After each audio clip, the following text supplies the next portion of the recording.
Hey, good afternoon. I'm waiting for Twitch to show green light. Yes, it looks green. I think we are online. Oh, it dropped again. Anyway, it'll reconnect soon. So let's continue the work on their system again. Yesterday, I was able to finish the restore. I was able to finish this whole document. Means we now have close to 200, a little bit over 200 weather measurements kind of mapped out. We're not using all of them. There are two things here that are not used, so that makes the number 207.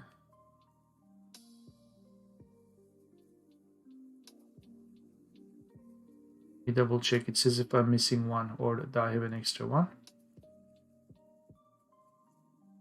This one. So 201 plus 6 mandatory 207. So then we should have 209. Checks out. Okay. Every one of these IDs here, they are mapped to some record, the weather data. This is Toronto 2010. So wind, ceiling, visibility, that kind of thing. So I found out that the AA blocks, there are 4 blocks sometimes. They are for precipitation. And today I'm going to make sense of that part because we left that part out intentionally. So I did pressure and tendency, that's fine. Sky cover is also taken care of. We are holding the decimal value. That has to turn into a text format later, but we do have decimal value here. I'm not outputting here, but I think I'm outputting. This cloud coverage, it will say 1 or 2 or 6, so these numbers will be mapped to text. So it will say partly cloudy or open sky, that kind of thing. So then we have these A blocks, mainly AA 4 blocks, and we have AJ, AK, and AL. This is all about snow, precipitation, stuff like that. So that work has not been done. So let's do it. This was a big gain yesterday. I also have to figure out this pixel values so that I'm not hard coding them. They're injected here in the order that I'm processing, because that's how Godot will know which pixel to read from the image file.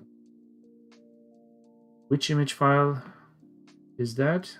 It's this image file that is constructed out of this CSV file. So there's a great deal of data compression so that we end up with a really small file size. Plus I can create blend modes to randomize the data. That's that. Where do we go from here? AL1 or AA1? Go with AA1.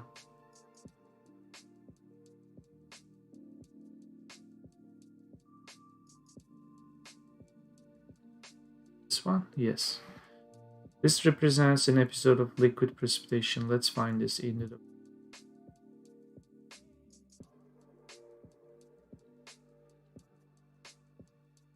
If I recall, this area was also mentioned in AX1. No.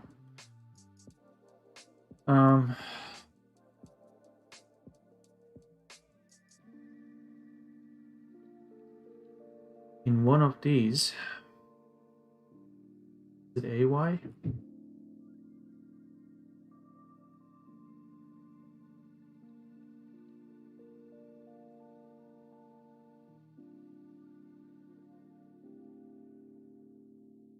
Check this one. This is a long list. Automated report.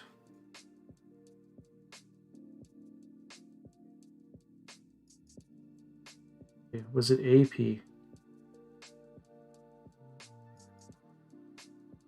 Yes, AP.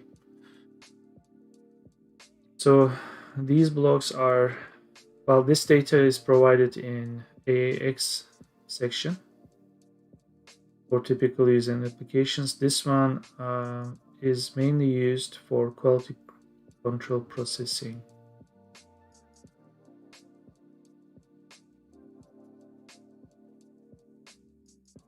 I have to be careful because maybe they mention AA or AP. In this case, there's only AA. Separate file. So let's look at AA1 again.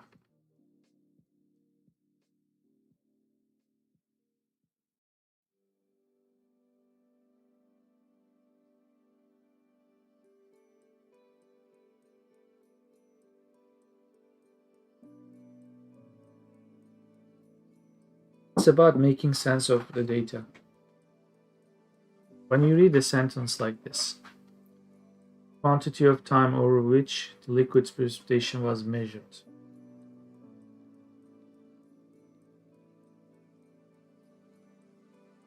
That sentence means as if they spent X number of hours to measure.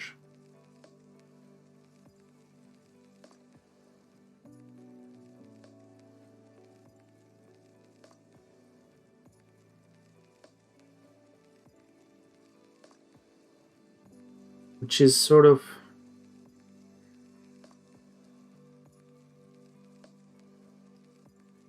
not helpful.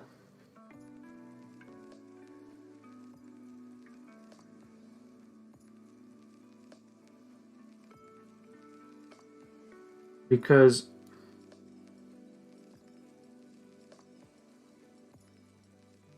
about this was and is, and also looking here. Let's expand this time stamp. So midnight, January 1st. There are some. Let's clean this file with the Pro. Done. Now we should look here. Midnight, January 1st, 6 o'clock, January 1st. When I see something like this, a pattern here, 6 hours, and 6 hours ahead, right? And the second field here, 5 versus 0, 0, 0 again, and then 10. How am I supposed to interpret this? If I read this, does it mean in this next 6 hours we are going to have 5 millimeters of rain? Or it has rained 5 millimeters in the past 6 hours? Because this makes me think it's the past. I have to make a decision about that. I can interpret that data properly in the game.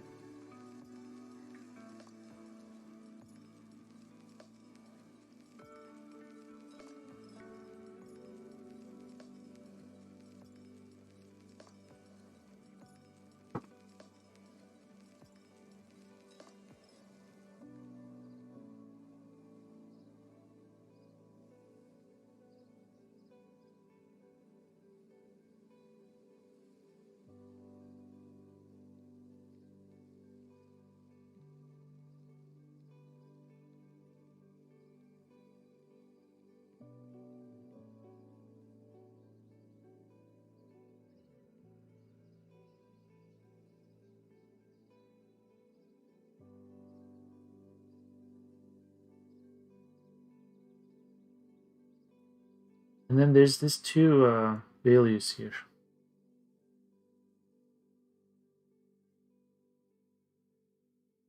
This case is marked as 9, like the missing. And the next time it's 2, 2, 2, 2 is a trace, I believe, yeah.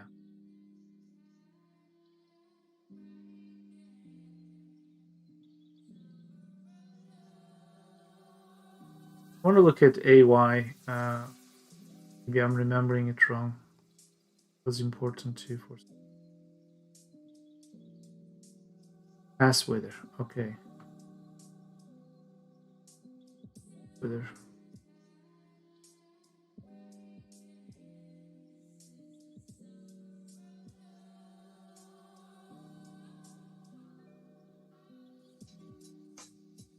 This is the quality code. That's fine.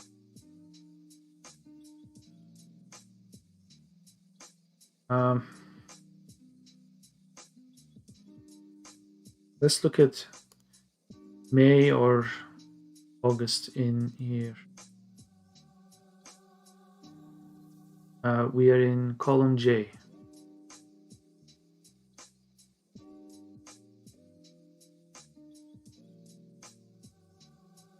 Funny thing is, this 6 hours pattern is not repeating for other cities, I believe. Let's go in reverse order. Tokyo, 2003.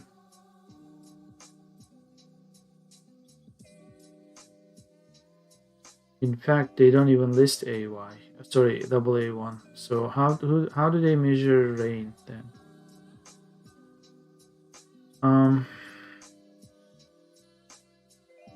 Yeah, Tokyo skips a lot of the fields that I figured out yesterday. Are they actually doing it in the REM? Hope not.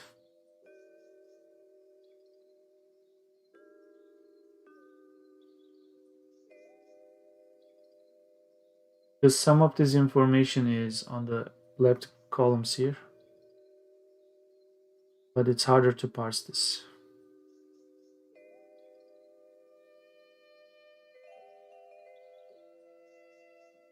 This is, for example, pressure 10,000, 10,030. I believe we'll find it under SLP. If SLP is missing, we look under MA1. So this is also the altitude where it was measured to. So not the altitude. This is always slightly lower than actual pressure, if I recall.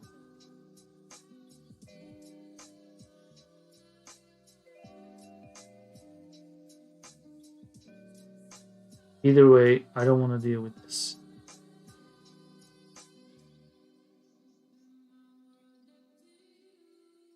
Yeah, I'm probably going to resort to a different weather station for Tokyo because this format is too limiting. There isn't enough going on here. We are looking for OC1, which is missing for the most. It's sporadic, extremely sporadic. OC1 was important for what reason?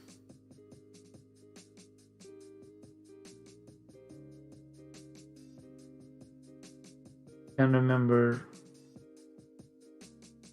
I don't care right now, but it was important. Okay, assuming Tokyo is a disaster case, let's look at 2008 Istanbul.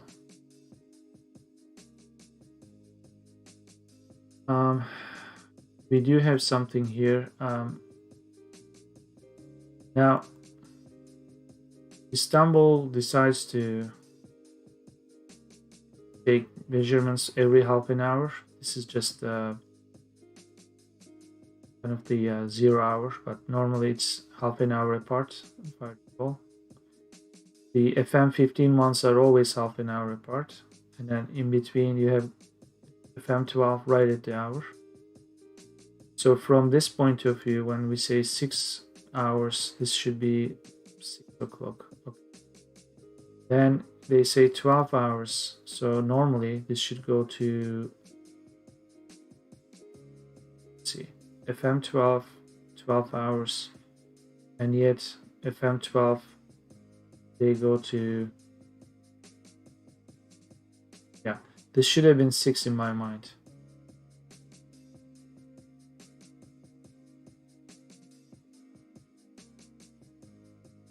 I guess they alternate 612, 612. Okay, it's not good.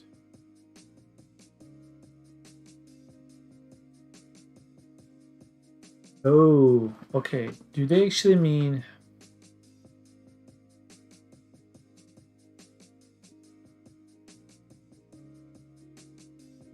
This is about that past business, right? The quantity of time over which this was measured. So at the time of measurement, which is this is the record of rain they measured over the last 6 hours. That's why it's difficult for me to write the precipitation for an exact hour. That's why there's a gap. If that's the case, okay. Here in the past 6 hours we had 5 millimeters of precipitation, not necessarily rain or snow, could be both. And here we had 30 millimeters. That's what this means.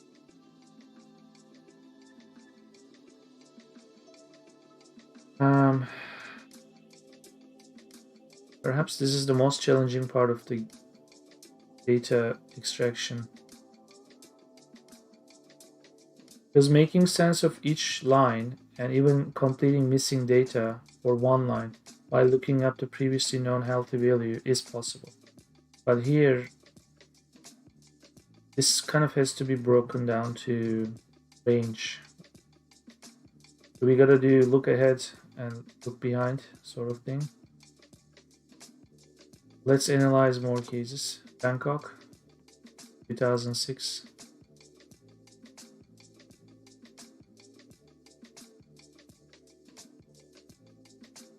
AA1, January, no rain.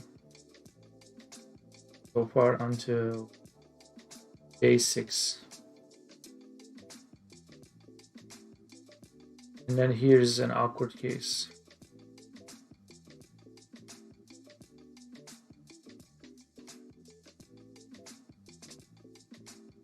Let's do a cleanup on this too so we can eliminate some of the wrong records. Run.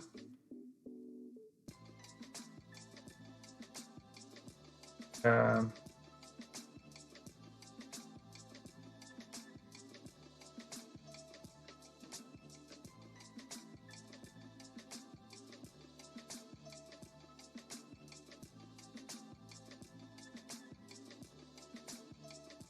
so in the last 2 hours, the claim is that it's rained, precipitated 61 millimeters. And the same 61 is for 18 hours.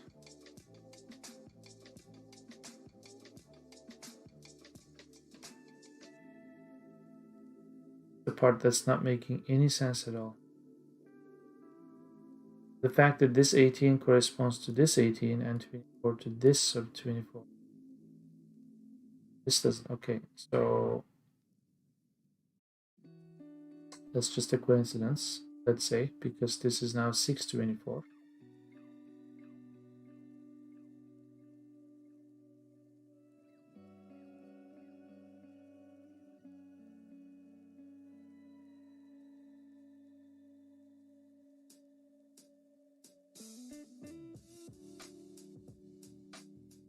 And I suppose it's not raining at all in January in Bangkok.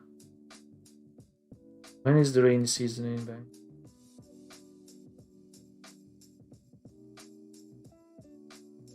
Go all the way to the end. J.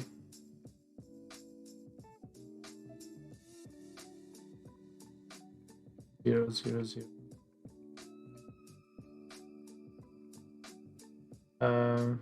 Summertime.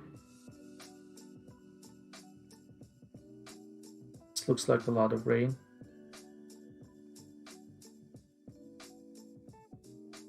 July. 15 centimeters of rain. That's a lot of rain.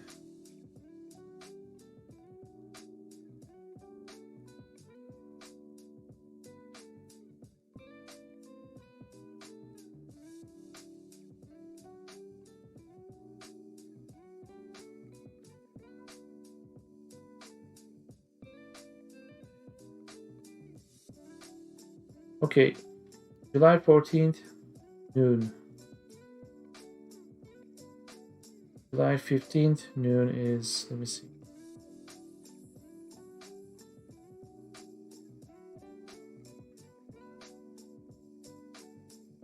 Yeah, midnight. Trying to understand a pattern here. Hear this. Then there's this one here.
I have access to the documentation. Doesn't necessarily mean I understand the information. So let's say IST precipitation. Maybe someone has a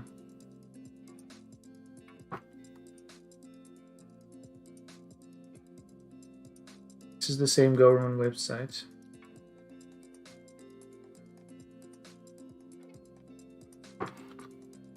Yeah.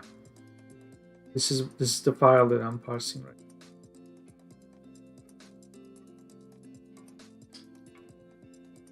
In fact, that's the data I downloaded.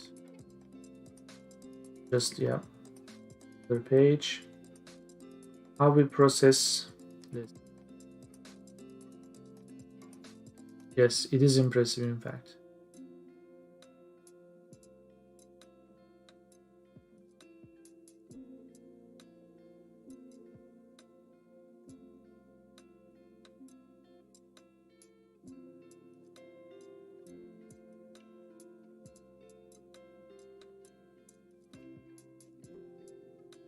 Awesome.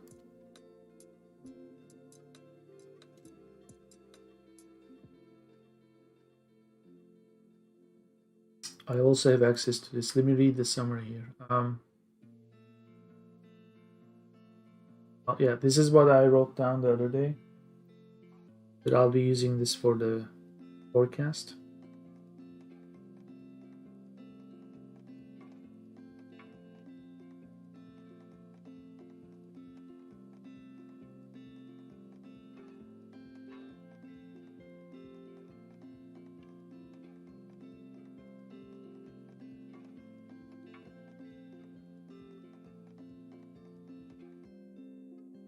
Yeah, so I thought of using this because this is a summary of this instead of like sub hours. But as I have found out, this is even more limiting in precipitation records. So I think I'm going to read the rest of this document, but I need to make some tea and then come and dive into this.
Well, time to ban another bot from this stream. Hi. People who leave weird URLs to trick people to questionable websites. Okay. Let's read this document. Yep.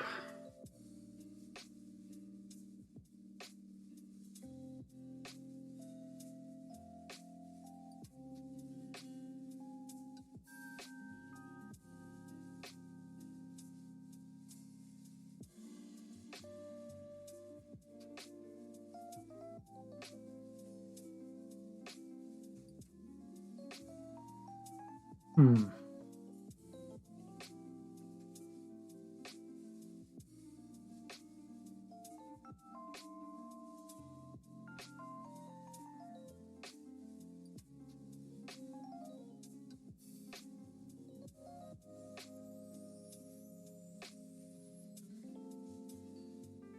Um,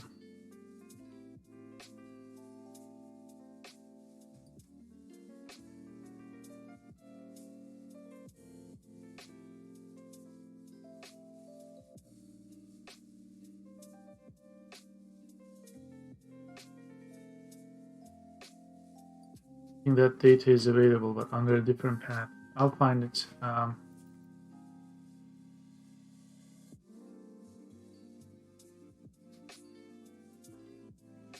I think mine is this.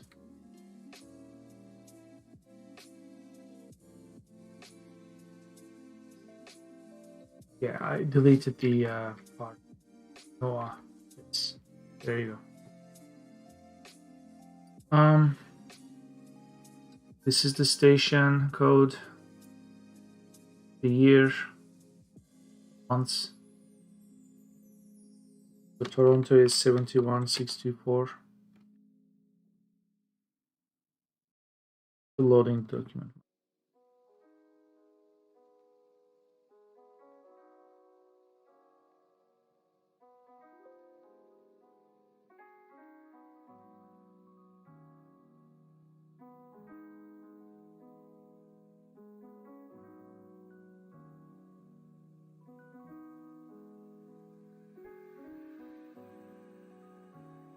While it's doing it,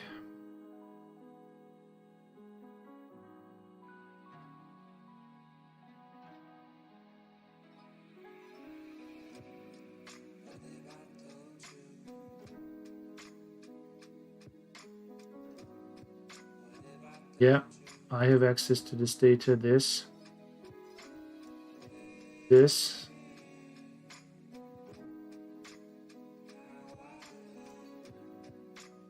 Okay, this is where things get interesting.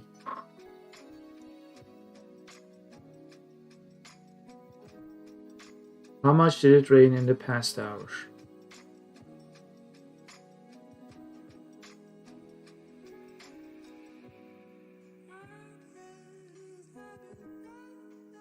Let's switch to the next one.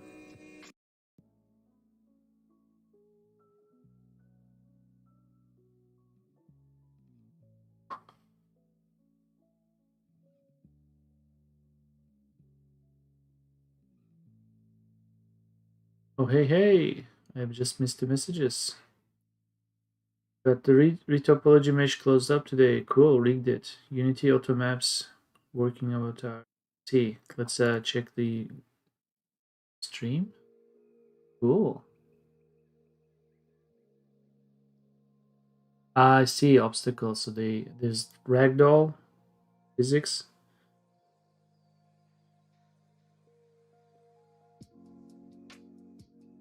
Yep. The arms and the legs are going in different directions. I see. Cool. Yeah, nice. Yeah, I completed most of the missing parts. I am now at the most crucial point where I need to extract the the precipitation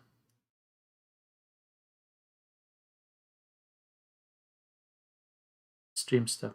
My internet connection might be sketchy right now. Not sure, or it's just this music stream. So yeah, good news for you. So far, I can see it works.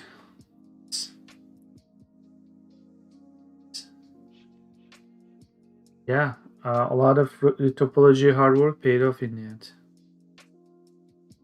Internal serialization, yeah. Yeah, I keep hearing Unity serialization gives hard time some some people. Ah, yeah, that.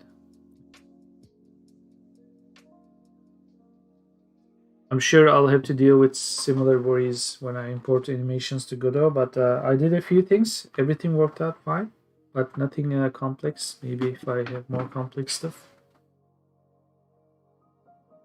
Saving a fresh file with new name. Ah, I see. So when it's fresh, it does mapping maybe beautifully.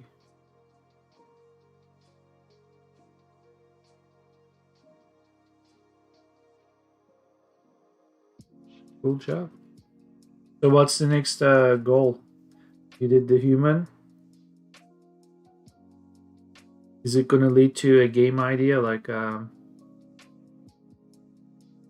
you said you were practicing, but could be perhaps game ideas start off with practice work.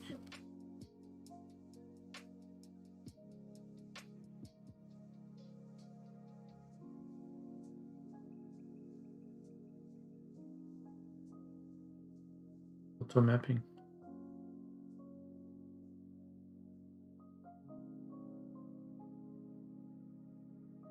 Yeah.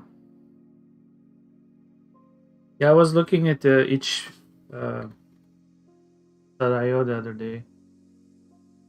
Thanks for following.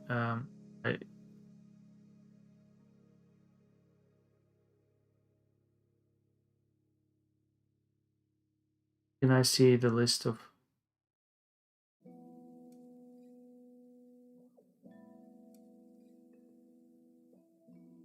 Yeah, I saw a screenshot of your FPS project. I think.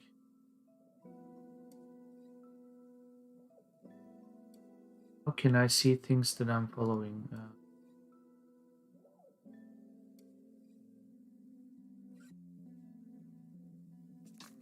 View profile, which is this.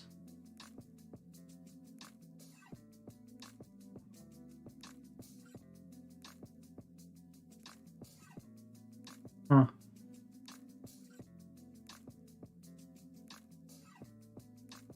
Feed.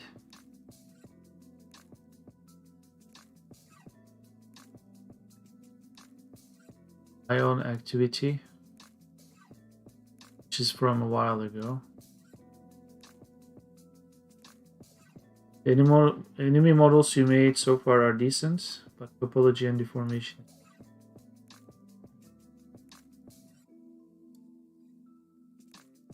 Yeah, that's something I have to discover, right? If the joints are bending, that's where the topology will be important, I guess. Otherwise, things look they are crushed or ripped. Ah, 21 following. I found it. Yeah, the FPS project. This is the one.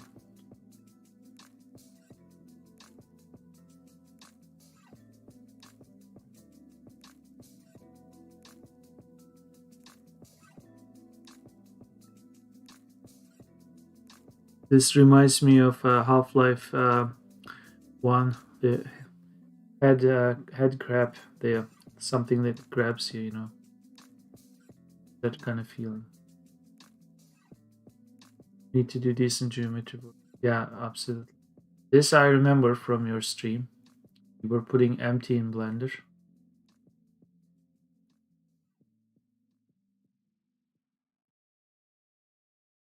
I can only imagine what kind of evil lurks here in this corridor. And yeah, this too, the surface of the planet, right? We're going round and round. You remember that? Cool job.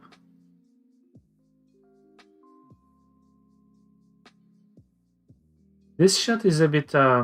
Is this two pictures side by side, or is there a obstacle right in the middle? See the railing? Maybe it's coming down here.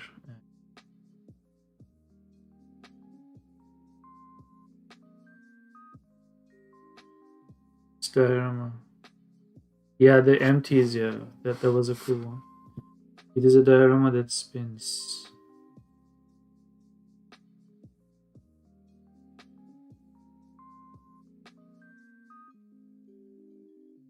Hmm.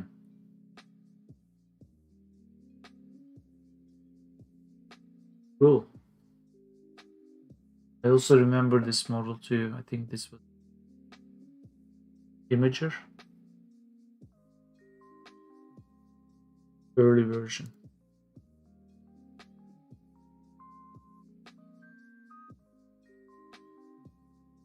Ah, yes, this big guy.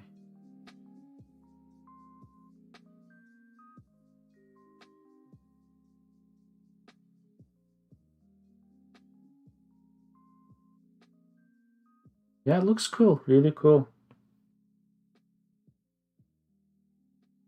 Tonka.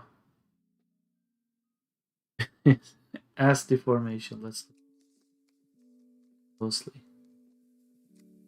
Try to pose it. You meant this big guy here, Tonka, right? Not this. This looks more spidery guy, but you meant Tonka for this guy.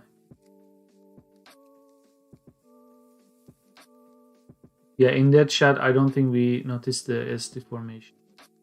Good.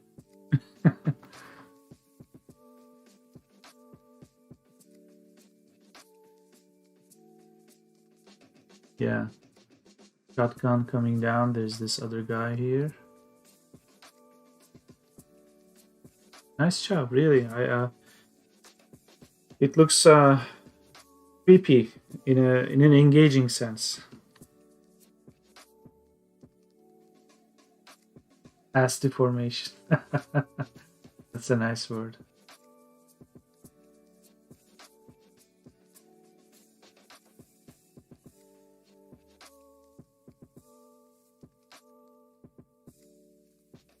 Yeah, I know exactly what you mean. This project of mine, Urban Farmer, has been kind of my life for the last 6 months. But in between, I'm writing a book. So that's charging my batteries. Yeah.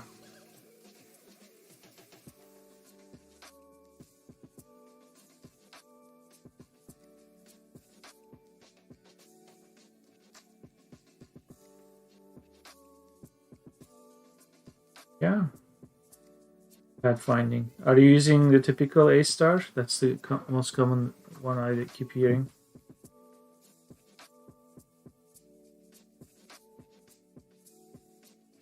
Yeah. Unity Navmesh, yeah, the navigation agent. Yeah, that's another good solution. Definitely.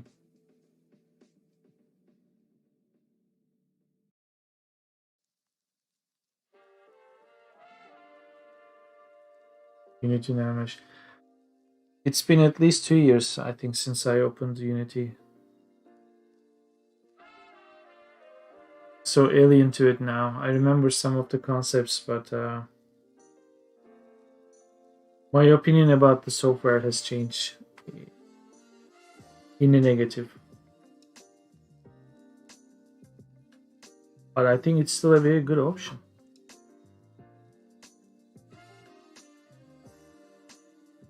You roll the wrapper so you can have rigid body enemies moving.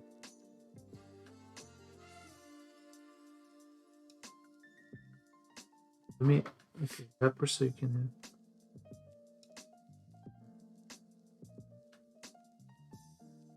Hello, Snow.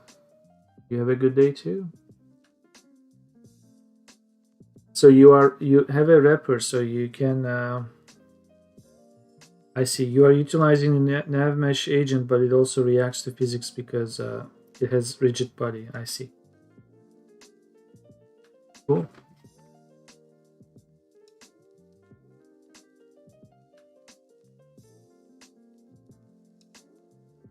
that's something that I also see a lot of people using Godot do.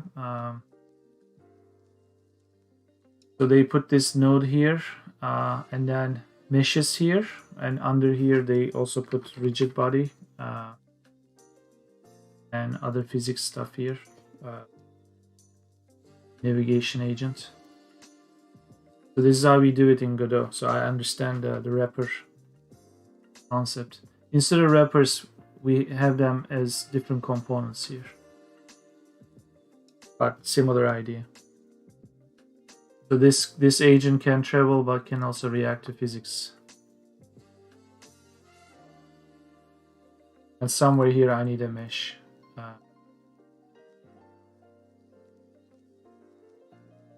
Something like this.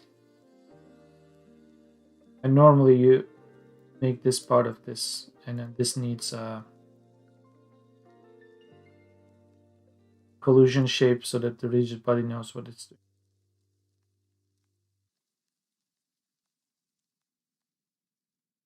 You needed to decouple it.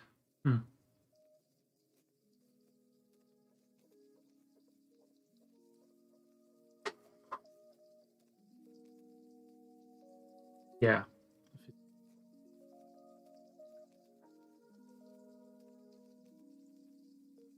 Yeah, maybe one day I'll try something something like that in Godot too. Something that has pathfinding and pathfinding attributes and that responds to physics too. Might be fun.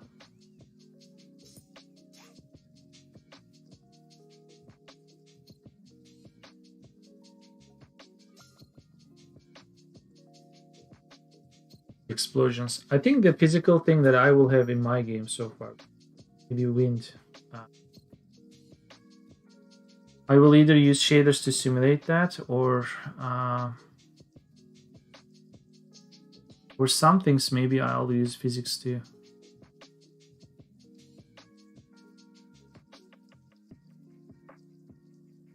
There is no such thing as wind here, but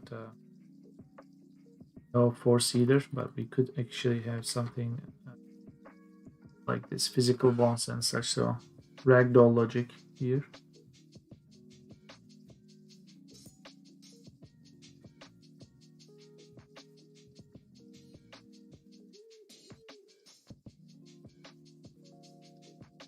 Maybe I remember something about force.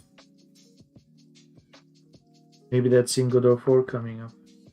Physics, other physics objects. Well, too many things going on in my world. A lot of new stuff coming up, but I'm not using it. It's as if I remember it's as if it exists in this version. Hard to remember sometimes.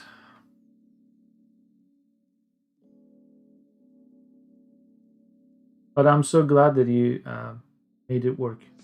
And it was only like what? Today's Sunday, Friday. You were working out the sculpture. Then you did topology yesterday. Refined it today. So good progress, really.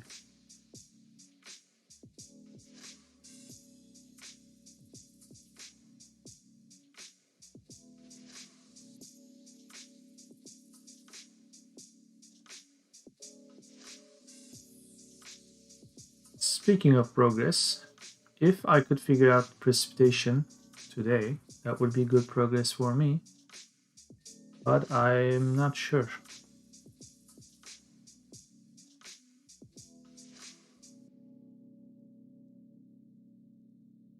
Ah, yeah, the tank project.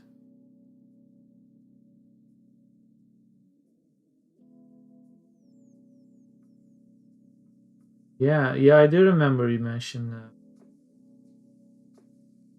tanks.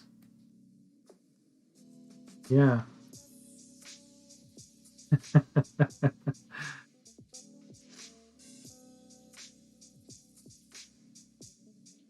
Just another bot in the stream. Before it does any harm, I'm going to block that user. Okay. So occasionally the stream will have some links posted in the chat. I try to remove them as quickly as possible. They usually go to questionable places. If that's the case, if you happen to go to those places, sorry in advance. Not my doing, but bots are coming in.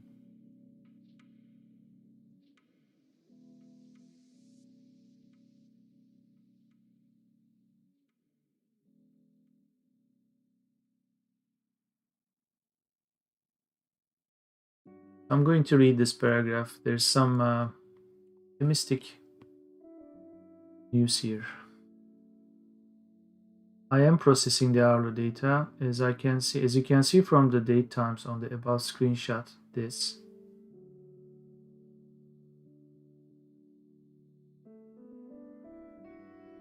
is not obviously clear what observation represents the hourly observation.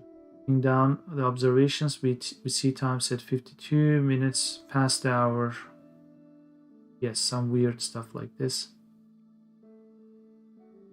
We need to identify the observations that represent the current hourly data, which is something that I found that at exact hours the precipitation is measured. This is the column for that.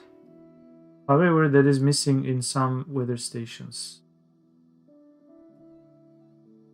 Go up. For example, this is Tokyo. They didn't even bother with precipitation measure. Sad. Anyway, this one is Istanbul. This one has it, but why is it 6 versus 12 and then 6 again? There is discrepancy too. Yeah, there's sometimes, mostly I get YouTube bots. They happen to have real people name and then they post this 3-letter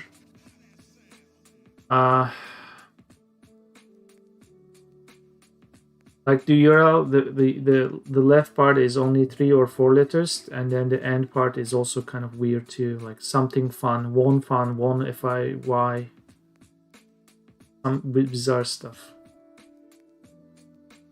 You look at the sun up and down. Yeah, it almost 6.5 of sun. Yeah, so that's what I'm also trying to simulate too.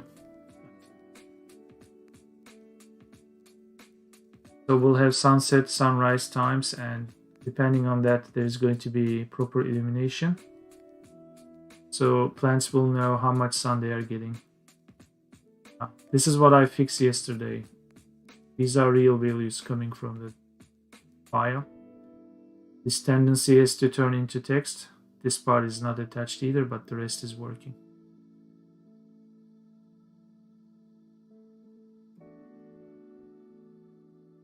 So now I have to figure out precipitation, so I'll know if it's raining at this hour. So I can write a shader to simulate rain. So that's what's happening today.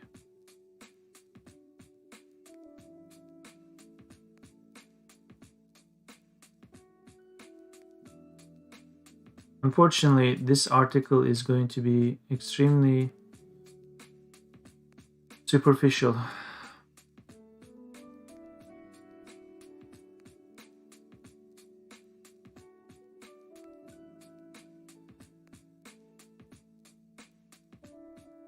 Yeah, I know I have to eliminate a lot of the records.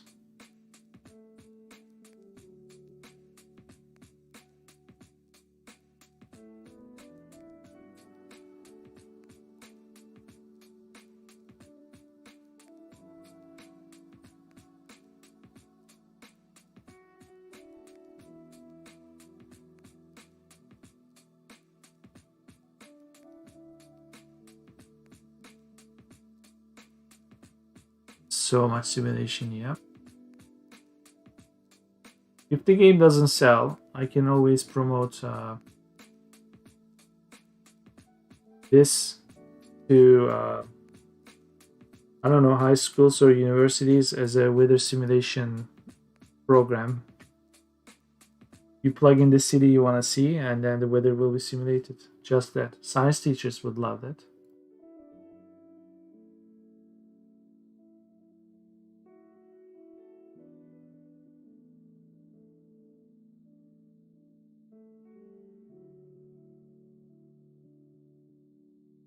Oh, the time zones. Yes, I'm already suffering from that because this is Toronto. Yeah, GMT -5. So these values are a little bit off.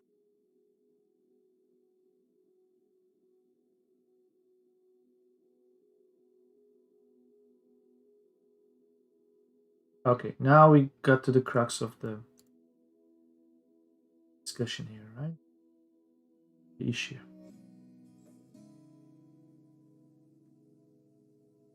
Consider precipitation data that is always recorded based on the total precipitation over a preceding time period. So I was right about this part.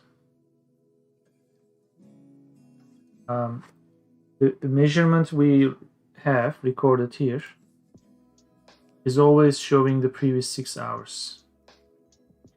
So here it rained 5 or it precipitated 5 millimeters in the past 6 hours. So in light of that information, in Istanbul, in the past 12 hours or in the past 6 hours, which makes my life difficult. Not because these are two separate values, but also when I'm processing this line, I kind of have to look ahead and then distribute it accordingly.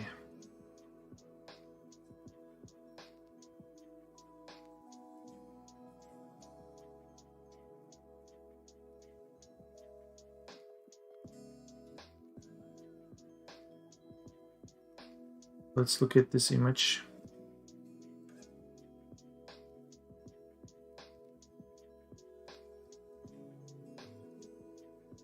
Here it is, red highlighted. 24 hours, says 135. As we will see in a later discussion, this record is indicating a 24-hour period, total precipitation of 13.5 millimeters. Oh, it's a scale of 10. Okay. Okay. Okay. So, no.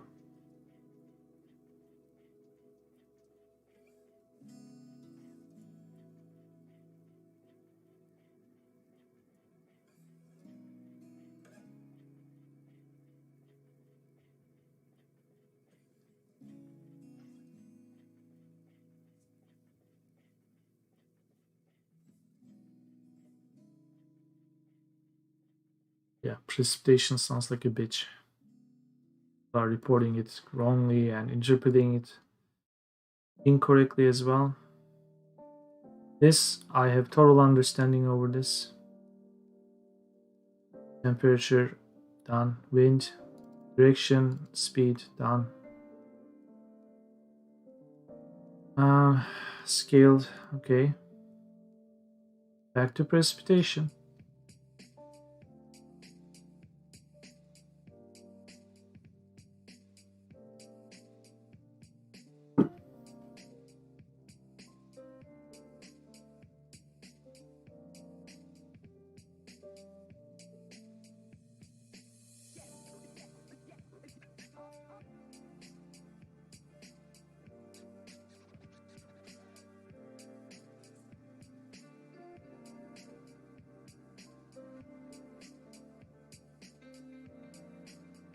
Period accumulation condition quality. Okay, we know that.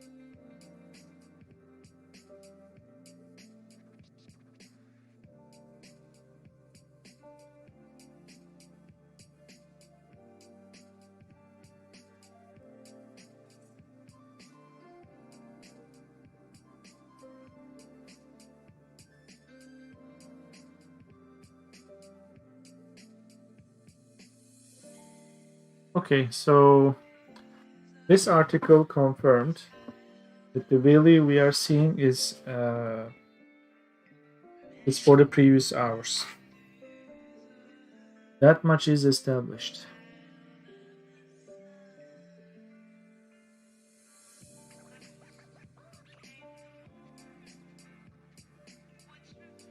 How to use this data is now our concern.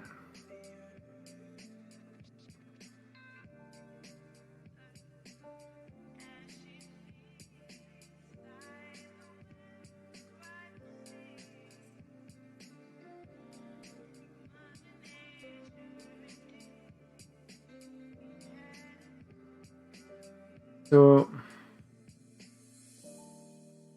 how is the game going to know when to start rain?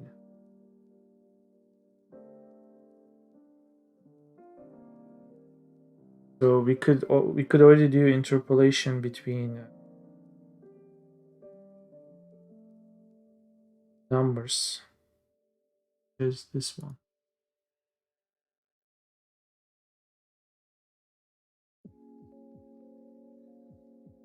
Right now we change them every hour, and I'm simulating it as if every second is changing an hour, or every 2 seconds is changing it.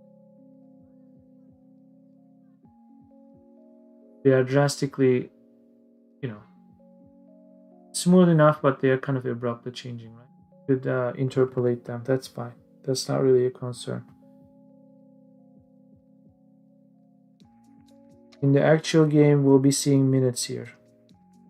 But how do we handle this? Like when we hit 13 o'clock, do we decide if it's going to rain for the next hour? So if we are going to do that, how do we figure that out from here? I need to be marking that somehow.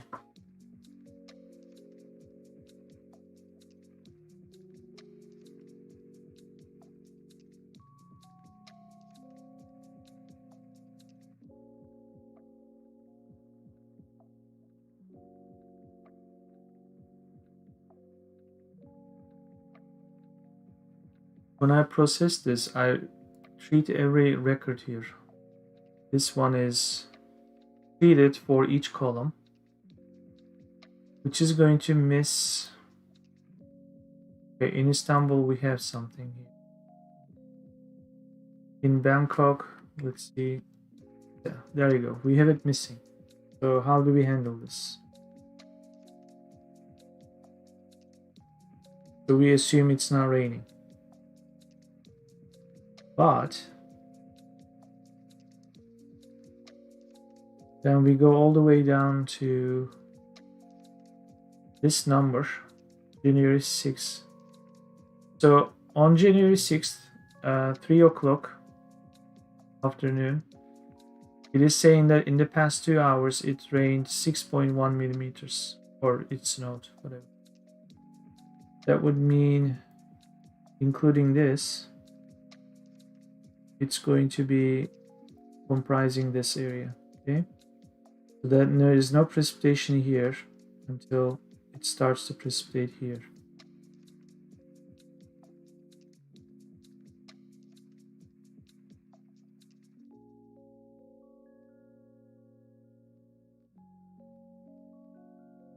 Uh,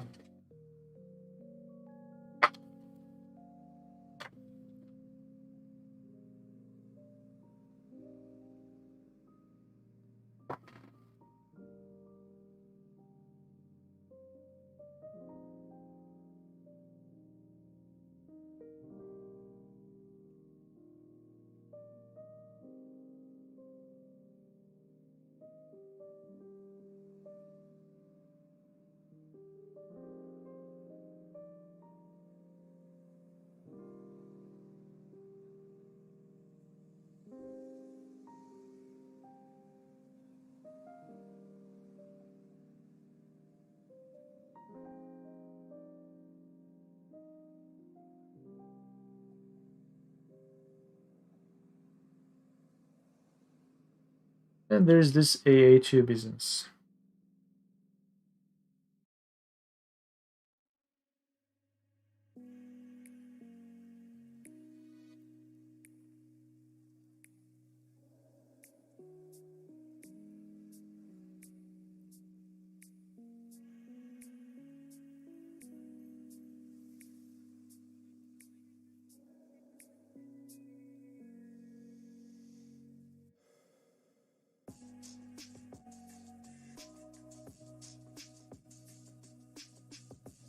Let me go down in this list somewhere in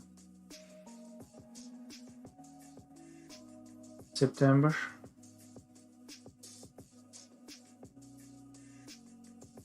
When we have some rain in Istanbul. Sorry, this is Toronto, right? Yeah, Toronto. September rainy. 6 hours, 7 millimeters. Then in the last 24 hours,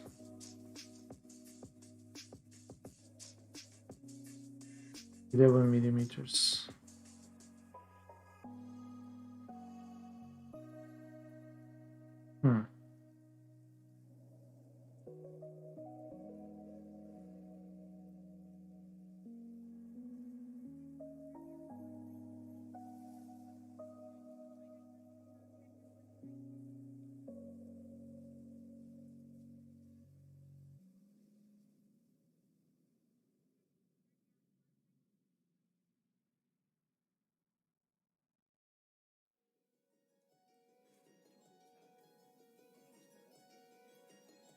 I need to write the code in my head first. So if I parse all this once and I ignore AA1 and I say for brevity's sake, I don't care about AA2, 3 or 4, just this. In this code here, after I do my major parsing, right? This is done. So I run the whole records again just for AA1.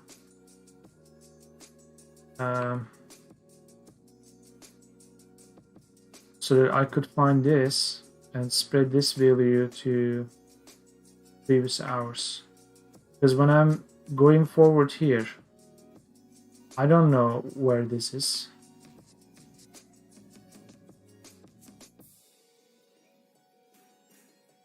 Or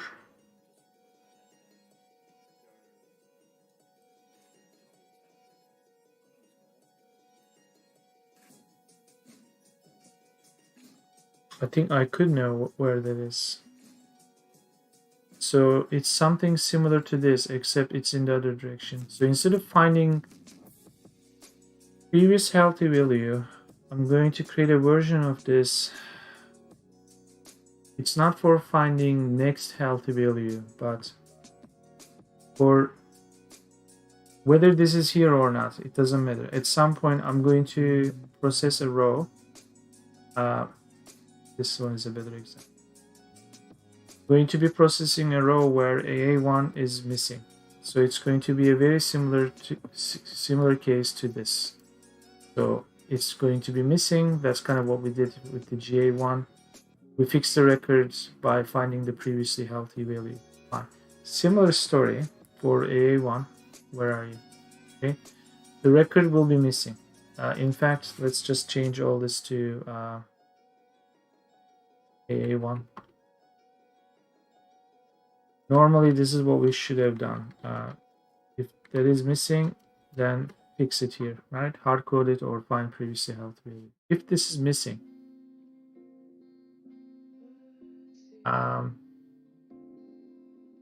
save it. I do have access to index. I do have access to records too. I think in one of these versions, yeah, we are also passing records to if necessary. Okay, this records is the whole shit. This record is this one. We also know it's indexed too in case we don't need the object. From index we can actually go up, so we can do index +1, index +2, that kind of thing, until you hit some records index plus some kind of number that the value exists. Parse this, it says 6 hours. So distribute the values backwards 6 hours. Of course, if it says 0, it's all 0 anyway, but that's how I can do it. Some kind of like forward traversing.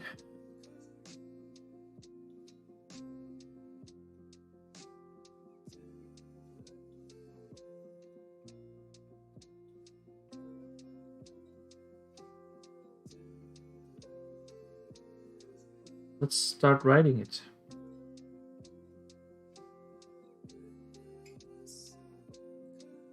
Function find. It's not about finding.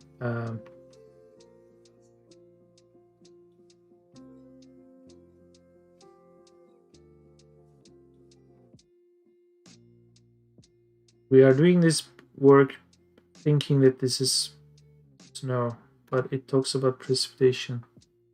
Sorry, I meant rain, but I said snow.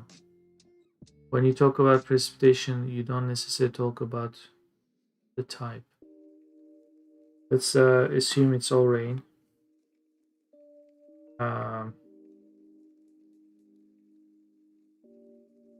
am calling it distribute.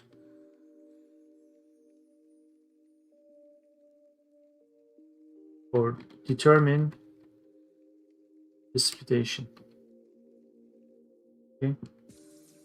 There is going to be data. The whole records kind of need that.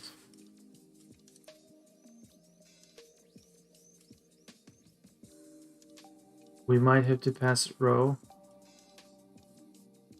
Field is hard-coded because it's A1. We know. This is a more generic function. So we also know the index, meaning field index means it's either 0, which is 0, 6, or 1 as the station count. What was this 2 and 1?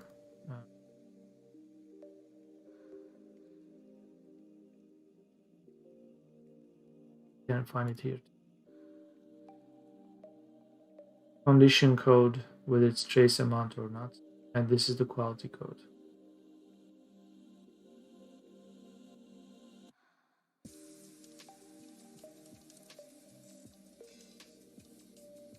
The trace amount here, and here it's missing. Let's look at September again.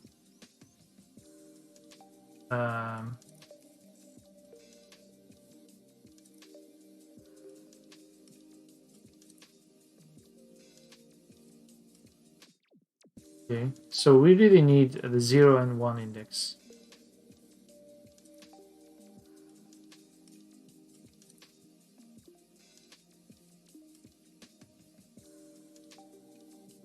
Yeah.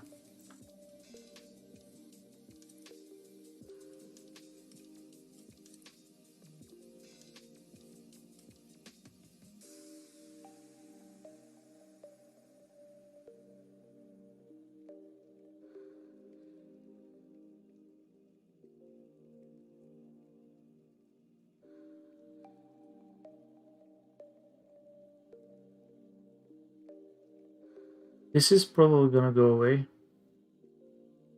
because if record is missing, wrong example. If it's missing, we'll do a lookup. We'll say, hey, look, it's 51. Distribute this to previous 6 hours.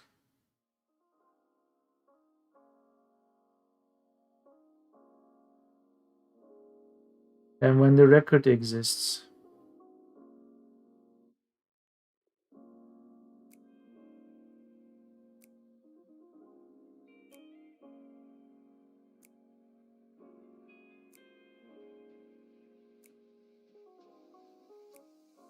you let this guy have the portion from this 6 hours, or when you do this, is this guy getting its portion of rain from this value?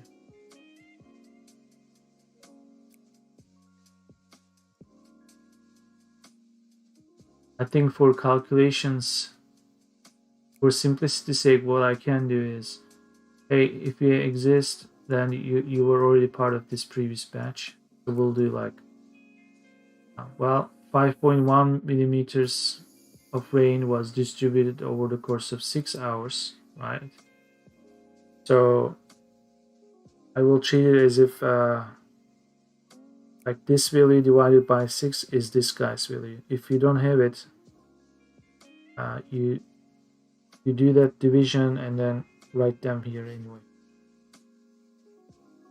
Okay, so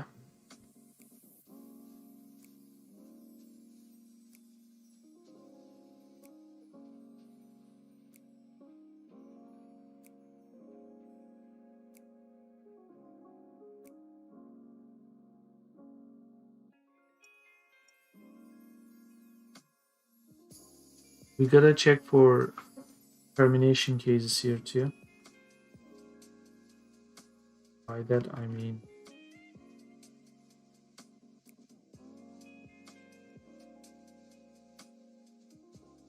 for example,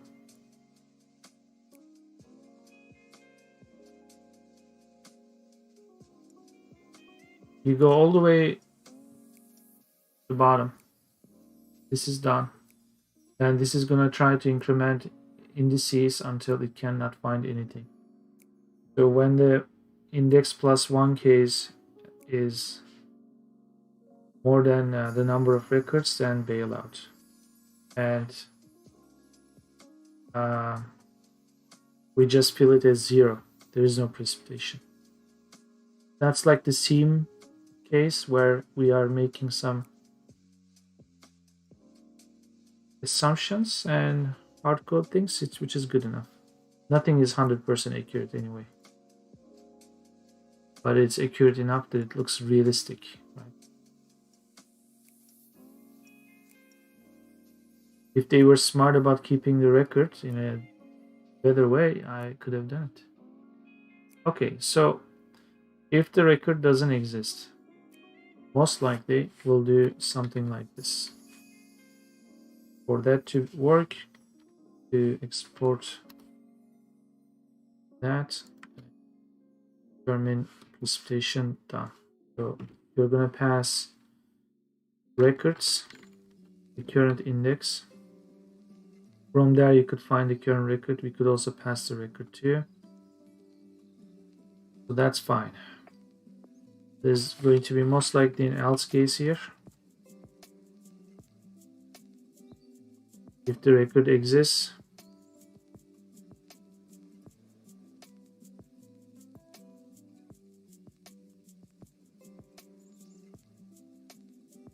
if the record exists is exactly this case. So we'll figure it out here. This is some other shit.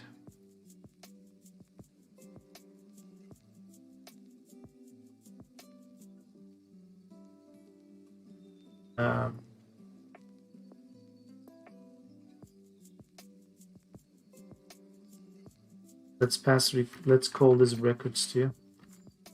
Could wrap my head around it.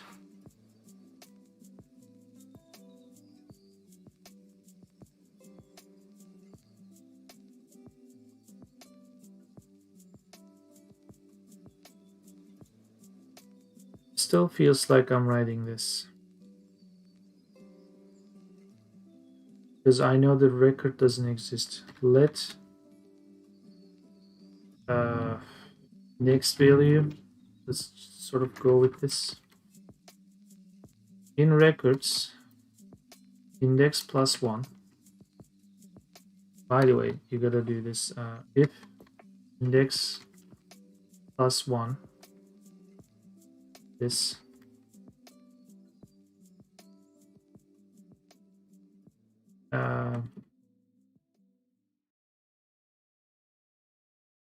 records length, records is an array, then you return.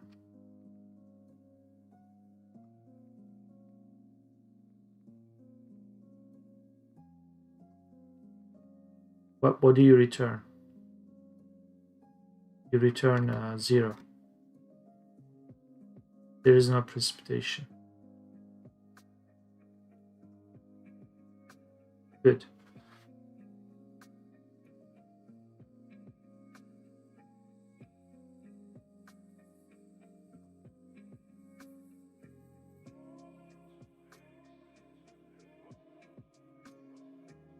So if you're at before last, you're looking at the last record. is sort of here, or anything in between, index +1. This is the record.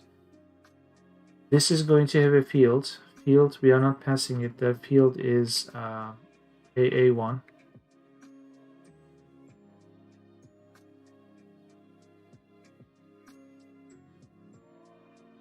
The index is 0, which is something you find out by splitting it like this. This is going to give you the number of hours, but not the precipitation yet.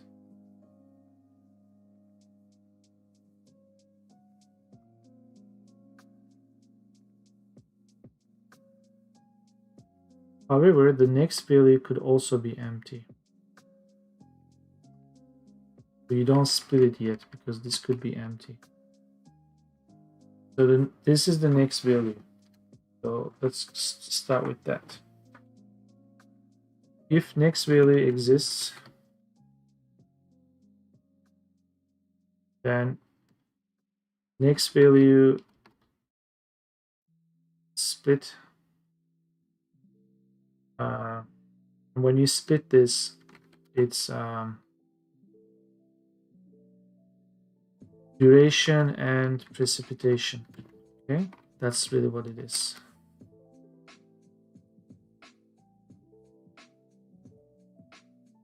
When you split, the first two are duration and such. Now it doesn't make sense for duration to be marked 0, because otherwise it would not be there anyway. So it's going to be more than 0. However, precipitation could be 0, which is dumb. Why would you even mark this here? I guess they do it for completion's sake, which is good. Other weather stations don't bother with that. This is Tokyo, which is awkward. For example, Bangkok didn't bother, so assuming this is all 0.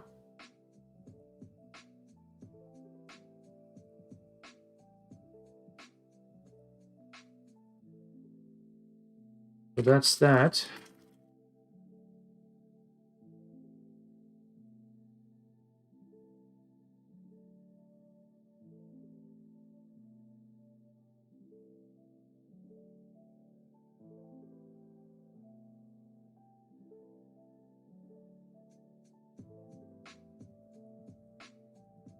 So we do something like this: precipitation over duration is what we want to return.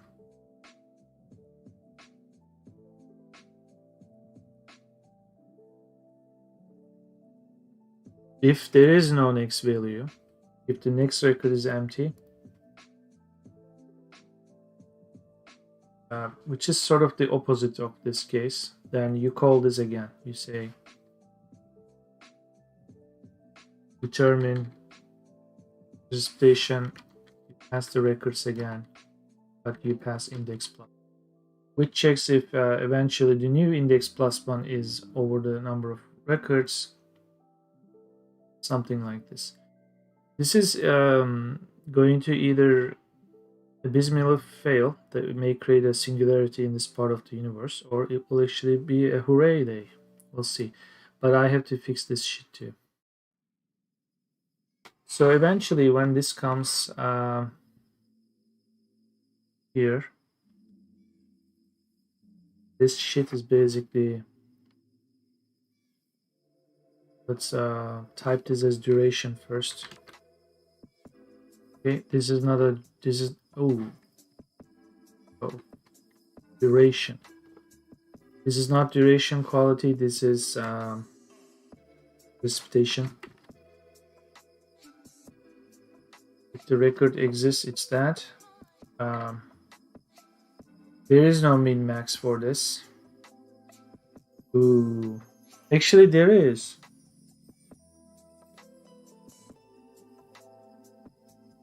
Oh boy, I'm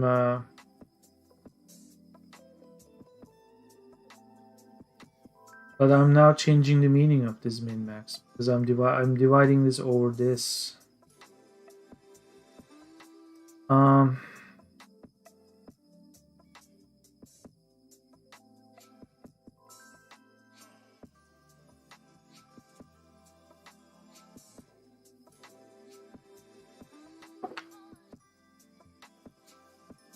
the fact that they wrote 98 hours, some weather stations will, in a dumb way, give you values over 24 hours. So don't measure anything, and at some point they will say, I don't know, 72 hours. Previously, it rained this much.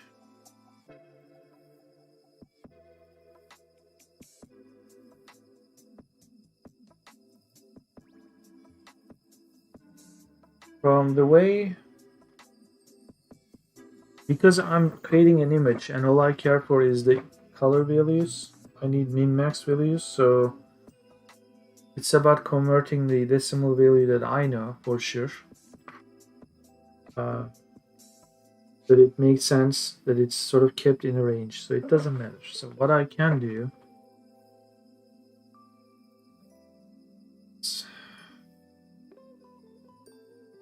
let's go to this guy. Let's find an AA1 section. There is not. Create one. AA1. Call this precipitation. This is always for the hour. Okay, this is going to have minimum 0, maximum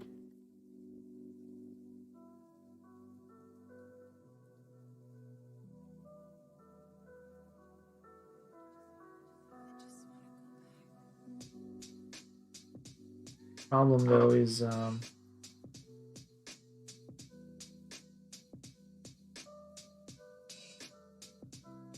call it 999. This is a bit iffy. Pixel will be 15. This will be auto calculated later. This part is done, so we wouldn't fail here.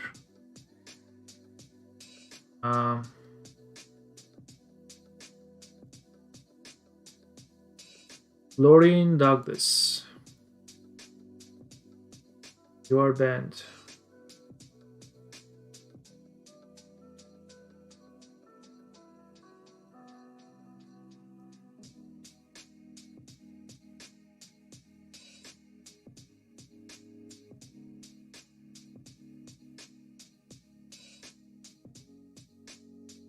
This is correct.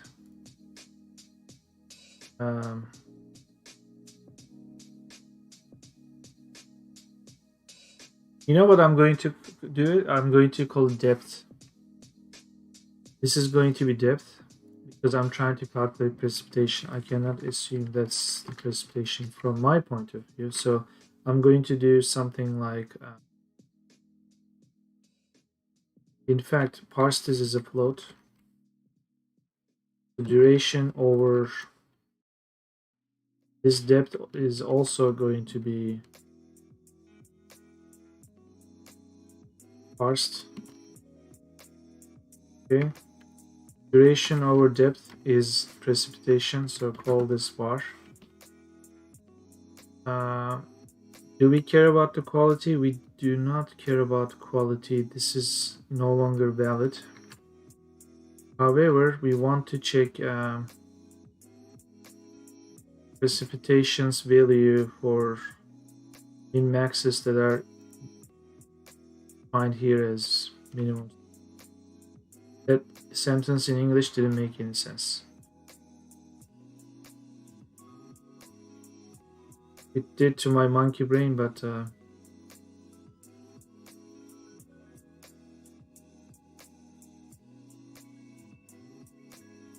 and then we still have to then we overwrite the normalized value. There you go. And that's the value we're outputting.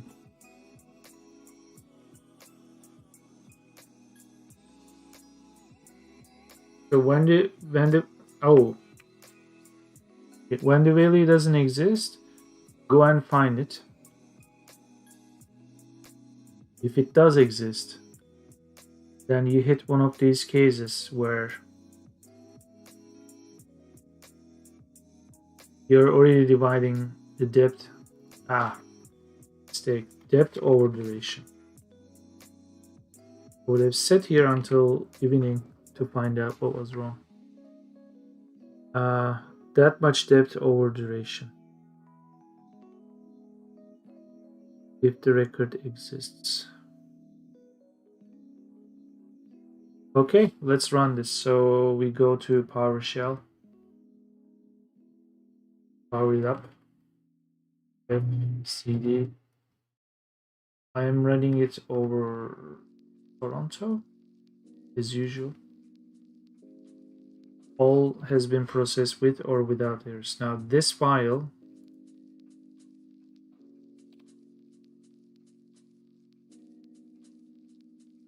store. Hi. That's not what I'm interested in. There is sanitized information. That's what I'm interested in. Where is AA1? Fish.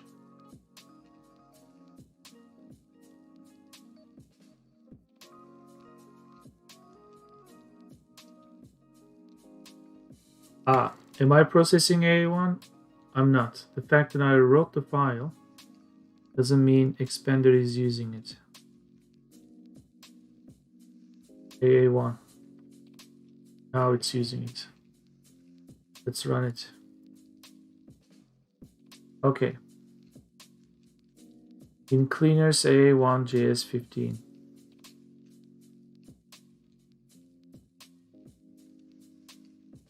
The fact that it says I cannot read property split of undefined, record AA1 doesn't exist, and yet here we try to make sure that you do exist.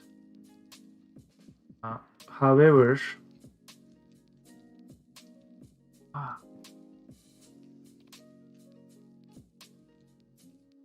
okay, first of all, this is wrong.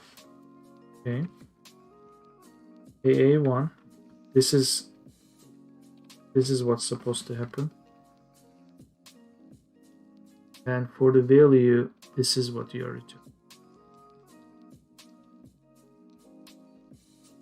Okay, you are returning an object.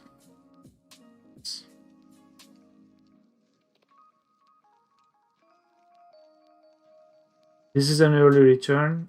You don't fix the record and move on. You only get here when the record exists anyway. So, special case.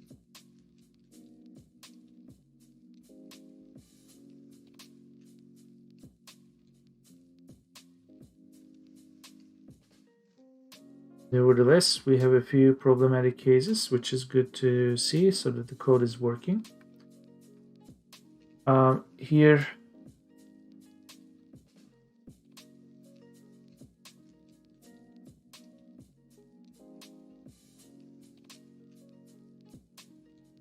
I think we hit that case where the value is over row 1100. Let's look that up. Looking at the cleaned up version, that 1100 may or may not match. There you go. So this is a problematic case. This should never be 99. So if that's the case, I will treat it as 0 because it's cents. So let's see, where are we? Precipitation. So we'll do something like, if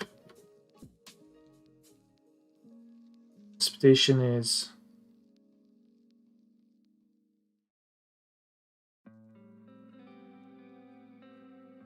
by the way, I'm not doing any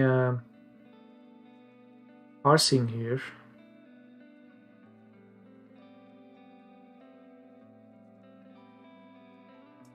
Interesting.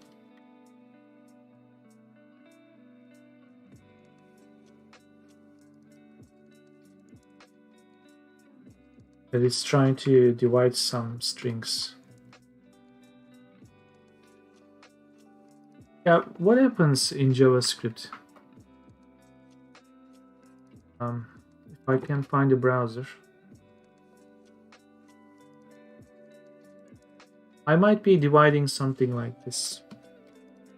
0051 over 06. This is what I'm trying to do. So it actually converts. Okay. Now we know.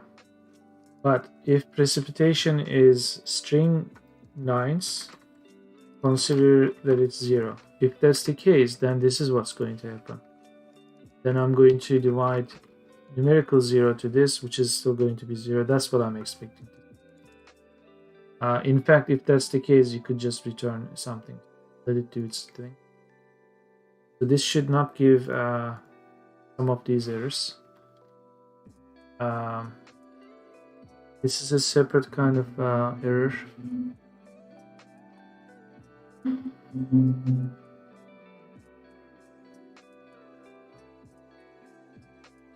Like a separate error from lines, right? Or not?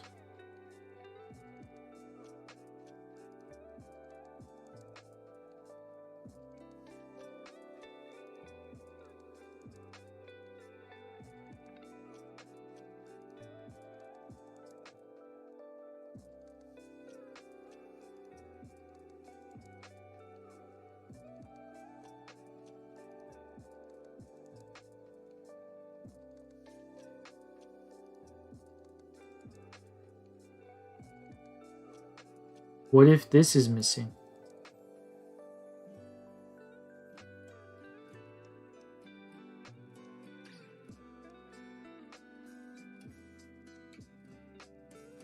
If I hard code this as 0, then it's going to be 0 over 0. So,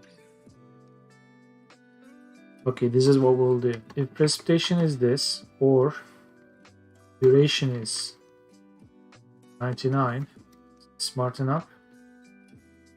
And then you say, I don't care, just return 0. Okay, you're done. Else is the following case anyway. Run it again.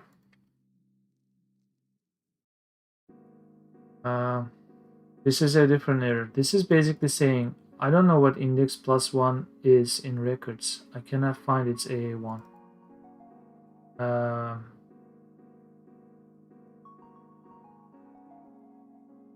That happens after it's complaining about range issues, but this is a different error.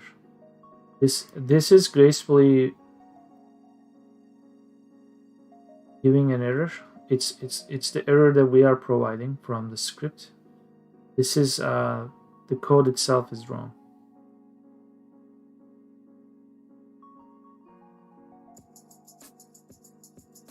What is the index that is giving this error? The fact that we got almost to the end.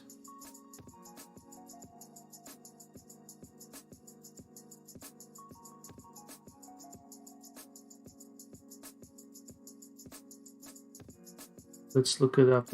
8,480.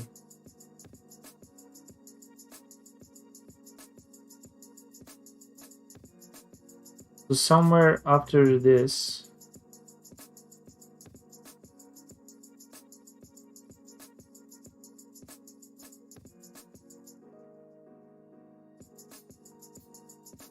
I'm assuming there is no 9 problems, but all of a sudden it finds the index out of bounds. That's the case. Oh! Okay, I think I found the error. It's the last row. Anyway. I see. I'm passing the index for this one. So we do index +1 is bigger than record's length. It's not. So do your thing. So it tries to find it. It cannot find it. And then when it comes here, yeah. See, this is now returning a structure that actually has, it returns 0. So here's the problem. When you get here, like if you're here, it's gonna try to look up something that returns a row, right? So that row may have AA1 and it actually finds it and distributes it here. However, when you're here, When we get to the end of the file or the rows, we return 0, but not the row structure. And 0 doesn't have AA1 property. So then it fails at this level because there is no such thing. So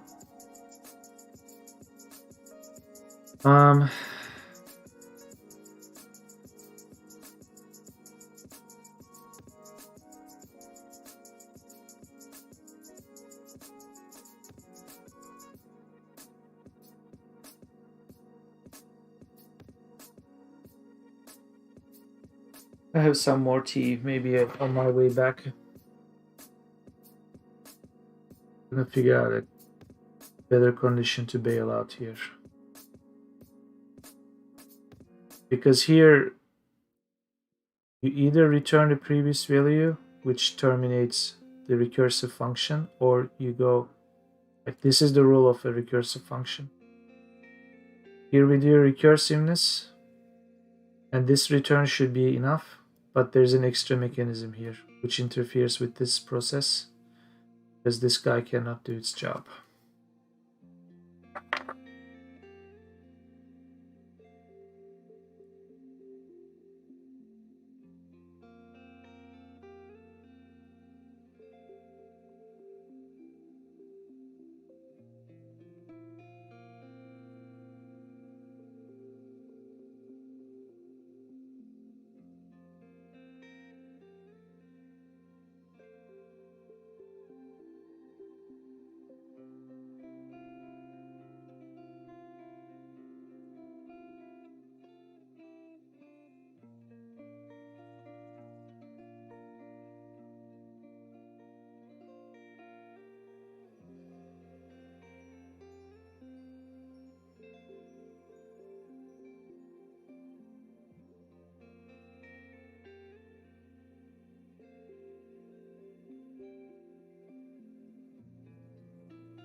think I figured it out. Let's see.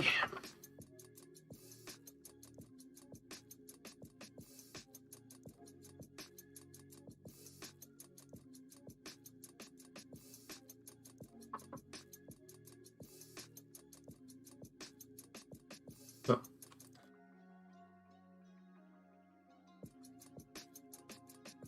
it's something like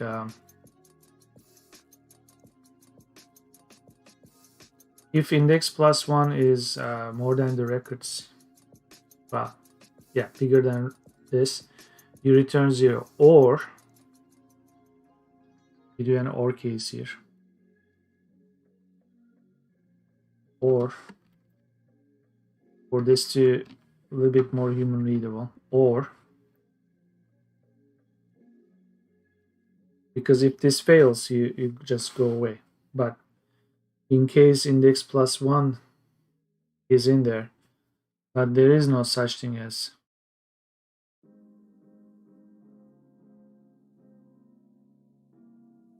you start index on 0. Yeah, it always starts on index 0. So there's this is a part of a for loop. This gets injected into an external for loop. The index starts at 0. This is I found out the problem here. It's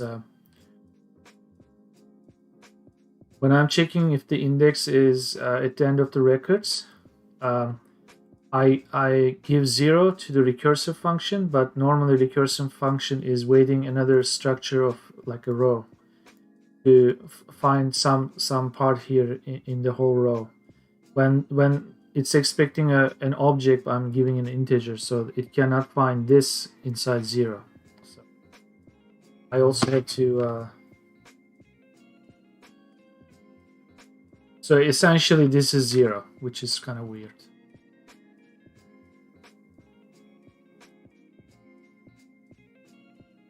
This is kind of a weird way of writing it, but this might work. If there, this is not going to work, because what is this? But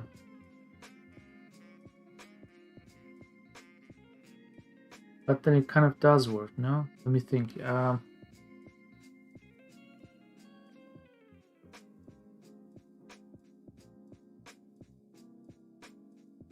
Yeah, index plus 1 should end up. This is where it fails. At this point, it's still working. Let me just point out. If I'm parsing this row and I say there's missing record, go look up the next record. Oh, that's missing. Go look up until you find one. When you find it, I'm taking the it shows 0 here, but let's say there was some value here, like say like 10 millimeters of rain, which is distributed over the last 6 hours. So I'm actually saying, okay, divide 10 over 6, write it here. So then I move on to this row, and this does its own lookup too. So this is a happy scenario, but when you get to this scenario, there is no longer the case. This is where, because I don't want it to go to infinite, I say if index plus 1 is also missing, then bail out. Problem is, it's still expecting a row structure instead of a hard-coded 0 value. That's the problem.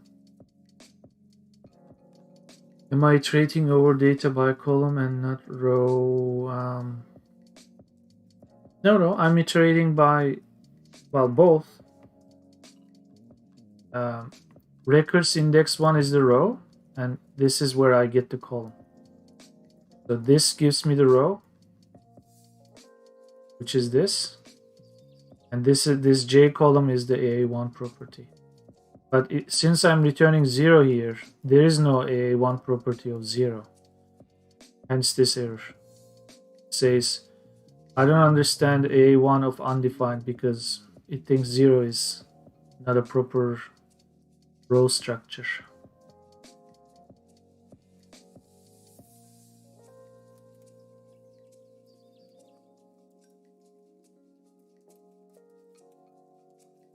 We are kind of close here.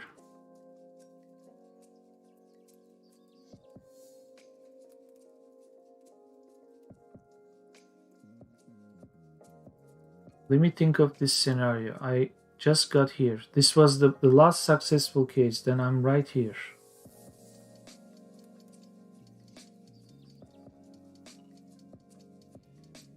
This is certainly not true, which is going to read this, which is okay. And then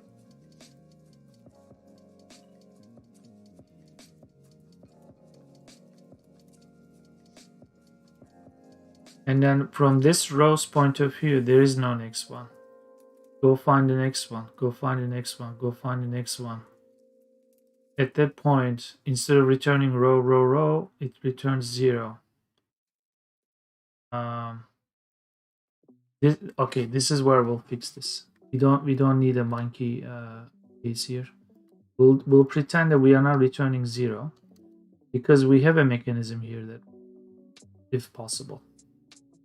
So what I'll do is I will pretend that I'm returning something that has AA1 property.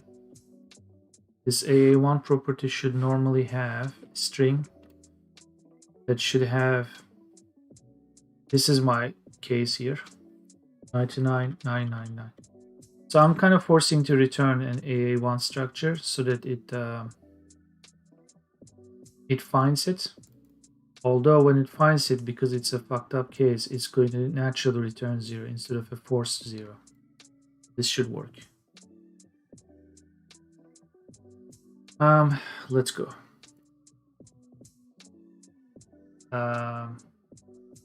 Invalid shorthand, because this has to be this. Let's massage this a little bit better.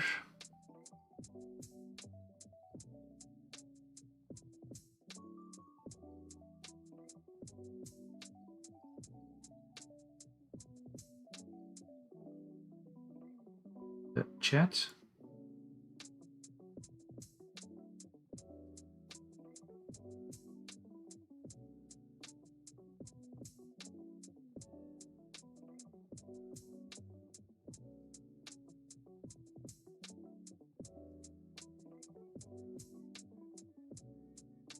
Actually, this is kind of okay, but still premature.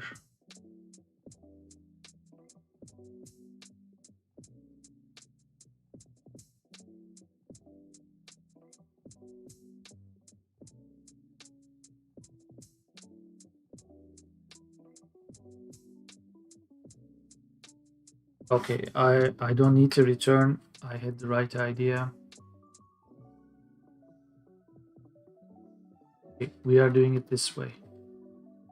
Let next value just be there. If we are in a fucked up situation, next value is this. If that is not the case, then next value is this. Okay, this will overwrite. Wow. Else here.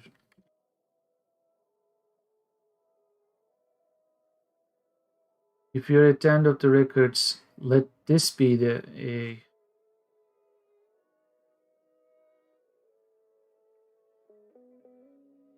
Okay, now I can do this actually here. I don't need this structure.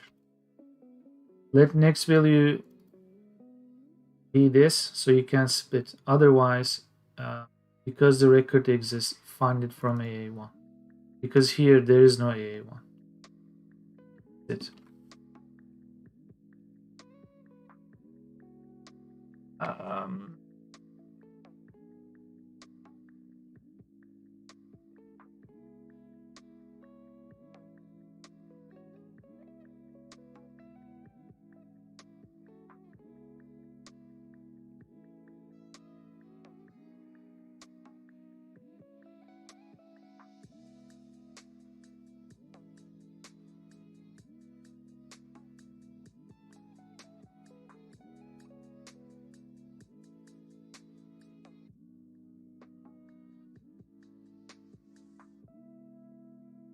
Let's swap this two for readability's sake.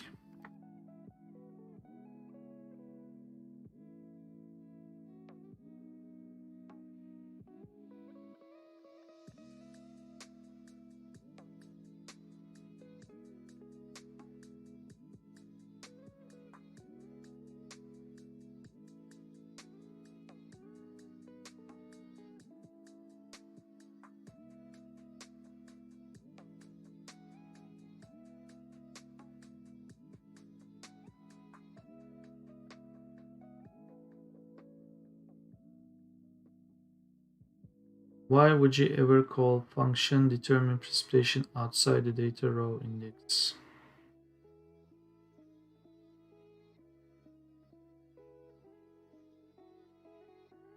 Um,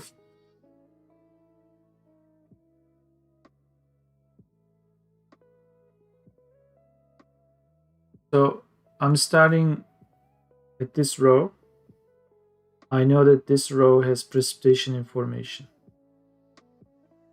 And then so I do something, I don't care what I'm doing right now.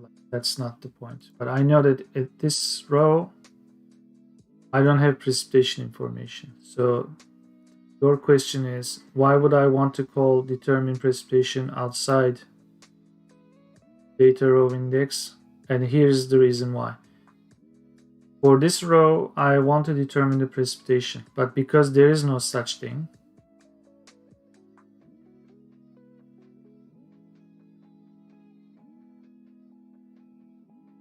when the row has no values, first couple columns. But I also don't know where the rows have values or not. In a different city, this doesn't exist here either. In fact, I have hundreds of rows without, and then suddenly I have one thing. So then for this, I'm trying to find the next row where I have a record. So I'm always operating over indices that are not the row itself. So naturally, when I get to the end, there might be a bit of a problem there, which is here. That because there is no longer going to be any rows where I could hit something, I need to be able to stop. I don't know if it's answering the question, but isn't it? Yeah.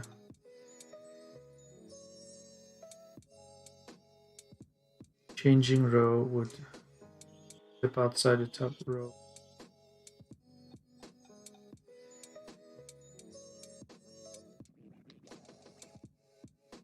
So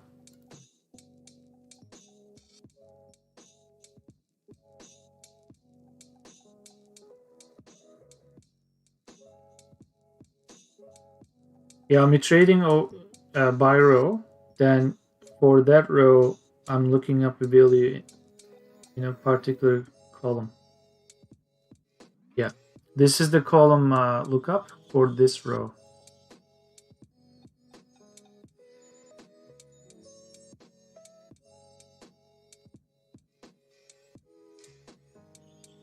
So normally this portion would be enough. Let's say like this would have been enough here. In fact, it is. Let's say if every row had this record, A1, then this would never run. Then we would just say split the values, whatever, do division, and you are done. Because this doesn't exist, we go into this territory. So then we try to find the next values. And when we do find it, this part is similar to this part. So we are treating the next values as if the upcoming rows.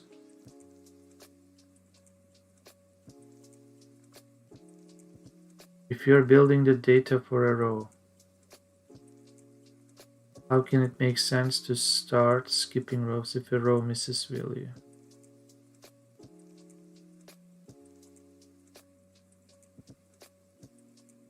Insert last valid value for the code. Yeah, I'm trying to do that, but there are so many missing. Like say, when I'm here, I'm finding this, dividing over 6 to write it here. Then I will go into this in the next. Okay, let me break it down this way. When I'm at this row, in this files operation, we go into this. Is this? This is going to do its job 6 times. To calculate the value for this, I'm looking here, here, here, here, and then I find something, I do some calculation, I write it here. Only after that, I go here. And then because this one is missing, this also has to do lookup.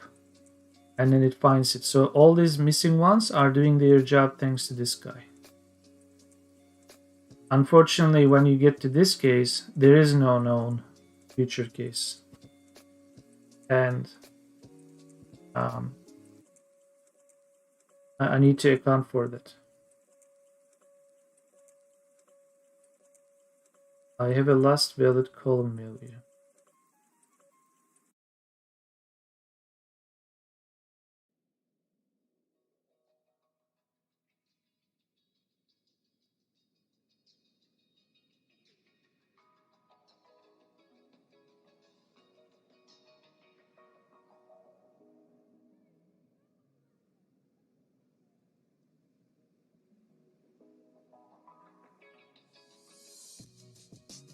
But when you are running things in loop, you no longer have access to the last. Like, you write something here, but then when you move on here, okay, so there's a similar logic compared to this last week or 2 weeks ago. Finding previously healthy value, that actually works like a charm. That's kind of what you are saying. Sounds more like. But we cannot do that for forward-looking ones. Really.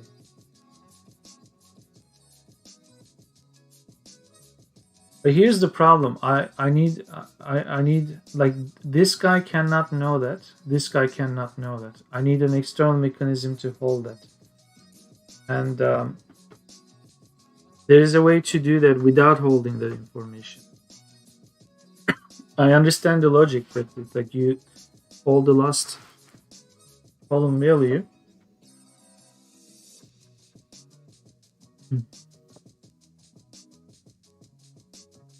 But the values that need to be recalculated anyway, because this isn't always 6 hours, so the last known value will be the wrong value.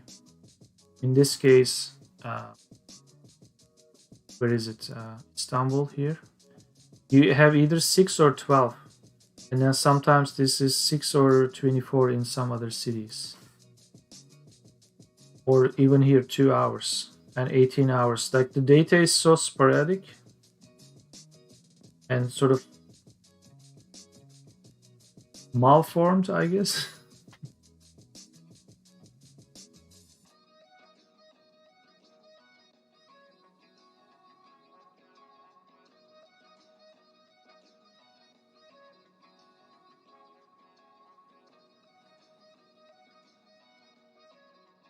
The interpolation will be done in the game, but I don't think we can interpolate here. Well, the fact that the values for each column is already a comma separated value, there is no single value. Like, there has to be a lot of parsing done first. This has to be broken down to many columns, and maybe writing formulas here that's going to do something like, well, for these 5 missing rows, find this 2 values here, divide 61 over 18, write it down here. That's pretty much what I'm doing in the code right now. I'm not doing it in the Excel, but I am in a sense writing the interpolated values. So yeah, to write the value here, I need to know the next healthy case to write it here, and then write it here. Again, the problem here is still going to be in a different city too. It's like, well, like, this is actually an extreme case. I don't know when I'm going to find it. Like, hundreds of rows here doesn't have that J column filled. There is no known frequency here. So this script is going to run over hundreds of files. So ideally, I don't want to write edge cases.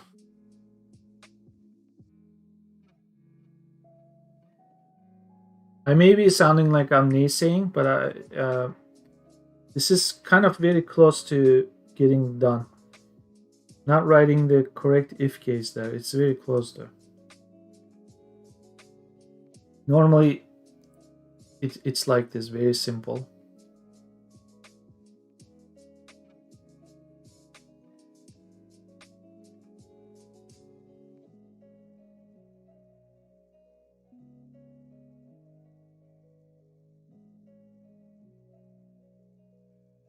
I may go think about things weird sometimes.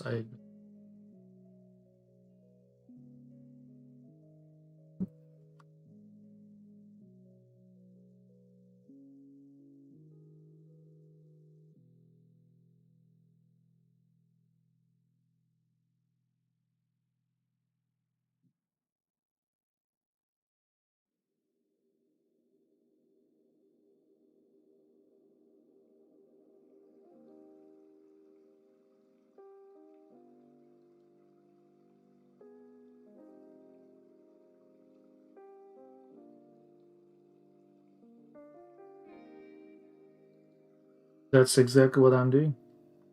Here's my recursive function. I'm already writing that. I need to figure out the stopping condition. That's where the problem is. And the stopping condition actually has been fine. It is fine until you hit the last record because I prematurely return 0. Whereas I'm saying that it actually expects an object structure that actually could find a column. Because this is what's happening. If I'm looking for a row, if there is no proper value, eventually I'm going to call the recursive function to say, go and look at the next record, go and look at the next record. That's why I'm passing the next index. But when I pass the next index, which is going to eventually be like here, there is no next index. Well, there is in the sense that there is a number, but then the data is null. So for this, there is no AA1 column. That's why it's bitching about it. I don't know what AA1 of an undefined. So it is the recursive function. The stopping condition here is not correct, or this. Let's see.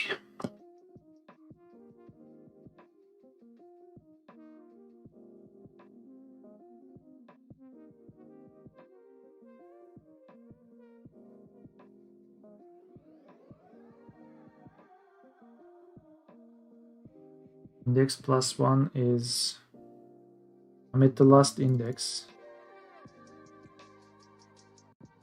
So we cannot go any further.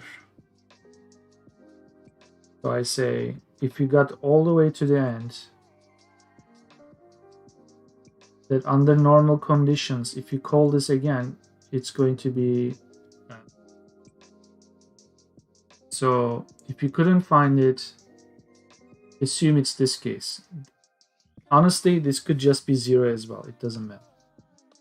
Problem is, because we are dividing this over this, you cannot make this 0. You could make this 0, that's fine. So then next value is here. Since there is next value, we're splitting it. It's fine. Then we see either one being 9, 9. So that's the case, it's 0. This should normally work. It's not the last index.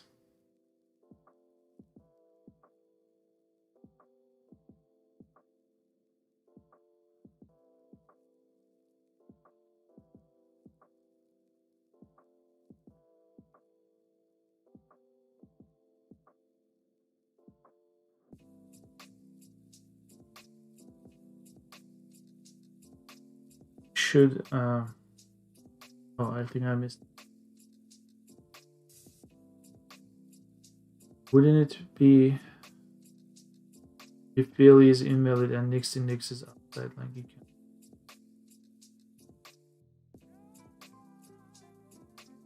But it's dangerous to go back and forth in a recursive function.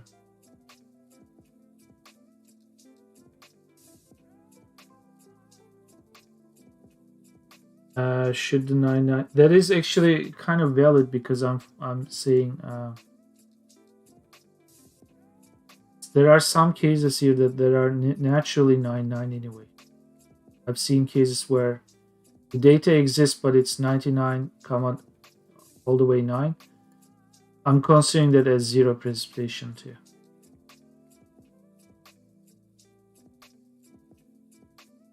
And because that's a known case, I'm basically considering my edge cases as another sort of known but zero case. So I'm kind of validating it in that.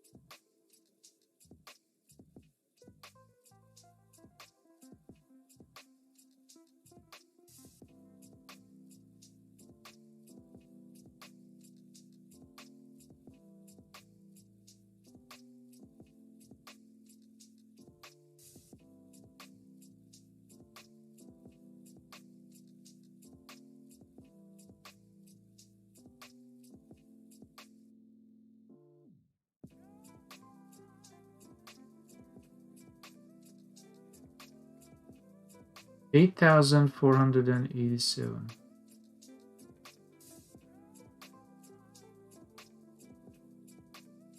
We have that fucked up case. Is out of bounds. That's something that I'll fix. There's a different fix for that.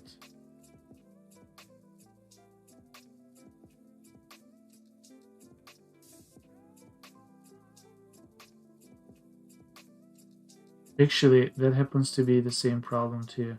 It's not an out of bounds problem per se from this point of view, but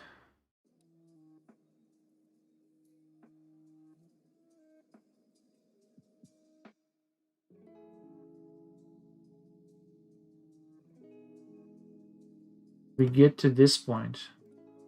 When you do return, this gets returned as 0 to the next iteration of this.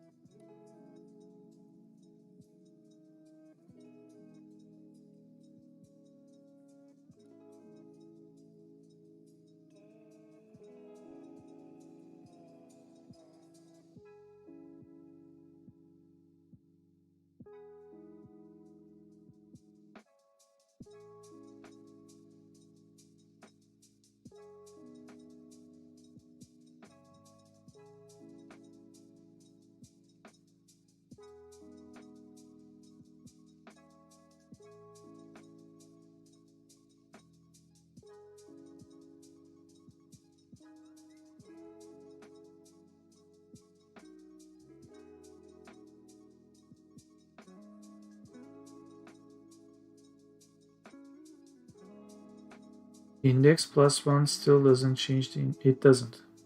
It's just... if index was coming in 0 here, this is looking at the next index, but not changing this value.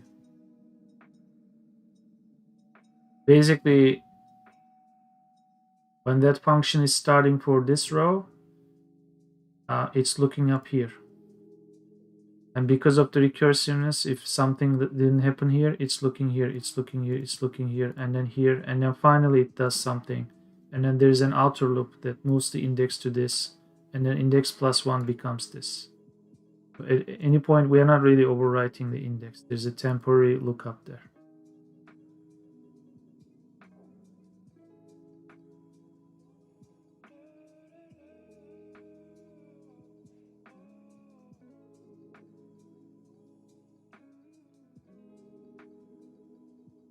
Here's something that's not quite happening. In comparison to this.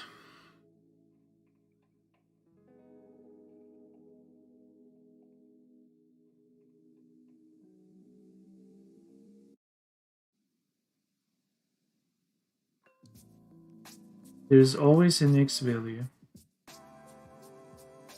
This is not running. It used to run. I kind of disabled it by making, because I always have an X value. This is not running. The logic that I established is somewhat correct. A few mistakes here and there, but essentially this is not running. Let me bring back to the intended way.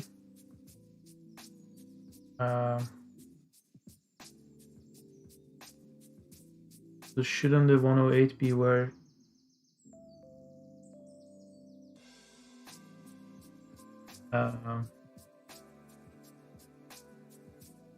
Do that in the back. No, it should do it in this function. Sure.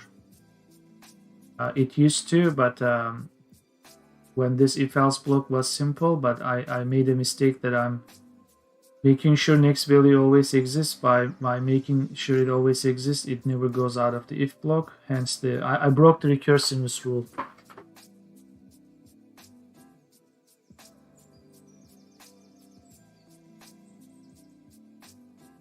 (108)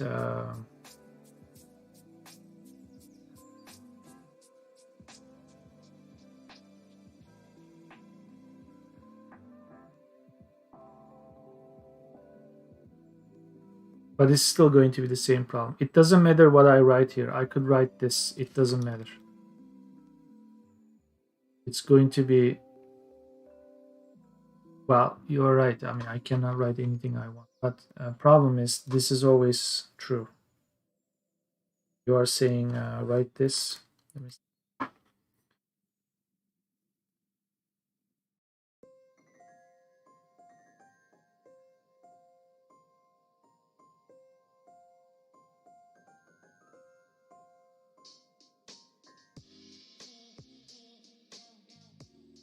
But this is a problem too. That's why we cannot solve it like this. There is no guarantee this current index will have AA1. That's the problem. That's why I was saying, like, write anything you want here. There's no guarantee this current index has AA1 either. This could very well give the same error. What is the AA1 of undefined? Because this is going to be missing.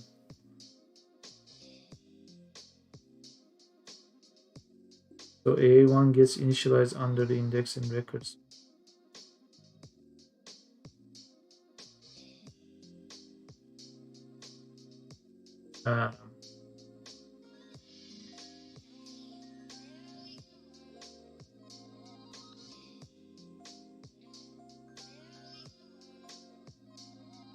Okay, just I need to close my eyes and think about this.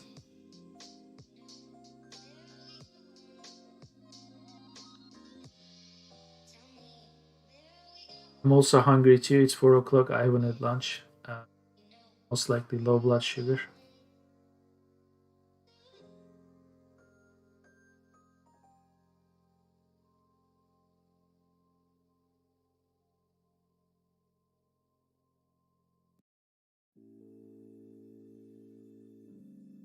Okay, we know at this point the current record doesn't exist. That much is known. That's why we are trying to determine the precipitation for this index, for this record.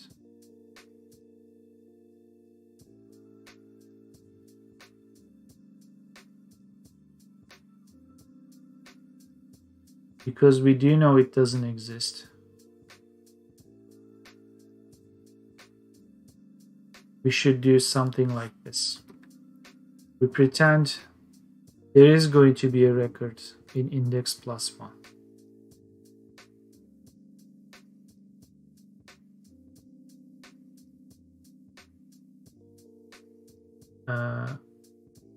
Either change once. You mean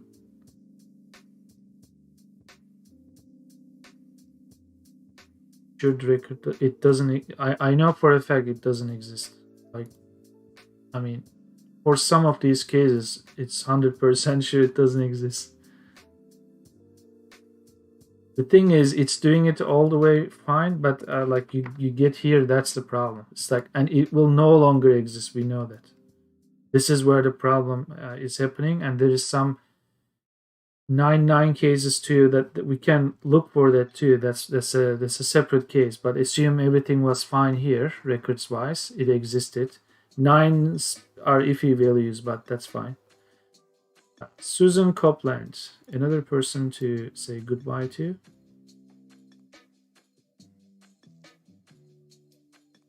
And I access that without initializing it.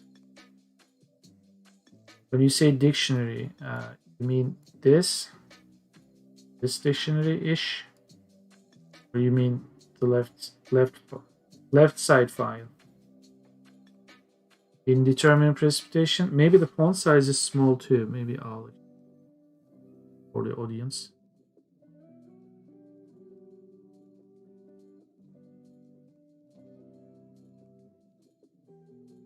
Let me read your question again. In light of array, what it is, where you want to store can without initializing.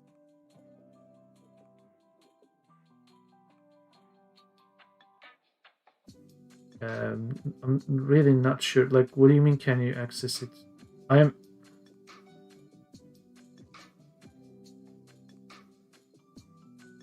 So this whole thing is a big object in JavaScript, which has properties labeled by columns.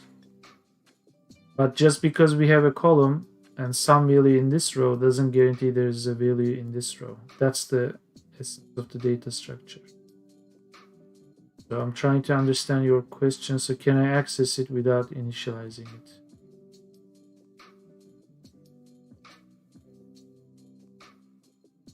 When I do access it, it's as if it's empty string. I don't want it to be empty string. So in order to determine the value, we are doing the lookup.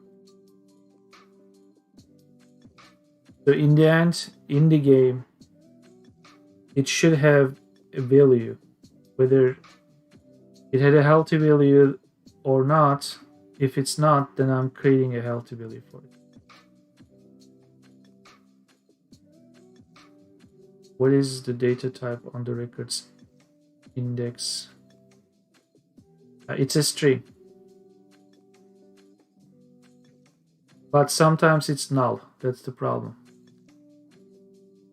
In this case, it's string. In these cases, it's null. That's the problem. So if it's null, that's why I'm doing the recursive. So find another healthy string value and do some calculation. The calculation part doesn't matter. I could honestly type here anything I want if I find something in the next value. But the data type is either string or null.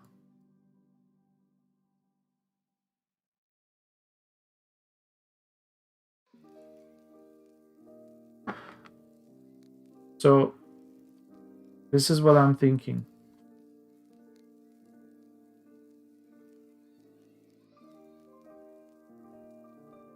I think I found it. I think I typed it kind of prematurely here.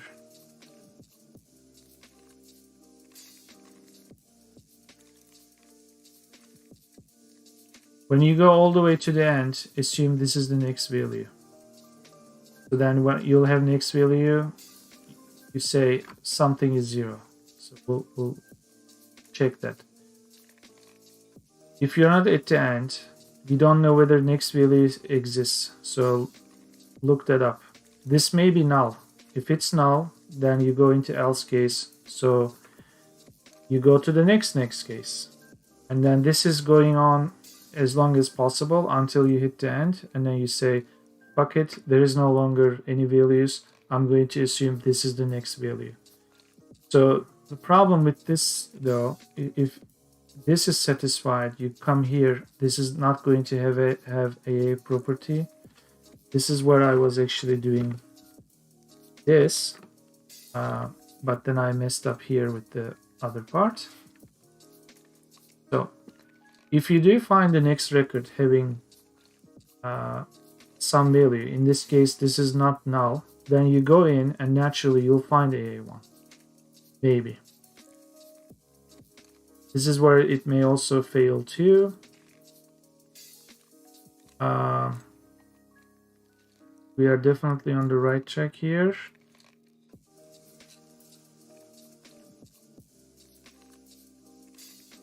Okay, then we have a chicken and egg problem again.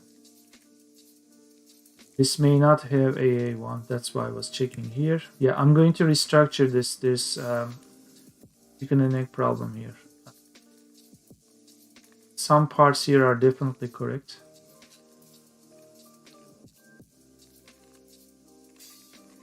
This is going to fail in a different way.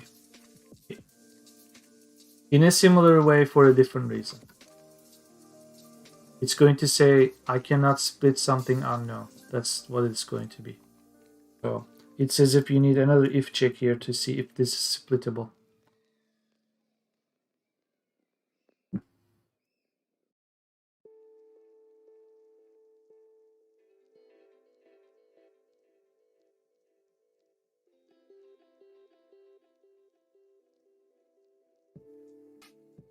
something like if next value a1 exists, then you do all this. Wait a minute. This. If not, then you do this.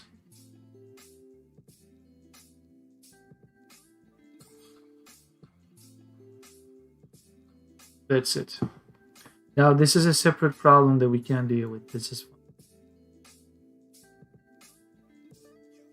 But we do have return values. It's these two. This is a separate case. It could have been just this. Because I don't want to divide by 0. Actually saying it's 0. But it's done. We now have a working recursive function.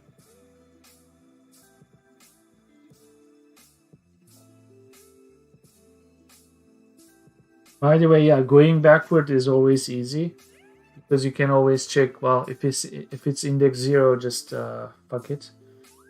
But either way, when you are dealing with objects, it's not so easy.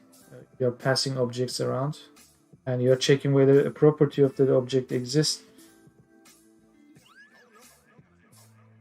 That kind of thing.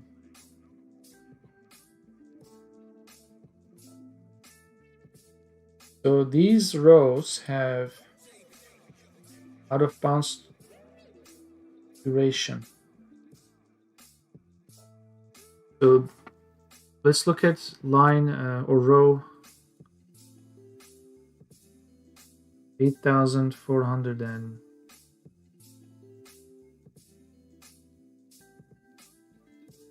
which doesn't seem to be correct. What gives?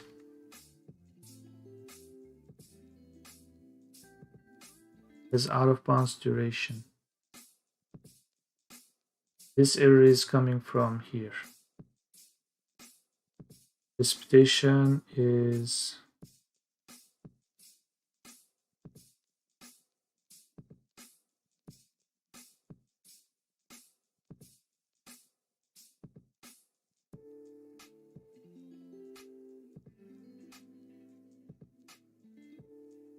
it isn't defined with function, so you don't just do a return recursive. If fail, return recursive.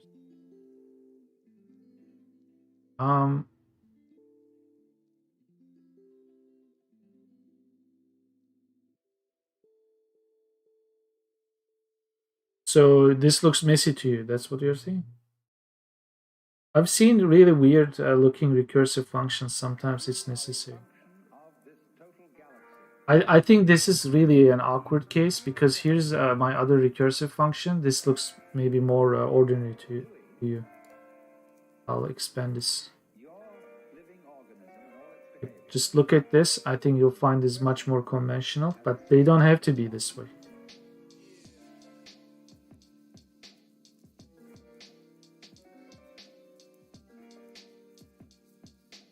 So this is an easy case where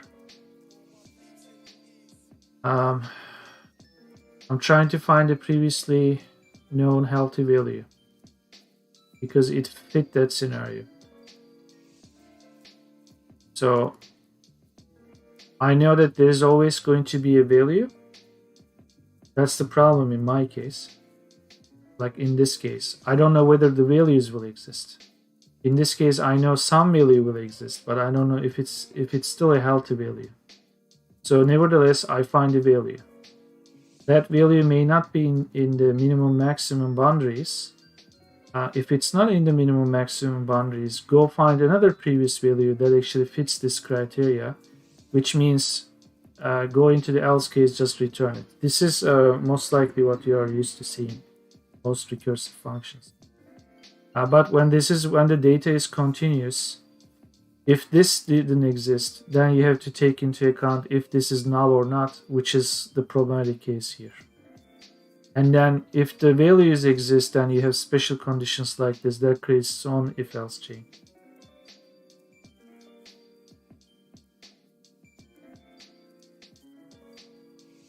Complain about that unnecessary else return.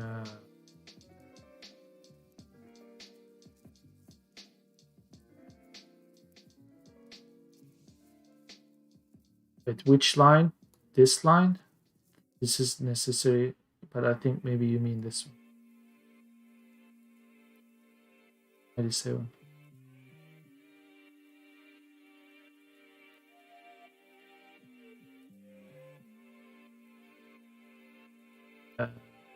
What do you mean unnecessary? You need to return a value to get out of the recursive function.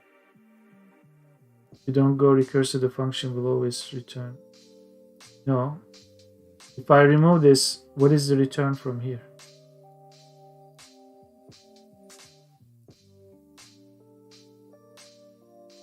Oh, this, yeah.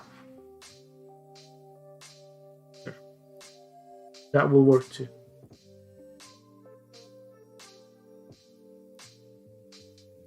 It's, yeah, I get the, yeah, the else block there is like, yes, that's explicit, and here it's implicit. Yeah, if you don't get here, eventually it's this. Yeah, I get that.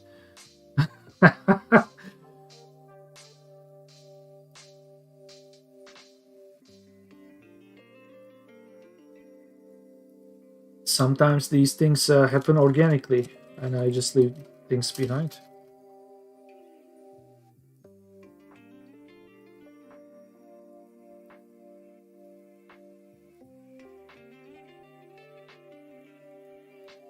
Yeah, I usually prefer this, but if it goes over a few more lines, then I go with this. I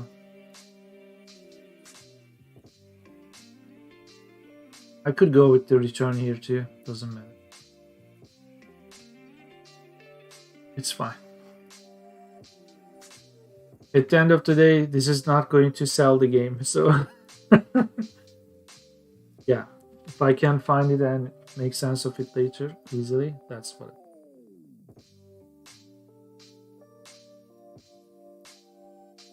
So,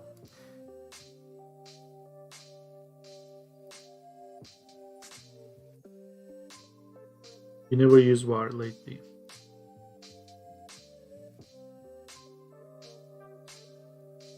Yeah, var let, we could do that too. That's what you're saying. It is very easy to read out.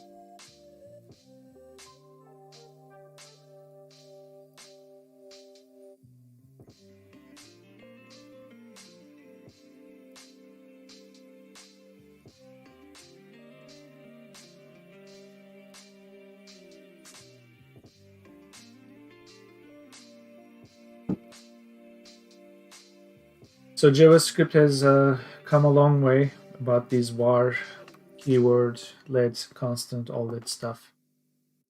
I've been doing this since early 2000s, and when you didn't use var in the past, it defined it as a global variable, so you had to use var to keep things local and garbage collectible, all that stuff. And then var was also doing the something called currying or hoisting. No matter where you define var, it was always pushed as the first block in the function, so things like that. Nowadays you have block specific var with let and not, things like that.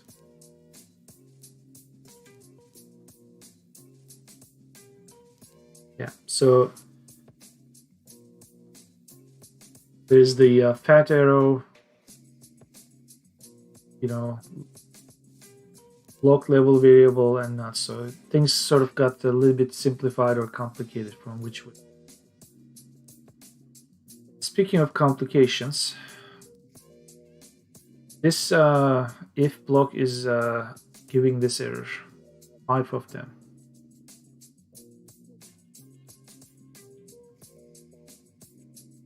Eight, 4, 8, 7.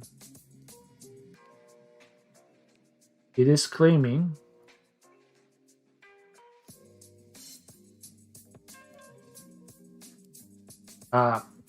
see, that makes sense. That makes sense. Because I'm not taking into account this 9 cases here.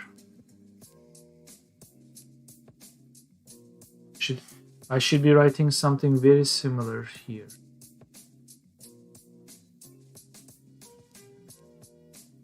If duration is 99 or precipitation is this bullshit,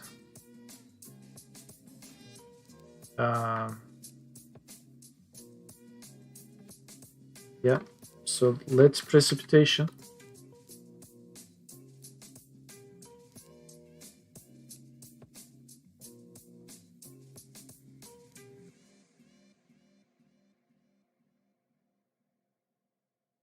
holy mother, precipitation is 0, else, Jesus, can I type? Else, okay, precipitation is,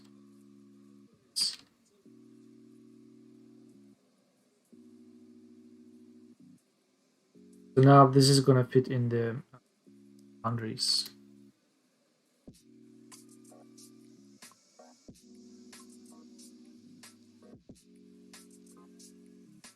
Of course, if you check against the string, it's going to fail. That also makes sense. Which means if you want to keep it that way, let precipitation be this.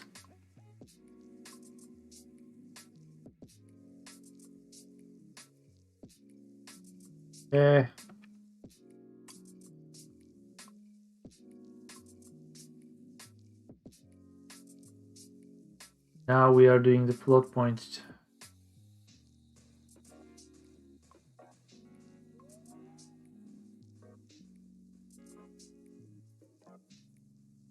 SketchUp, you are staying out of JavaScript. Smart move. Did I set it to negative values instead of 90? Yeah, now we are in the float point stuff. Yeah, they don't report negative values.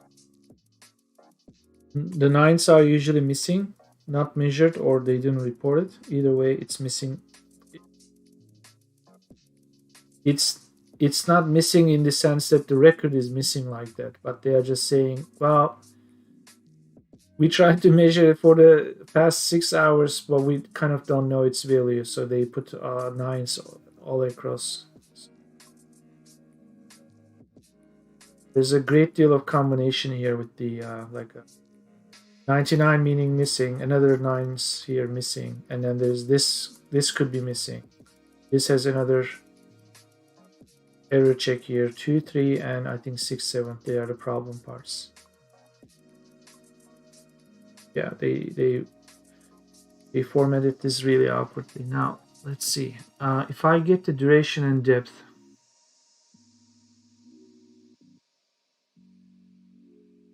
I really want to keep this string because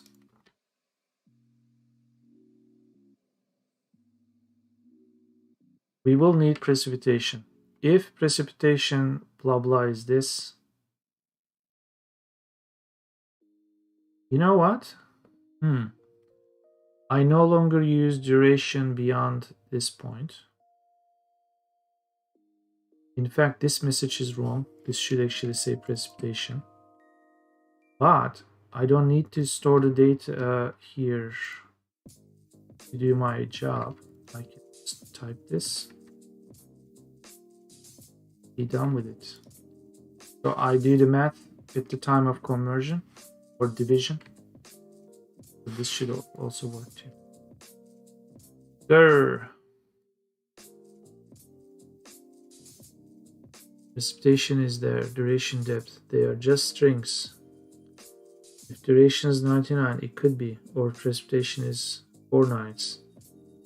Precipitation. Let precipitation to be 0.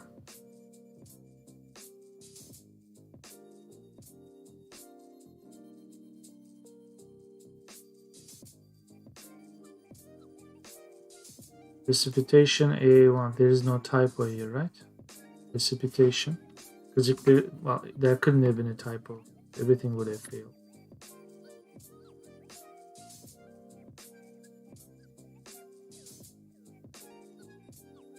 Depth over duration.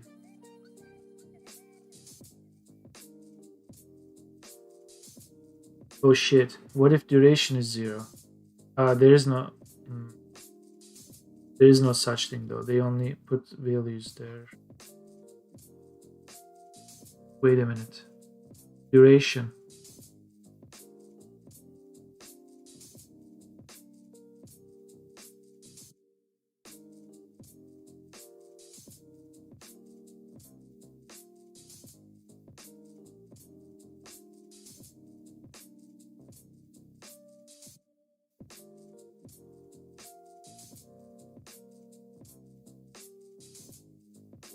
Let's look at 1100.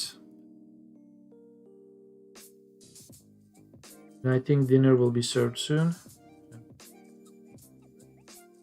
Eat and smarten up. Another problem case. So that checks out.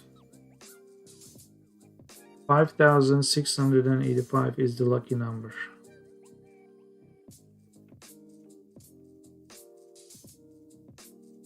It is in fact a lucky number. So what gives?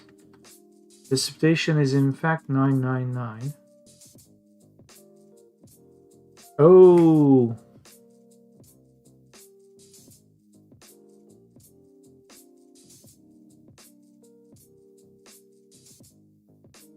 I called it precipitation here when I broke it down in the split, but here it's depth.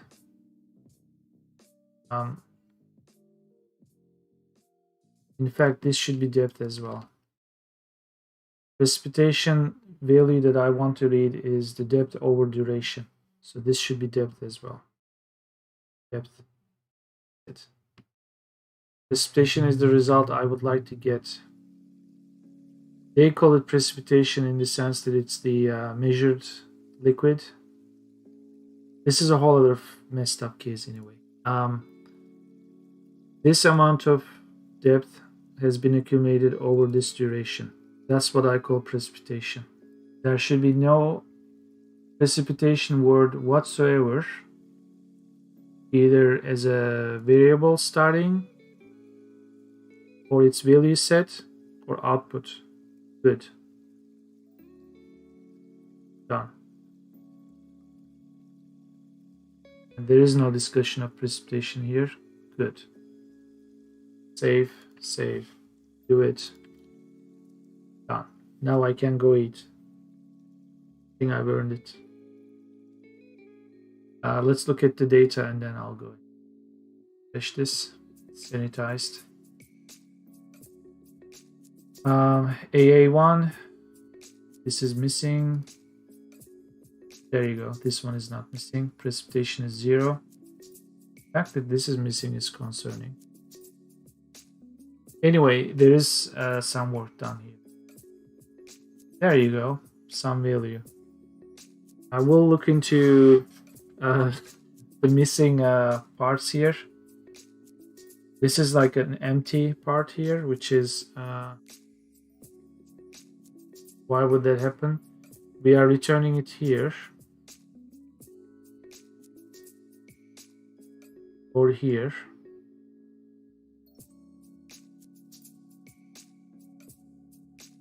Let's look at the second row and then we'll this one is missing. The fact that that one is actually really missing makes me think that we are in this case. The precipitation. Oh, okay. I'm determining it. I'm not normalizing it. So we could be doing something like this.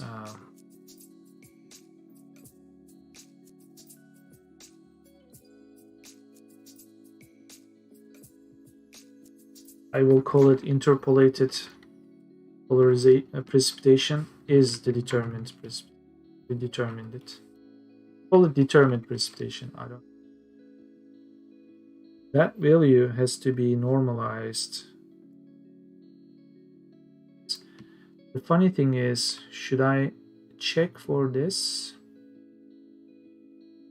I don't think so because I'm already doing this edge case. Anything in between should be okay because they are within their. This is correct. This value is wrong. This value. This value. Okay, run this. Done. Fish. Get one. Bingo. And you say not a number. So say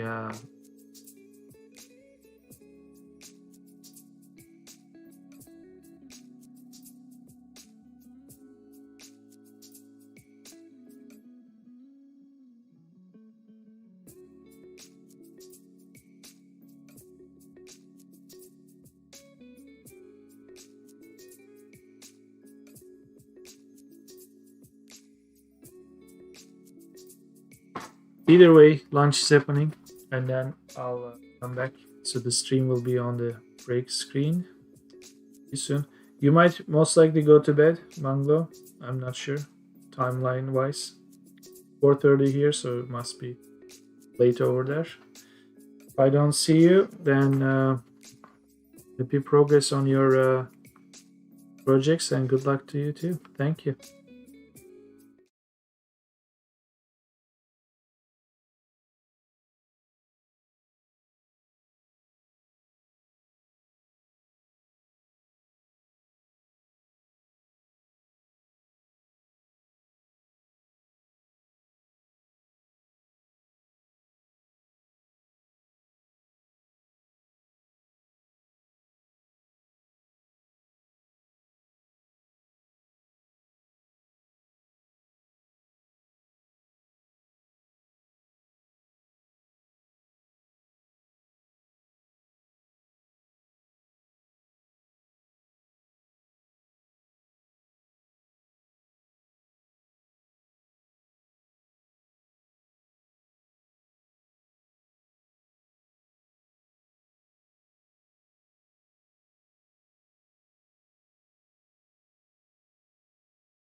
So let's look at stream goals now that the dinner break is finished.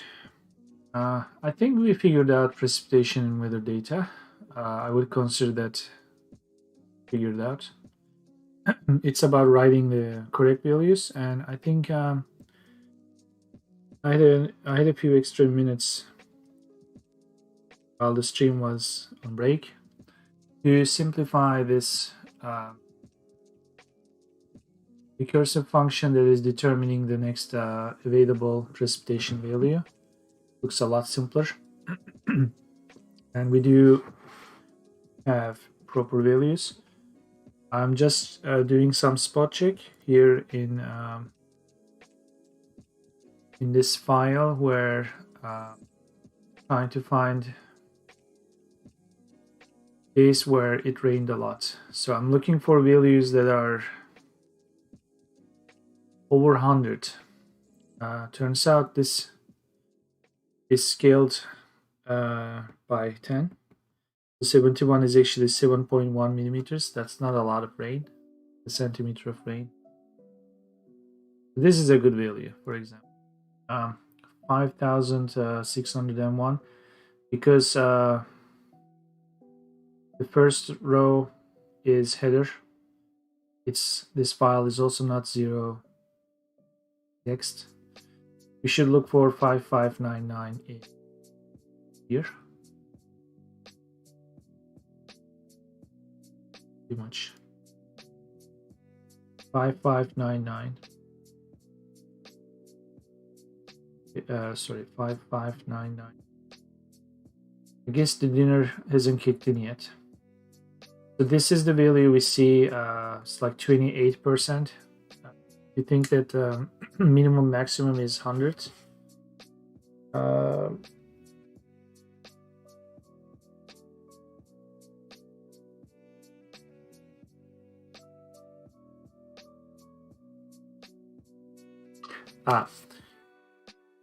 We consider this 170 over the course of 6 hours. So the value that we are calculating for this particular row is 170 over 6 hours. So this is going to be roughly 30. Okay, if it was 30, it would be 180. So this is like 29-ish. Okay. In fact, we have a calculator. Why don't we do it? So it's 28%-ish. And because I picked this range, it is going to look really close to this with some decimals fluctuating here and there. That's it. It's 28%. Okay. We can also do another control check here. For example, the next hour is, by next hour I mean this is empty, but because we are using this as the value for these missing hours, from 170 to 71, it's 2.5 times. Okay, because 2 times 70 is 140. You are missing 30, which is sort of half of this. So it's going to be somewhere less than 14% for the next index. Check that. You can actually calculate that a bit more carefully. So 71 over 6. In fact, this is the accurate number. Okay. So we have a precipitation system, or we are taking the precipitation data from CSV file and we are updating our records. There is no error generated during the process, which also means I can delete this horrible recursive function.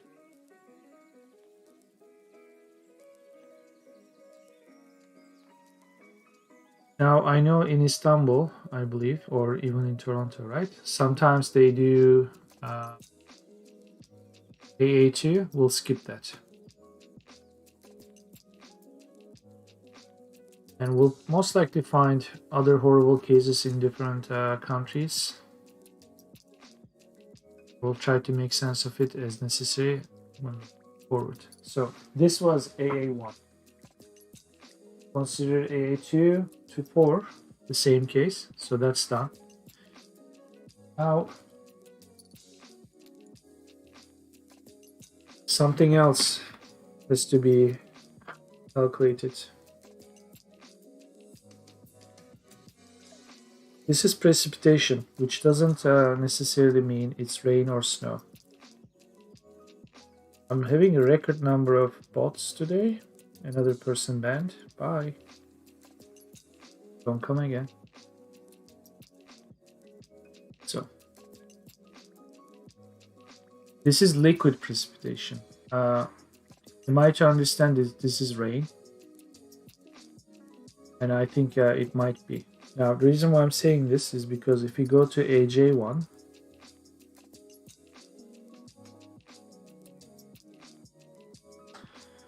we have a separate section for this type of precipitation.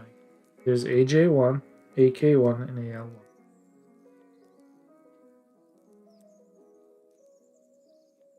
So this has to be investigated. By the way,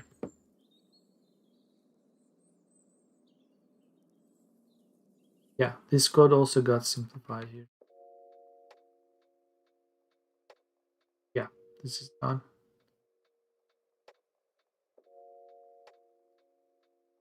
AK1. No, let's look at AJ1 first. That's where we are. A1 is second, and last is AL1. The identifier that denotes the start of a snow depth data section. Read about this. There's the dimension, condition code, quality code, something else. The depth of snow and ice on the ground. Interesting.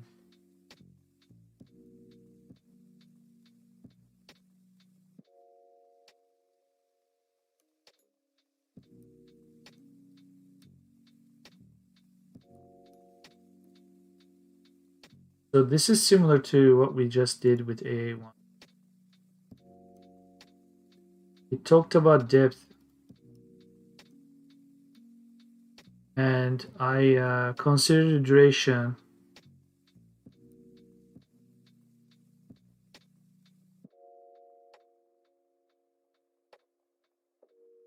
I suppose if this is what precipitates, and if it lands somewhere where the water is not running off, we will consider precipitation equal to depth. Because if it's over a duration, we just do the math here, but it's the same thing. This is hourly depth or precipitation. This sounds like that too, a little bit.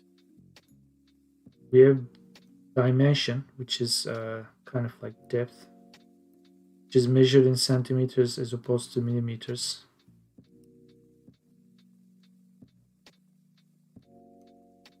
Which is actually something I should be writing here as like a factor, but the value that I'm reading is actually scaled by 10.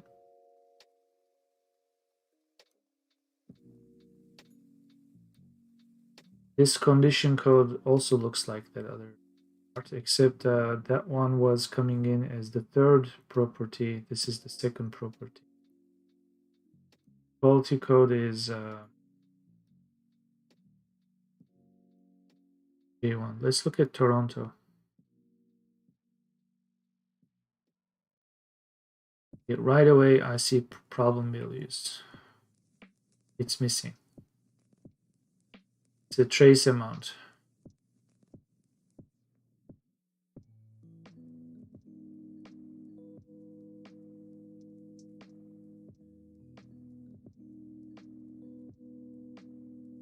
See, something like this is so arbitrary.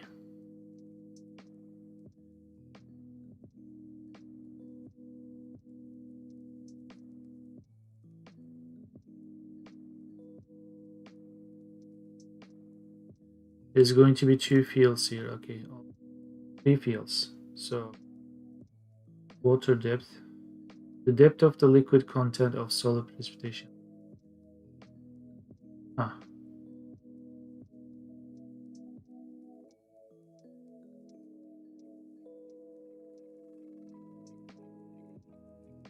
I'm kind of curious. Has anyone bothered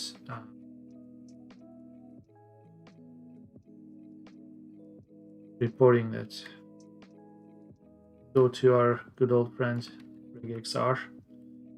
So here we are looking for values. It is 6 times. In fact, you found it. See the list.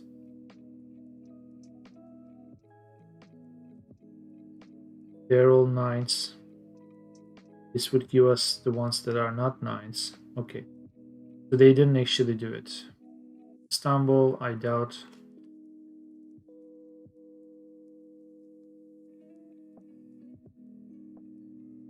Similarly, they are going to all 9s. Yeah. So in other words, this is useless. If that is useless, most likely this is going to be 9. Go to Toronto. Yeah. And water condition quality code. If either one of these is 9, usually this is 9. See that in here already. Here you can see it too. First value is 9s. The third value will be 9.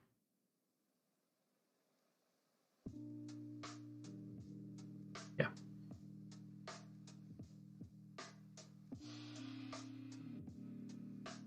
If the first one is 9, then the third one will be 9. In that case, the second value is marked as trace. So there's insignificant trace amount of snow depth.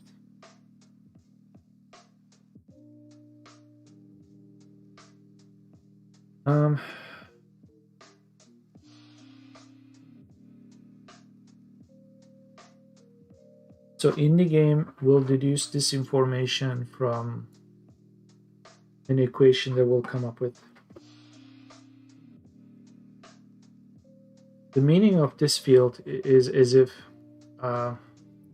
the snow on the ground melted, it would amount to this much water, but they are not calculating it.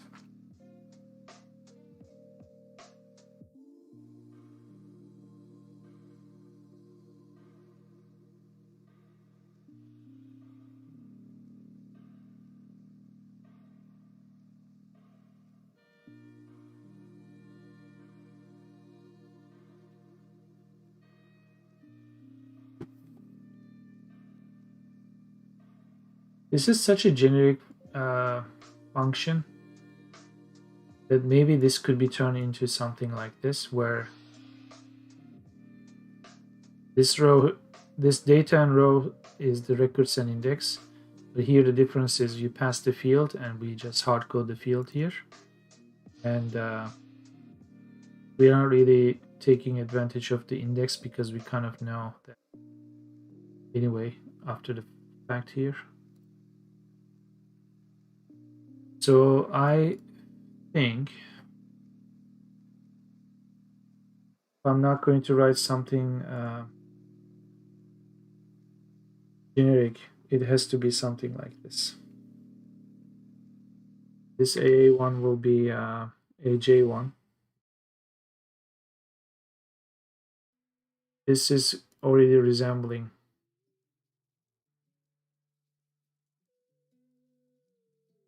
precipitation, so let's replace all this with AJ1. So if the AJ1 is missing, pull you here.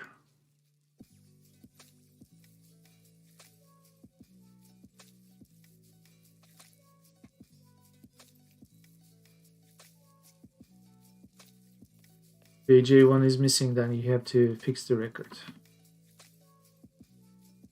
Let's export this function, determine snow. So in AJ1, this is what we are doing. trouble with copying and pasting that you forget to fix the records as you go. Do that. Be a bit more diligent or vigilant. So we determine the snow if the record doesn't exist. In other words, it would be empty here. Similar idea.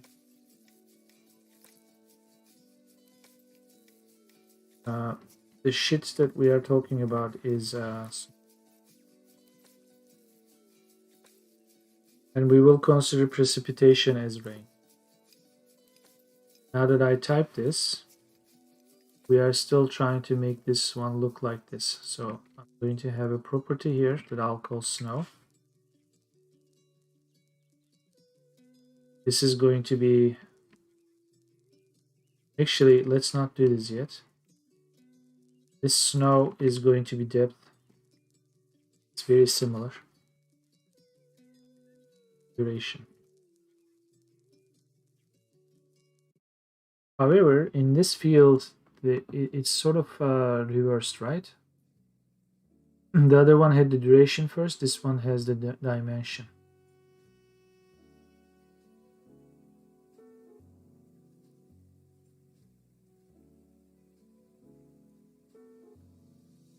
Oh boy.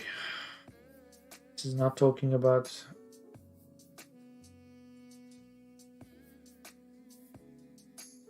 that's the problem. This has no time concept.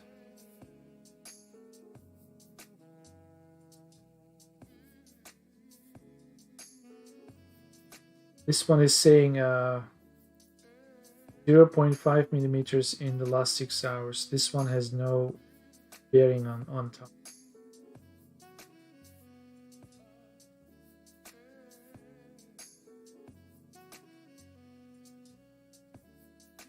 This is mainly measuring how much snow there is on the ground. So would that be a blessing for us?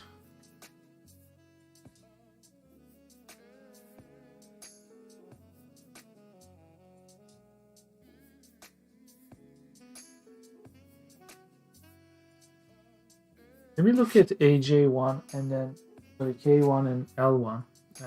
More informed decision here. Better informed decision. For the month, AK1. That's why they don't bother.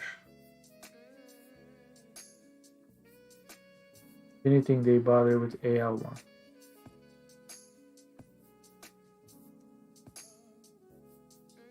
So I have a feeling we'll skip this AK1.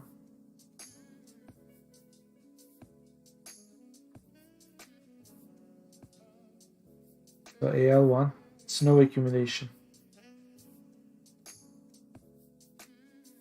This now looks like rain.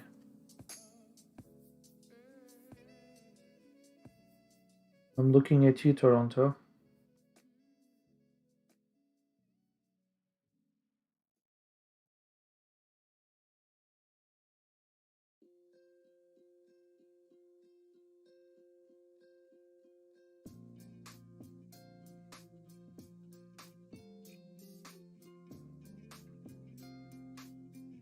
January 4th, in the last 6 hours,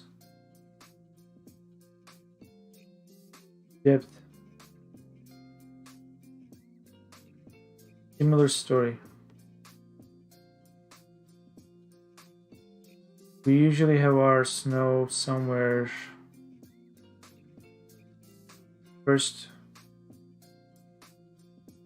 the end of the first week, maybe the second week. So I'm hoping to see higher values as we go to January 10th and then maybe onward.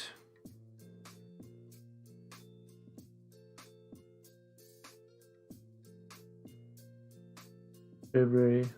This is 2010, right? Okay, 1 year was really mild.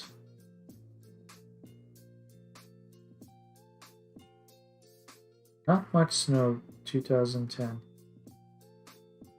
By the way, as opposed to the other one, is this centimeters? Okay. So this is actually 4 centimeters as opposed to the 40 we used to read in the other field. That also makes sense.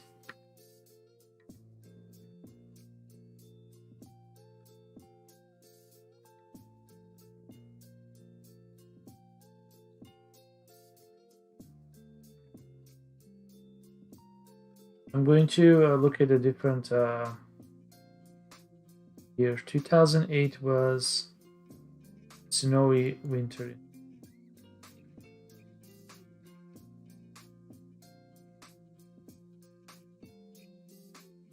What?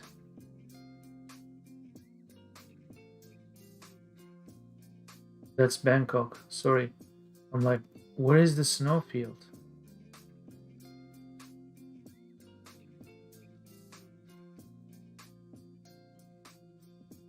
There you go.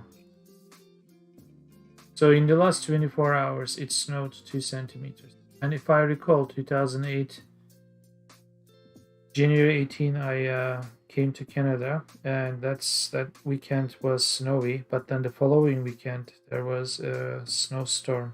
So that would make it 25th, which would actually have a really high number here.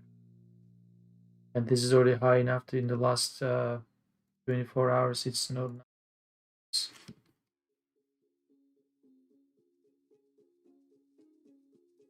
This is missing. That's not 999 centimeters.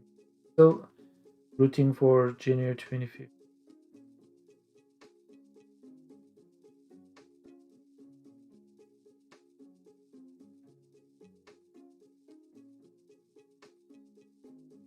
That's close to my arrival. In fact, this is the weekend.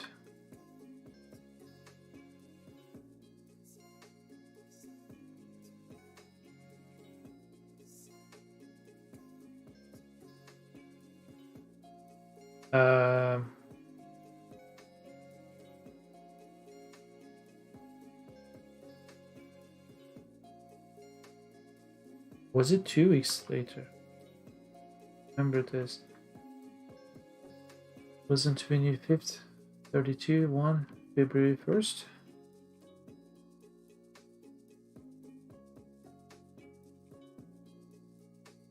Yeah, this is a lot of snow. 4 centimeters, 6 hours. Another 4 centimeters, 6 hours. It's still February 1st. Another 5 centimeters. Maybe it was this. Yeah. It was 2 weeks after I came there.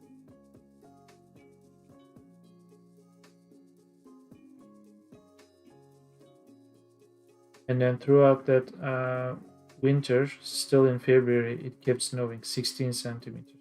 There you go. 7 centimeters. 30 centimeters. Yeah, that was a crazy day.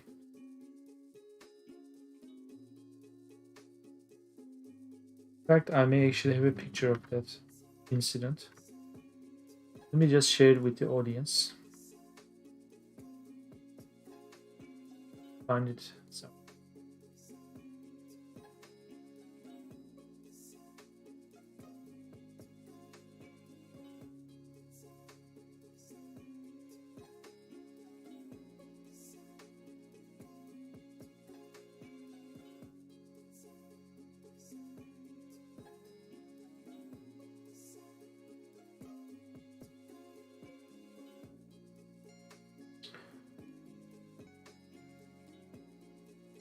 So this is what was going on.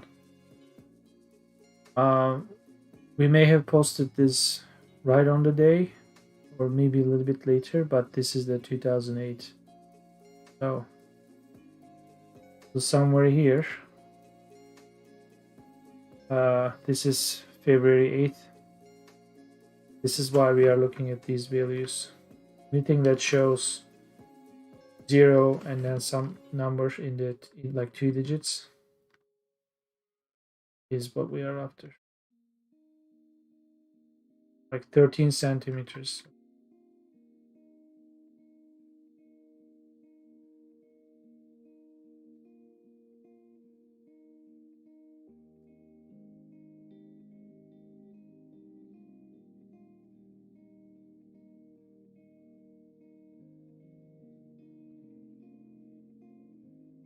March 5th, 7 centimeters, 6 centimeters, another 2, 8,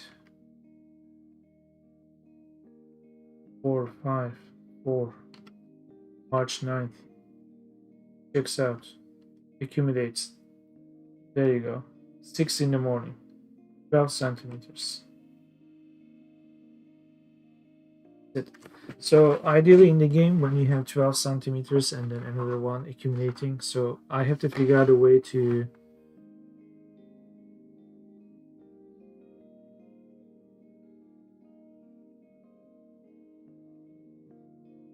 display visually snow accumulation. And I think I have a way of determining that.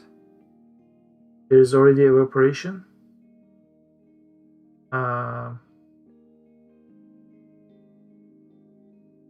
Equation. So this calculation we are taking care of right now.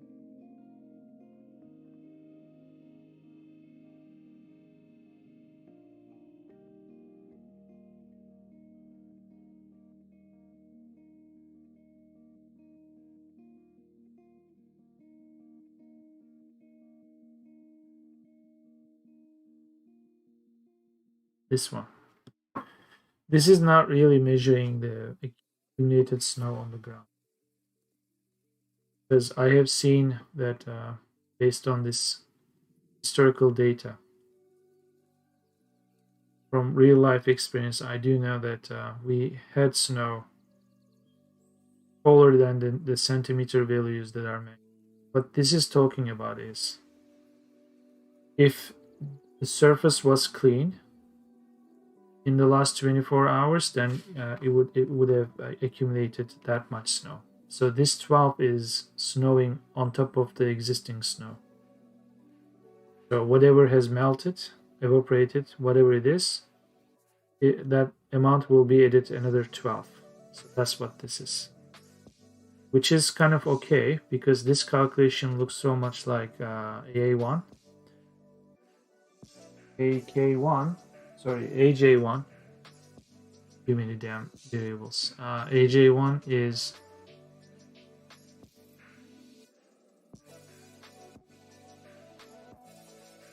about something else, which again, when I look at the data here, is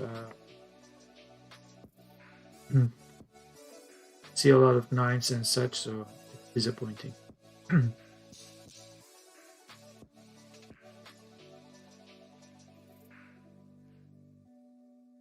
Because this doesn't have a time concept, right? The 2 is this.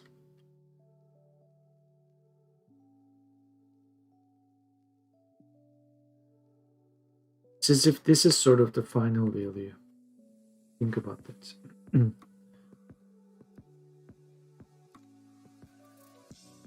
If there is 2 on the ground and 3 is snowing, you'll be left with 5. Is that what I'm trying to understand? Like I should understand. And this one is missing, which kind of makes this whole calculation pointless. Because, yeah, it is pointless. Keep in mind, there are some fucked up values here. So let's go to a bit more cleaned up file, which is this. We are still looking at AJ1 and AL1, right? Yeah, we cannot really trust this because these 9s.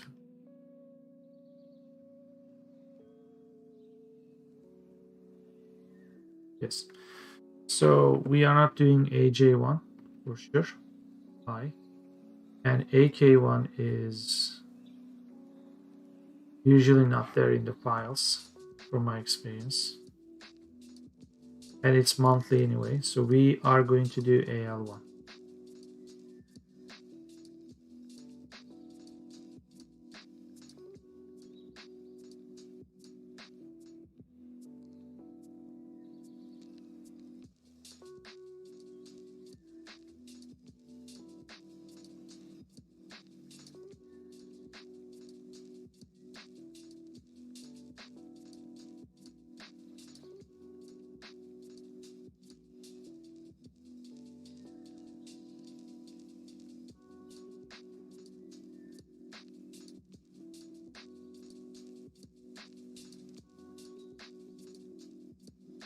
So write something like this.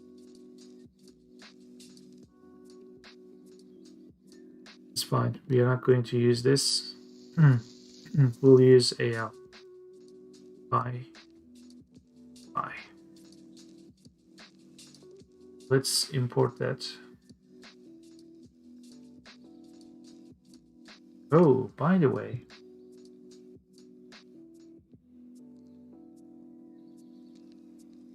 I never exported AA.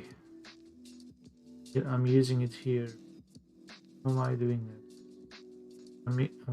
I'm directly taking it. I see.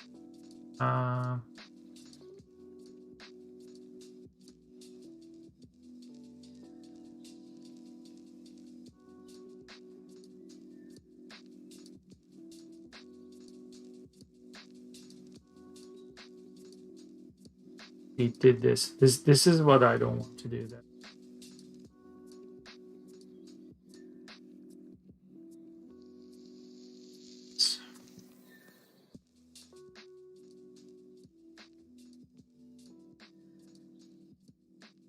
We need AL.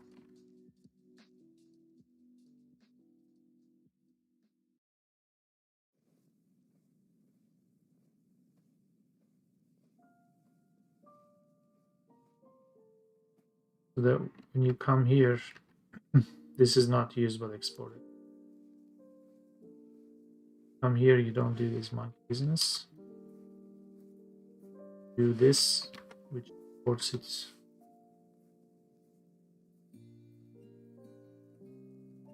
This is not used yet.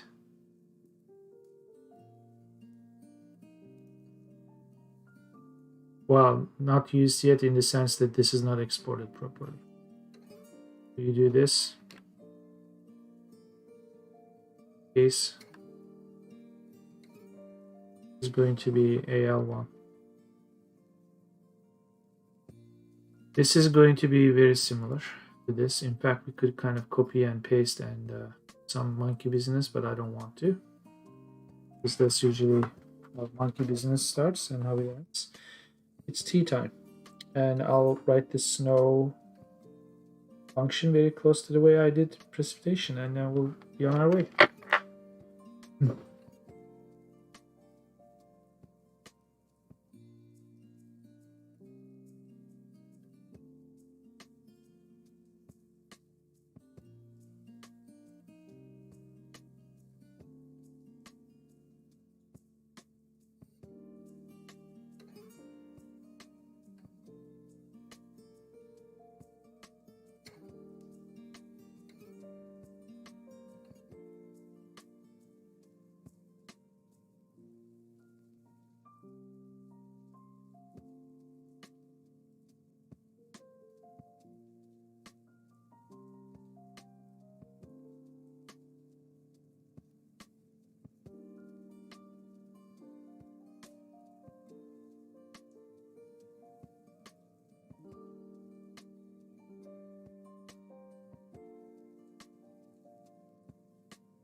Chop, get going.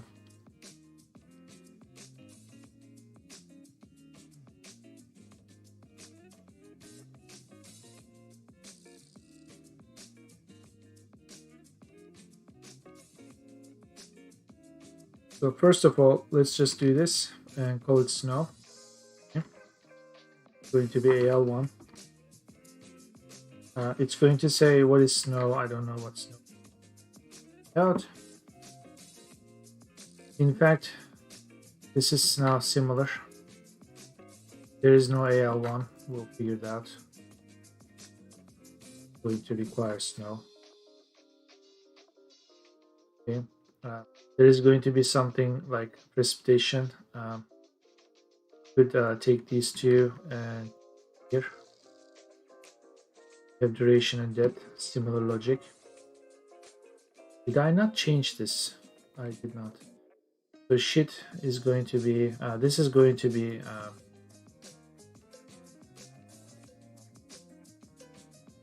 Yeah, let's just do manual replacement. We don't need to be super efficient all the time. In fact, we are going to have something very similar to this right under here. This is where we don't actually parse it, but we kind of calculate it based on duration. This becomes that. So we have to make sure that the field length is the same, or accurate. We are in AL1. Perfect. The quantity is, it could be 999 or 999. That's the difference between meters and centimeters. So this should be one 9 less. So if it's either one, we say snow is 0. Otherwise, you calculate the depth and duration and you find the snow. Now, for this to work, we need to define something like this here. This is going to be snow. This is an arbitrary number that I'm coming up with, although in the other case,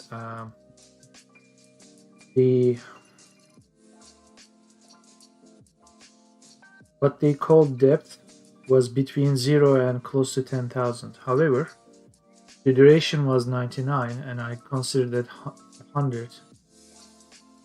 So I did like 10,000 over 100, which then is sort of 0, 100. So this is a good case. So we gotta do something very similar.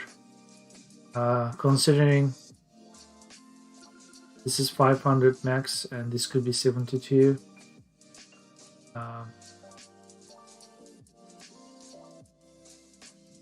Because that's the maximum we can ever have. That's what you gotta do.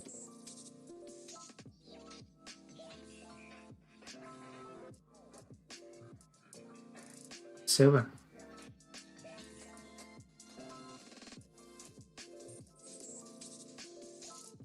Which is weird.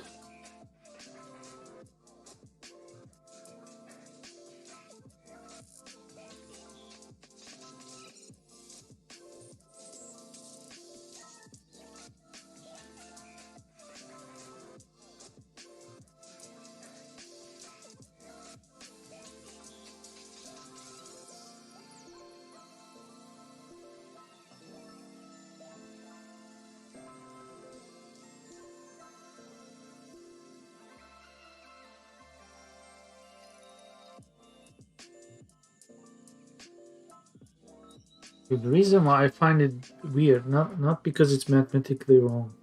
It is correct.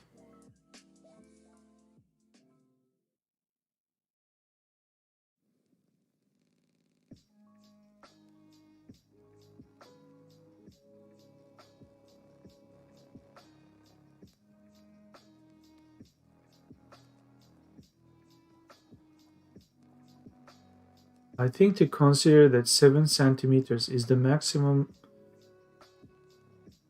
amount of snow you could get in 1 hour, it's optimistic. we have cases where that number is really high.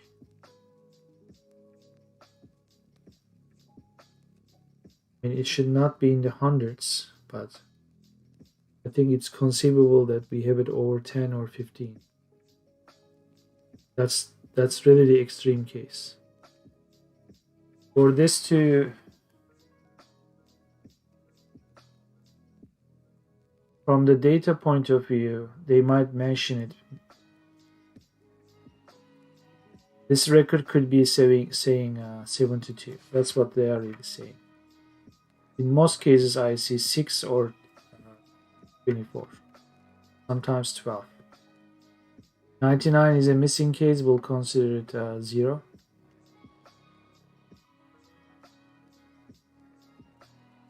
See, this is 3 centimeters of snow in 6 hours, so it's actually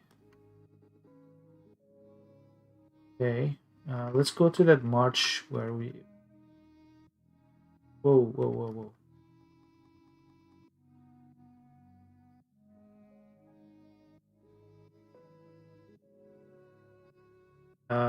This is not that file. 2010 was a dry year.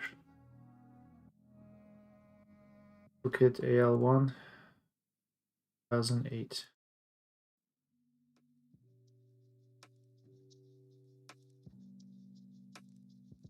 Here's how we can check. For Toronto 2008, regular expression, we are looking for digits. We're looking for that starts with digits that have not all the digits. We are interested in digits that are between 3 and 9 and repeated twice. Okay, we have no match. In fact, if I do this too,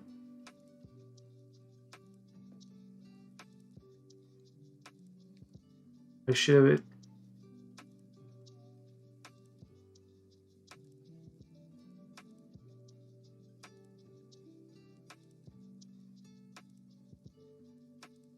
Do not have any. We do have 24 right there.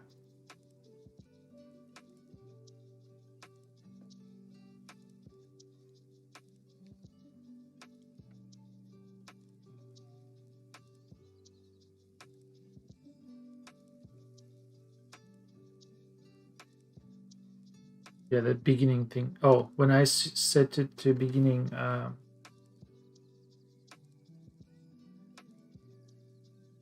so we do have this. So they did not report anything other than 99. So that's why I find this 72 extreme. It is possible. The reason why I'm saying it's 24 here, maybe it's more conceivable so that this number could be this.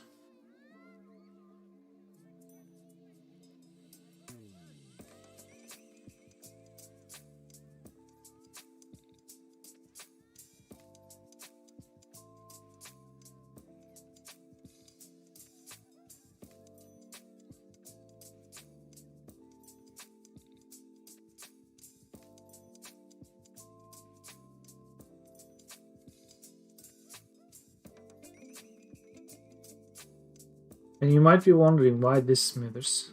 If the values are too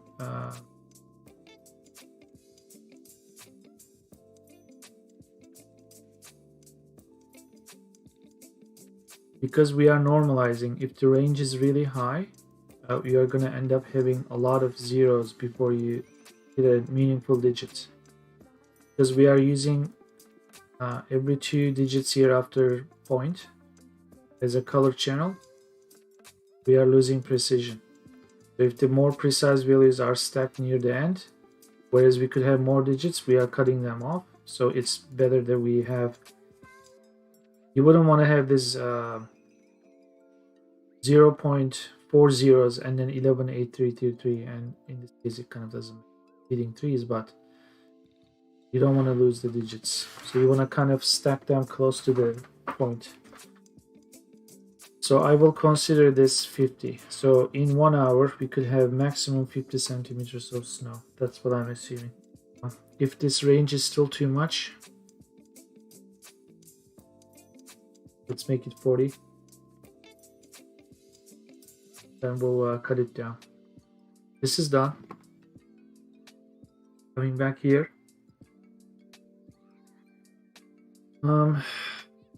This, it should not be here. This should be snow. In fact, this is snow. Good. And this has to be snow.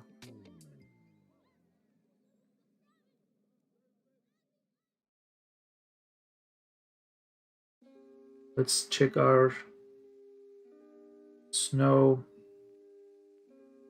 code. This is now running on AL1.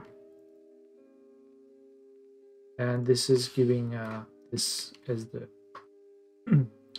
safety record.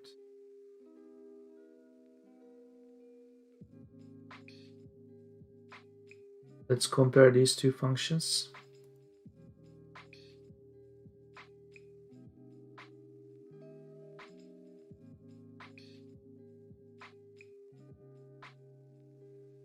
Just variable names. This actually needs access to records.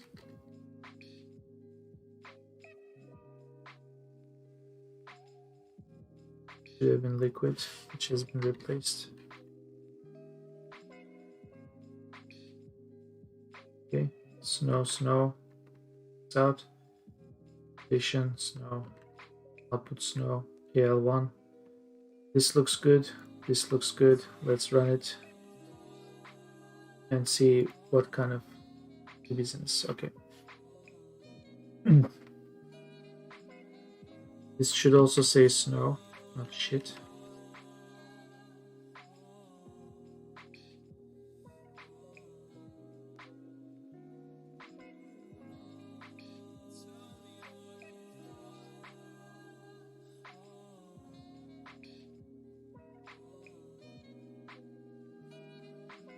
For example, line 1096 in this file, AL1.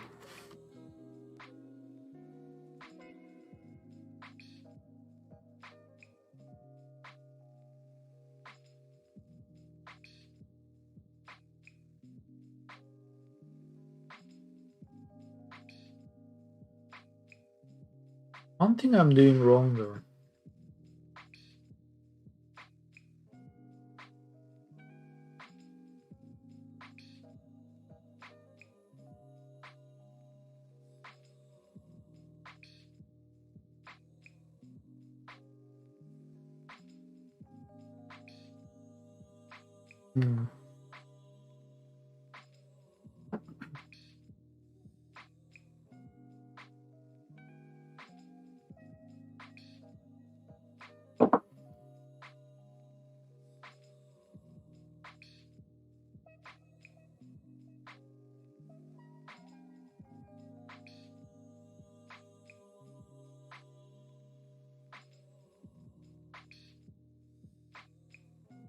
I'll look at that 1000, but I kind of noticed a logical error.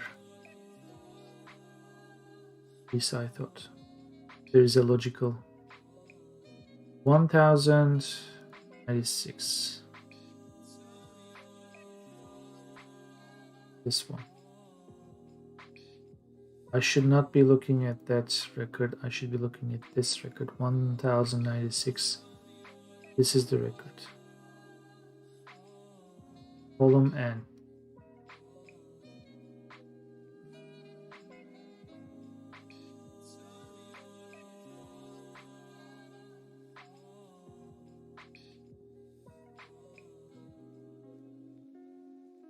Wait a minute, wait a minute.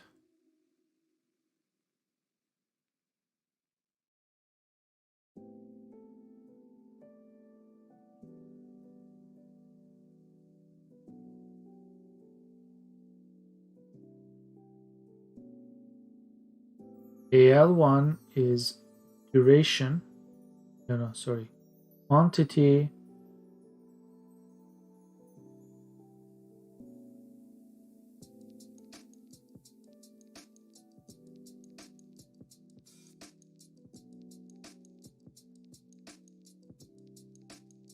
K1, we don't care about this. This is talking about duration. This AL1 is talking about.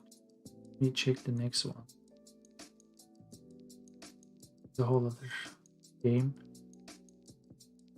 We don't care about this. We only care about these two, quantity and depth. And depth.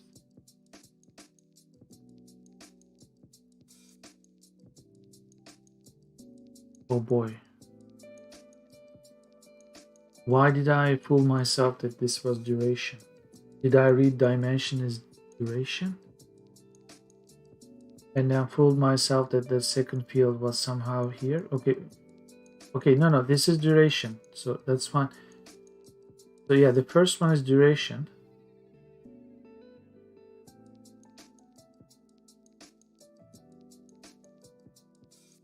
For AL1. I'm looking at AL1. Why is the duration for... Oh. Just a second. Okay, here. This is...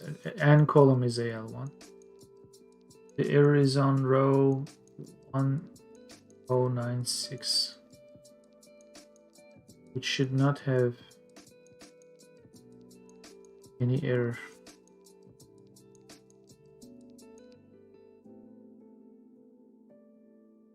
If anything, this is missing, this will be marked 0.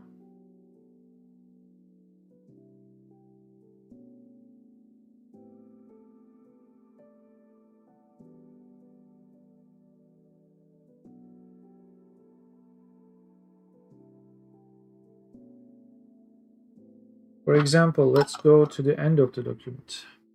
8,400 and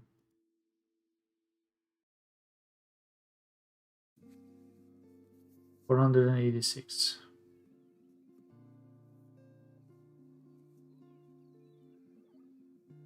And 5 and 3 and that. So all of a sudden you're freaking out here.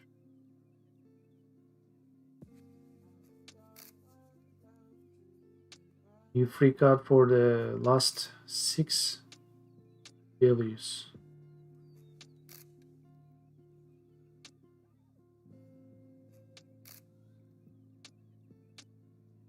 Something is not adding up here.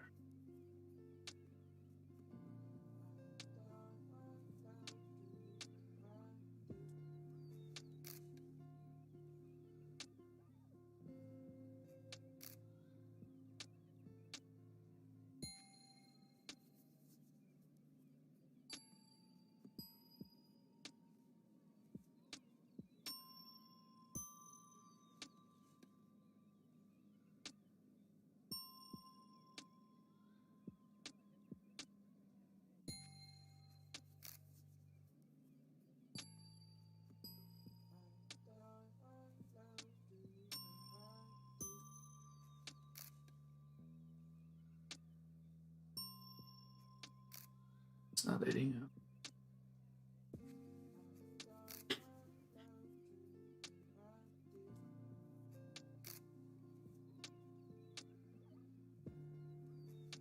Not in min-max.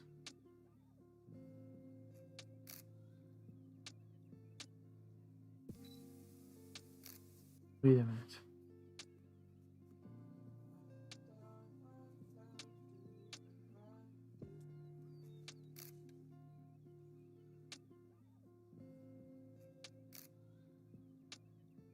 So for some reason, some of those values are out of bounds,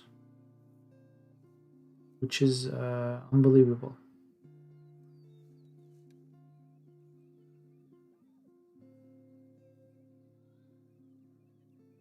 Fewer errors.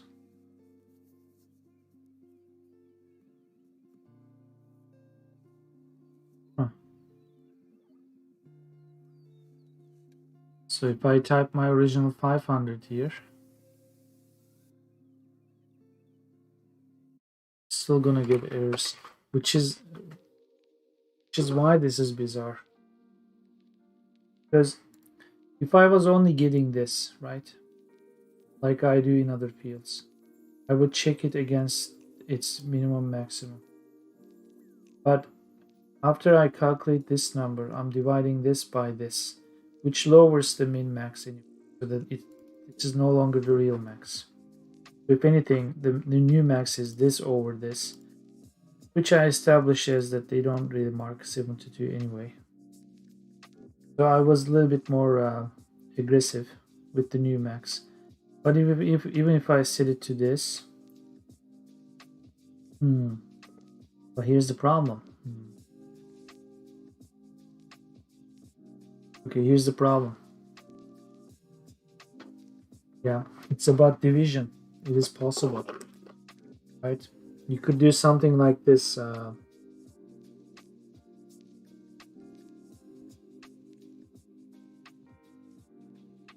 don't know. You could be dividing something still small to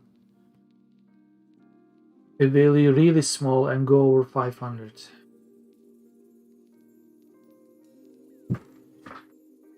And here's a way to test it. Just mark this 5000 and I bet you'll clear some of these cases too. That's it. Which is a problem for this one too, to be honest. And why was this not a problem? Because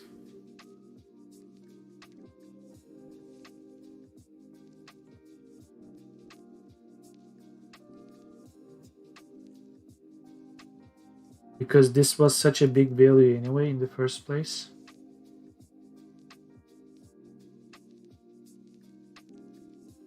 Because the precipitation's maximum was 10,000.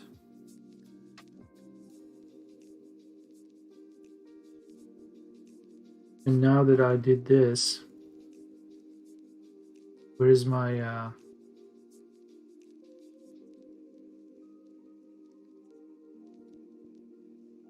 there's no snow here. Let's look for a date that there is snow. 983. Some small amount of snow.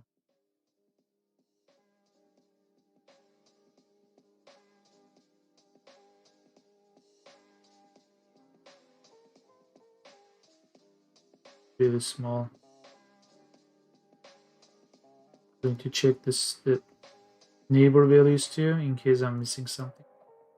And this is where we are losing those distances.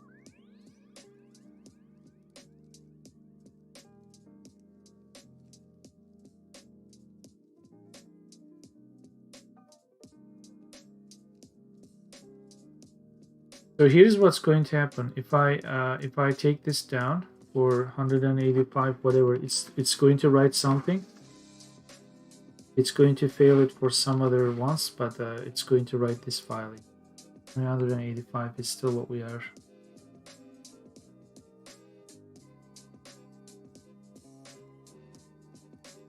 $483.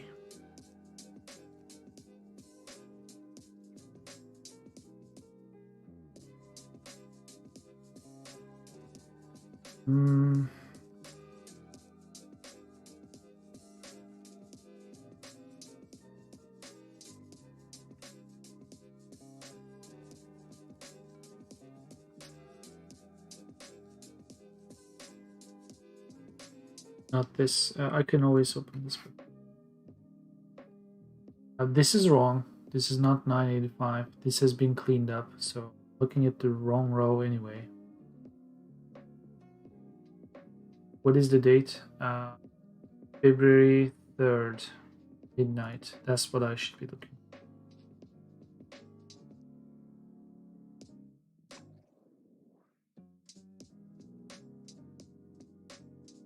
February 3rd is this, which is 794. That's what I should be looking.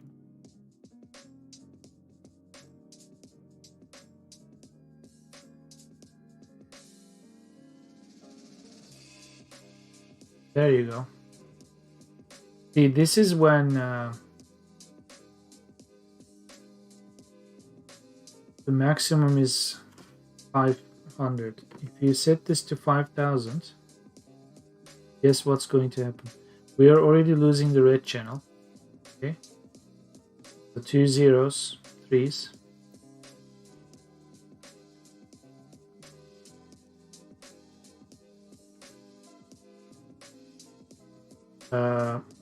First, when I saved the file, I didn't run it.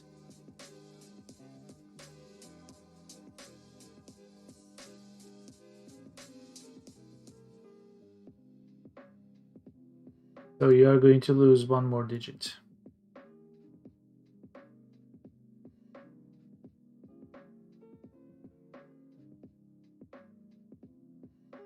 So if you get this down to a very conservative number, then you are going to have even more cases like this.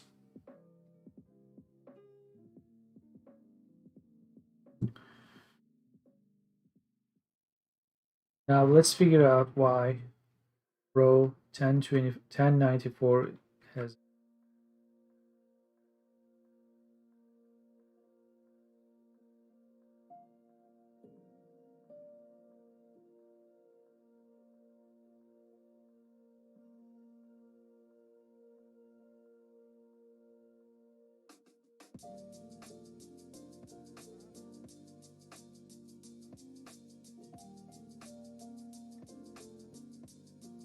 Which is surprising because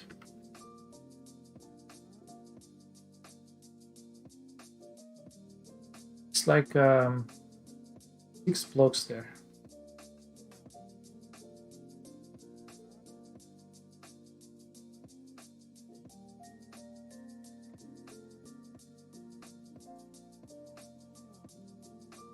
Six.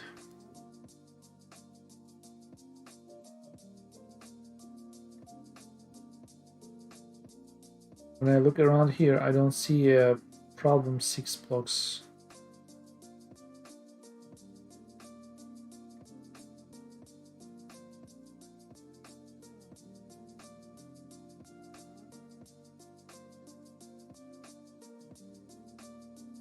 Do we have this sort of 6 blocks around 1600?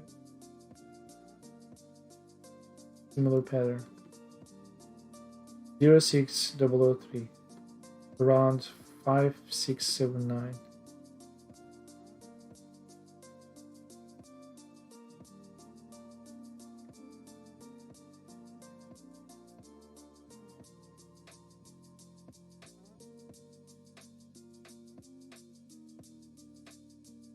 Kind of empty.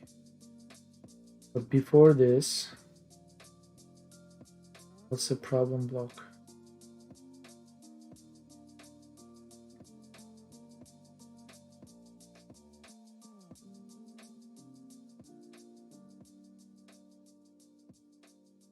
What is going on?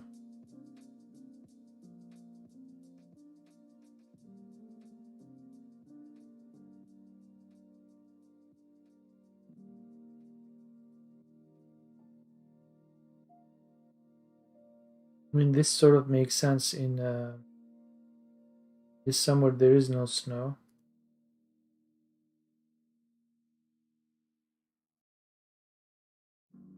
So I was hoping to have it 0 anyway.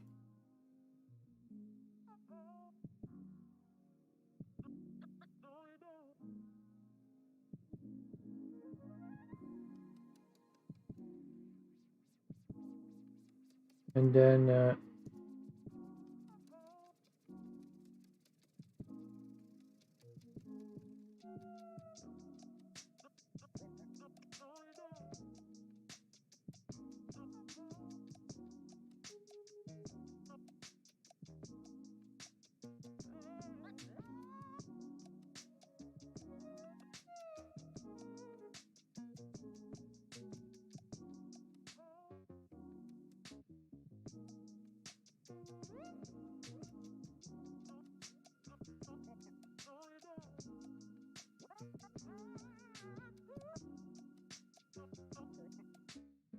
oh shit. That explains why the values are so skewed. Kids, keep in mind, when you copy and paste your functions, especially recursive functions, change the name of your recursive function. Because it's recursive, you're going to end up calling the previous recursive function in the new copied one. So the determine snow recursive function is calling determine precipitation, and you're going to have a runtime error, not a compile time error, no syntactic error. This is just bullshit error. This thing is supposed to call this one. That's why these are not matching, because these rows are failing for the precipitation, not snow. That's why when we look at the snow field, where it makes the claim that that particular row has an error, there's a problem. Do try this at home and do it right. This is done. Now, in fact, this could just be 40 now or 100. You can still look at values such as this one to check. 794. The reason why I'm looking at this because there was 1 or 2 centimeters of snow on this day. The smaller the value, and especially since it was measured over the course of 6 hours, it's going to be divided into such a small value. But in the normalized value, I want to see something more in the first 2 digits here. Let's check it out. So 0.05. Okay, perhaps as I was saying, this is too much, so do this. I think it's kind of weird that any place can take more than 40 centimeters of snow in 1 hour. Talking about urban environments, not North Pole.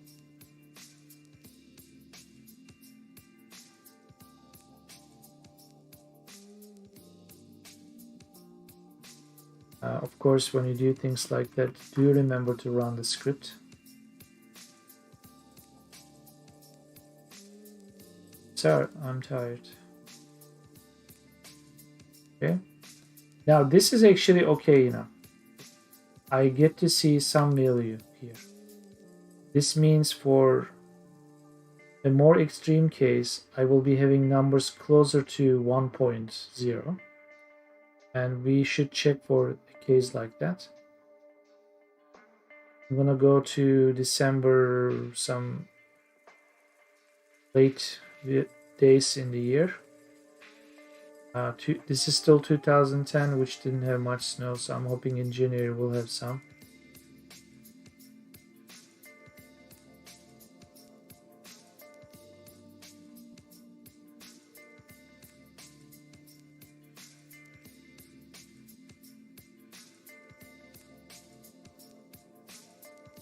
This is slightly higher. We could check for that. 1271. It's not going to make much difference. 1271 will be higher than 125 10,000.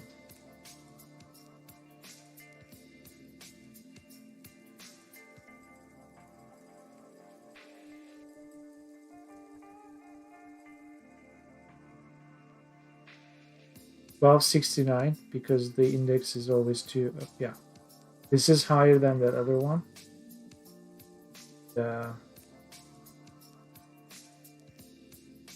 Oops, wrong. 1271. So here is what I'm hoping to see. Sometime in records 4,000-ish, we should have 0 snow for Toronto. Somewhere here. 3,000-ish. There's still a bit of snow. Let's check this record, 3,000-ish.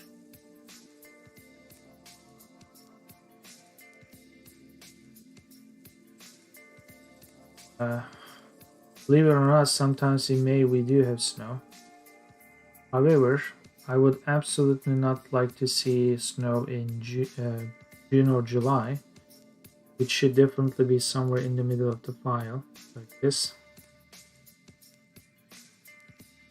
This is what I'm worried about, that I have residual values because of approximation. So this is August-ish, July, August, somewhere 5,000, let's say, in the Excel file. Yeah, always some trace amount of snow, which is stupid because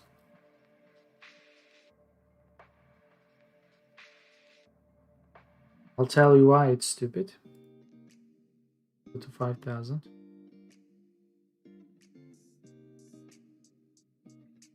It's partly because of the logic that I wrote. Partly because this file is so wrong. July 28th. Okay. Column N. Empty. The fact that this has been empty since, I don't know, row 1500, 2000, whatever, all the way to some like November values. Here's the problem, because the logic is based on, if it's empty, find the next available thing and then do the division and distribute it. It thinks these guys should also have a trace amount of snow. So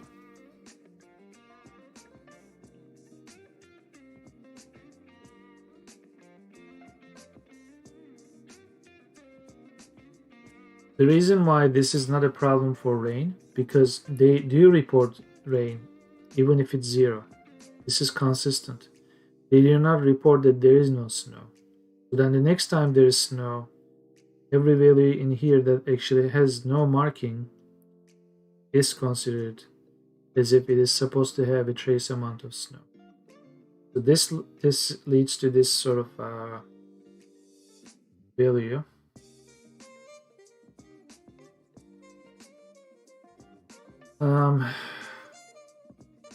So what I could do is have two choices here.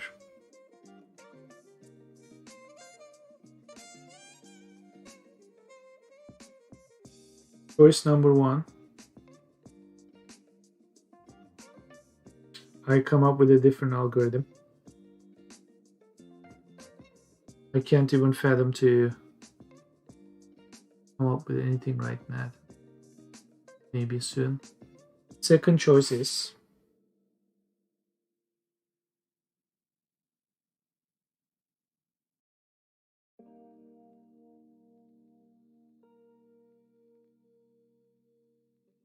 below a certain value, considering it a threshold, I mark it 0. For example, this record. What is the denormalized value for it? Just calculate it based on our denormalization function. So this comes in into, I deleted that denormalization, right? You have it here though. It's right there.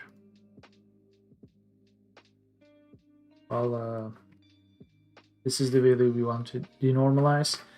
We have maximum as 100 and minimum as 0. Maximum is 40. So what is actually happening here is you multiply the value by the range plus you add the minimum. Minimum being 0. This is 40. So this is actually this times 40. Okay. This is the value we just got. We do not know the duration. It is safe to assume that this was over the course of 6 hours. Hence this value. Well, I'm guessing it.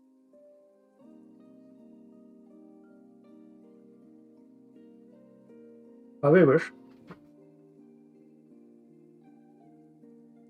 this is the centimeters that it snowed. So anything below, I don't know, 1 centimeters is we'll consider insignificant, or 0.25.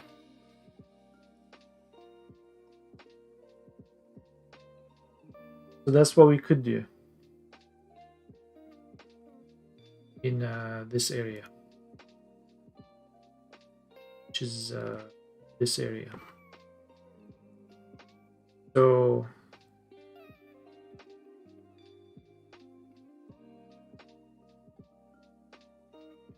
else snow is this, and we'll have another check here. If snow is less than 1, I will I'll be a bit more judicious about this. Snow is 0, and this will truly be 0 according to this min-map. When I run this, everything will be fine, and when I refresh this 4998, which is July 20, have this.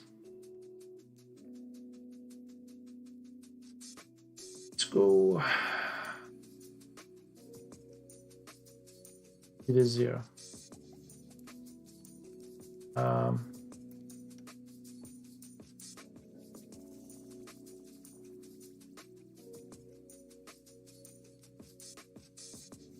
Can you filter this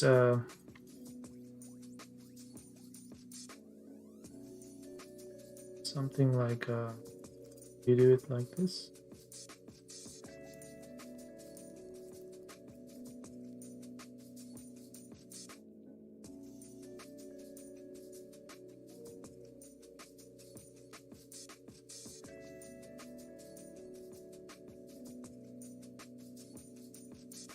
How will I know the index though? I think I have a way of figuring that out. Smart about that. This is going to format.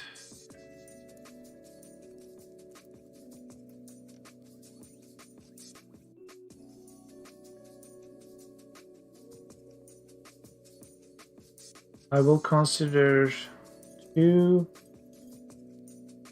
to 43. Every 41 lines, every 42 lines as a new row.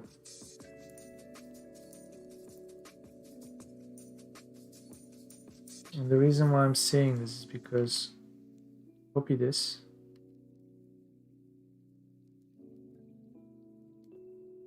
We're still thinking, still formatting it. What file is this? This is sanitized JSON. This file. Large enough. Say you put it here.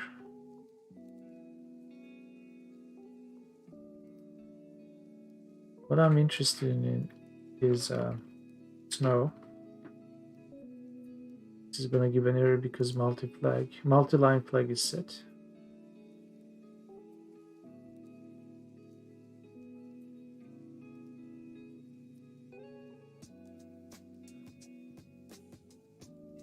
That's it.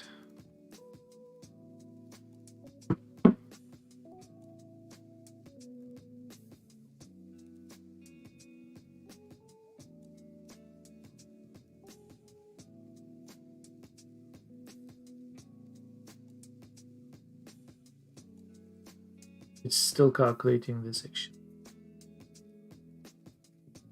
My bad. Don't do this. No. This. Paste this. Please find this. Right? Which is also going to be a lot of matches.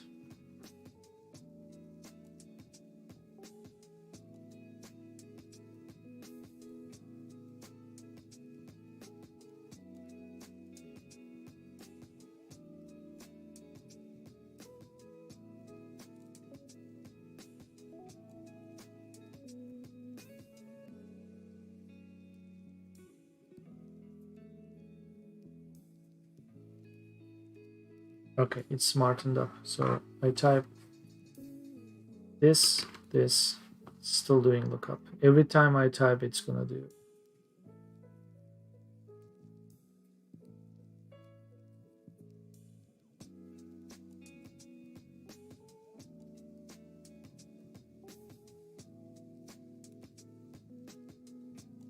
Can I speed this process up?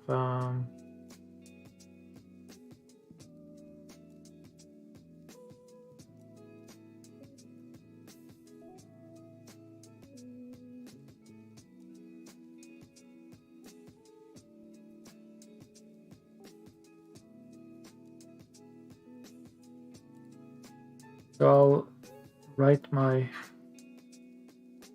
rule here. Copy this.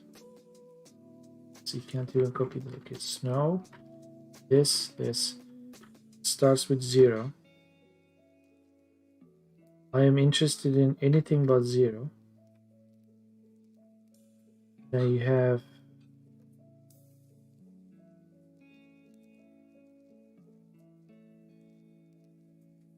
then it could be anything but this 7 times.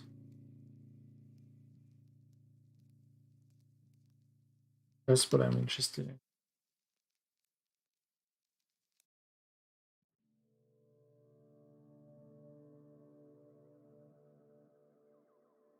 Didn't find any.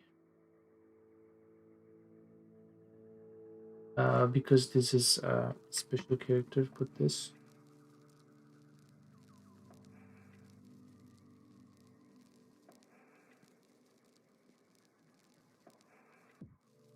No match. There should be a match.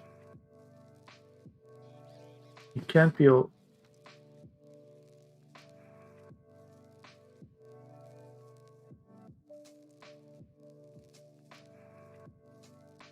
More people to block. Bye. When was it snowing? We said 700 and something, right? 90. There you go. At least this should be divisible like that way. So 973.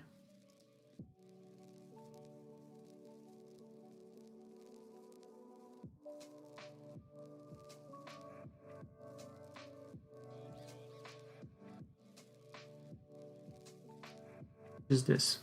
Now 973 is such a round number because 3 centimeters of snow, which is this, and now you divide this into a range of like this, so that actually is the math. So this checks out. It's 00125. Those bots are relentless. I have so far blocked 5 in the last hour or so. Today it's the rise of the bots.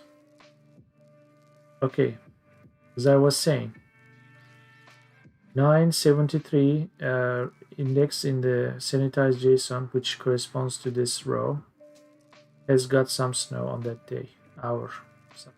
Okay.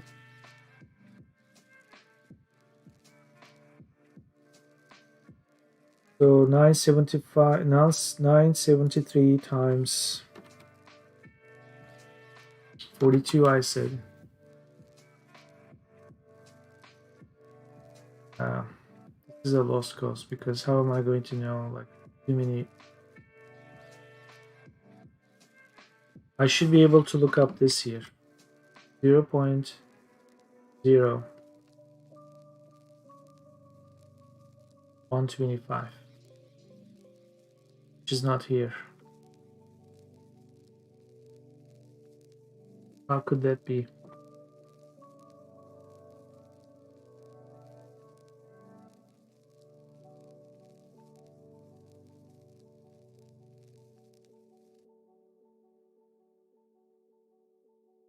Fresh 973.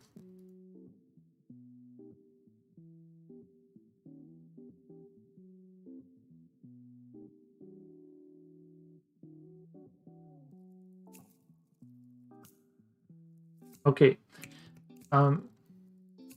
Mistake number 1. I did this. I did not run the script, I bet.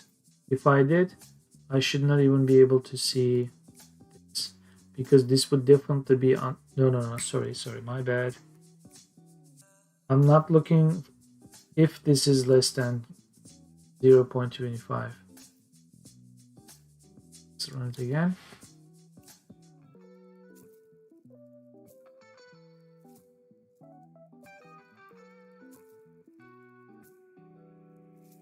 $973.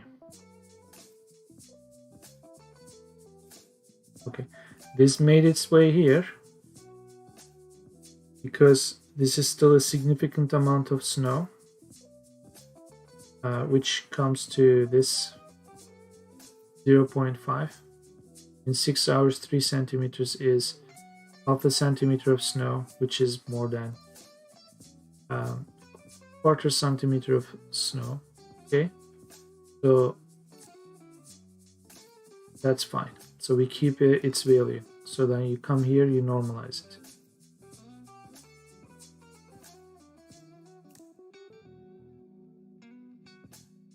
This query that I'm trying to write here, perhaps wrongly, is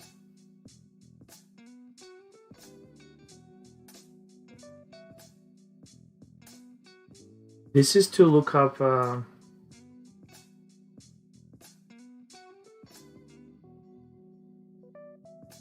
by asking if there's anything like 1 or 9, if there is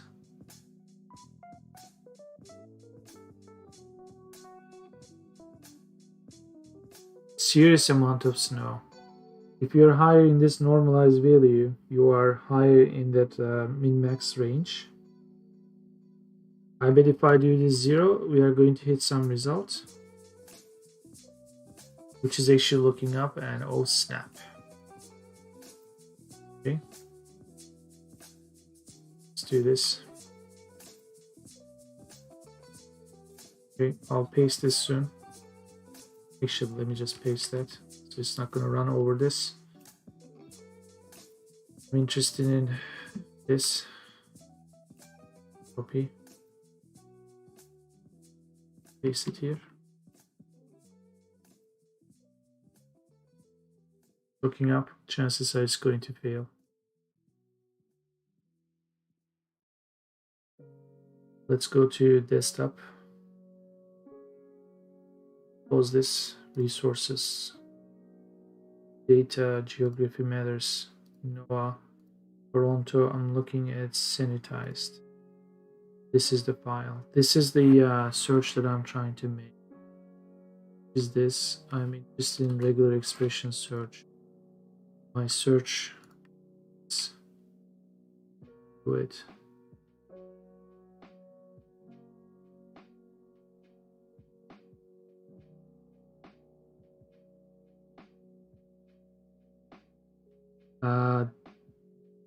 This space here is the problem. Also, this is a problem. First clear this one, and then this should be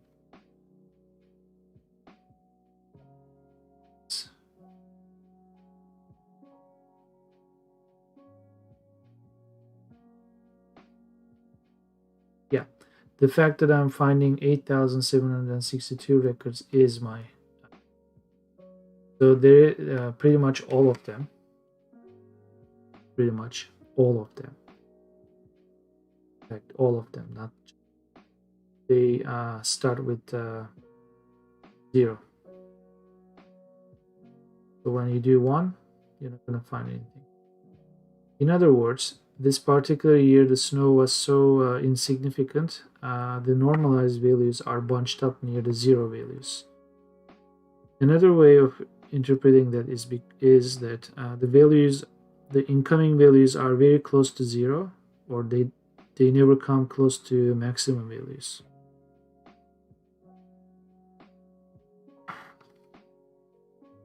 This might be a problem or not a problem. The problem case is when if we know for a particular city, for a particular year, there's a lot of snow. And in fact, we are providing higher values. But if this range is too high, you're going to end up with smaller values here, which is not good because then we are losing precision. So you got to cut this down. If in fact that city doesn't have that much snow, it also makes sense to lower this, because then the error will be even bigger. Which means for 2008, this is 2008 where we know we had some snow. Let me run this.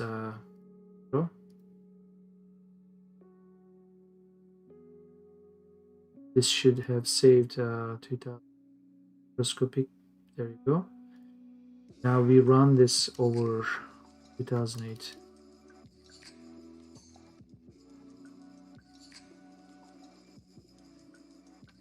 Interesting.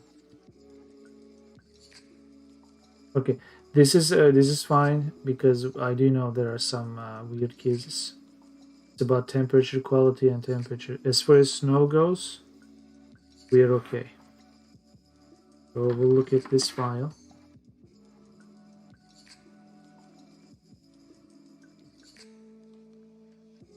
This 2008 sanitized.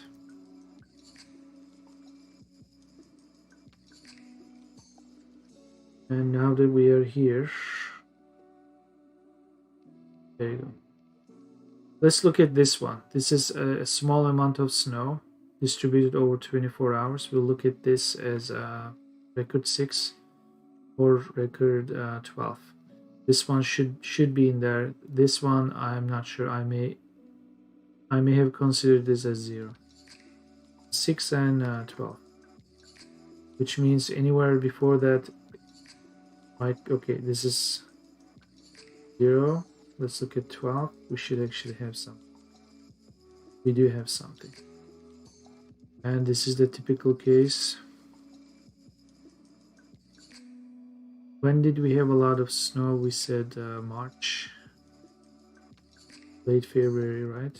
Or February 1st, I said snow.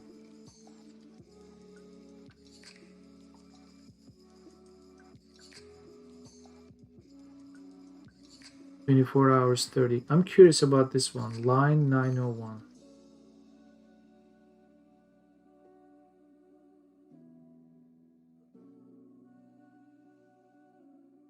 Okay, I'm glad. Even though the range is high, it's still a significant amount of snow. But look what's happening here. Maybe this should actually be 31 instead of 03. That's what I'm talking about, the range. Let's look here. 7 centimeters, 16. Let's look at 879. It's like pretty much they don't go over 01, right? Problem.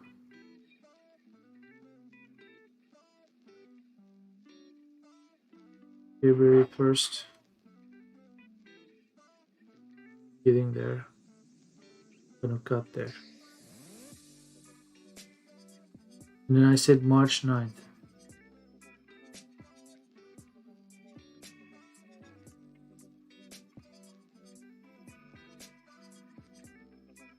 Around this time.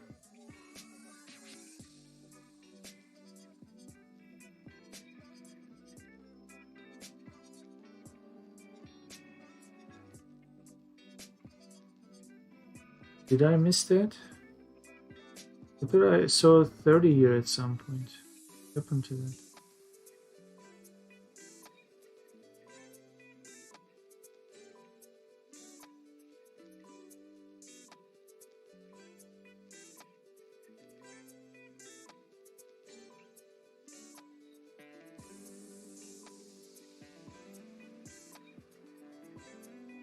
And that year in November, it also snowed a lot. I remember shoveling a lot. December, November.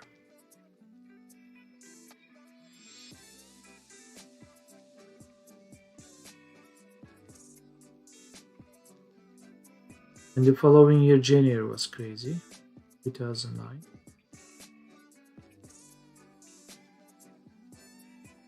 We had snowy Christmas, so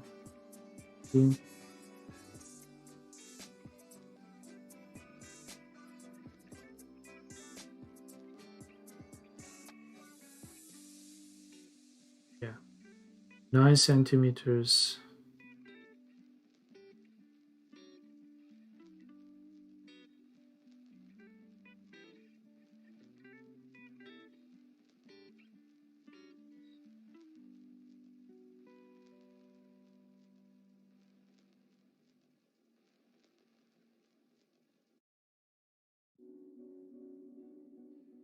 I think I'm making another decision here. I'll consider this 20. I might still have problem with the ranges,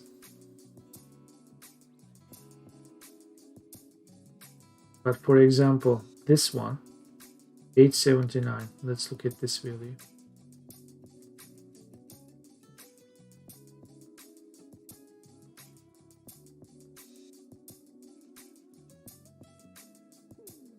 Now at least it's here. So on a more snowy year, I'm hoping this is going to increase.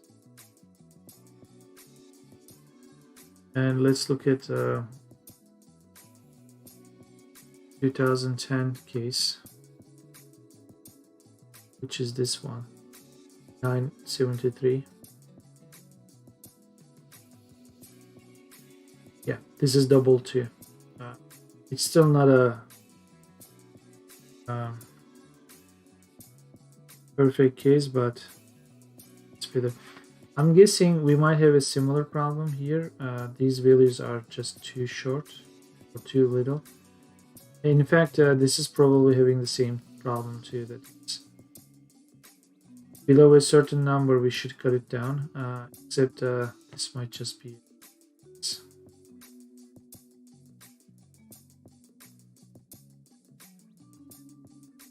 like I'm seeing a lot of questionable values there.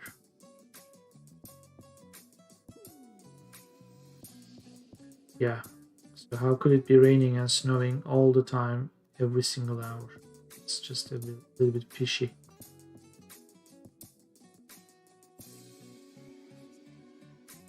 Yeah, that algorithm is a bit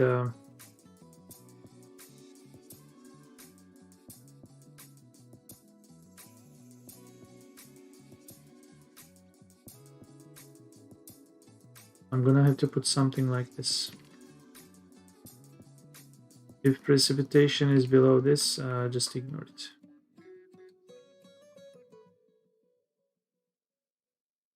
When I run this, I'm gonna look at 968 block.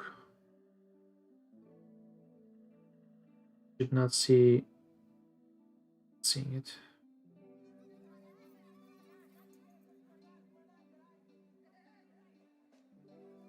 This might have to be lower. Sorry, higher, so that I'm ignoring it. Because this is already divided.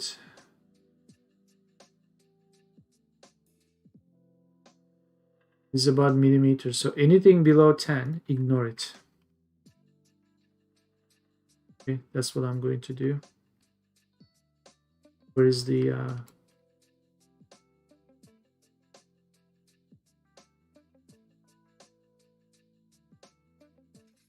good. So at this hour, it's not raining. We switch to snow. So I'm hoping there will be some meaningful variation. That sometimes it's raining, sometimes it's snowing. In fact, let's look at some of these values. Around this hour, it's raining. Sorry, it's snowing, and now snow stopped. And sometimes it should rain, especially in sort of later maybe hours. I'm hoping this is not too sensitive now.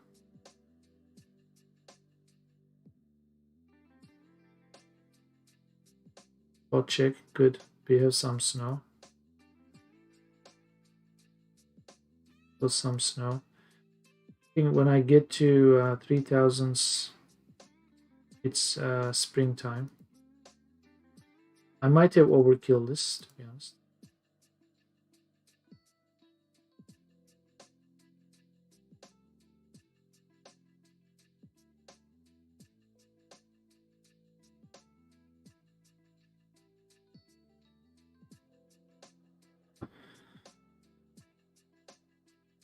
Sometime here we should definitely not have snow. Rain might be nice. I think I killed it. Wrong.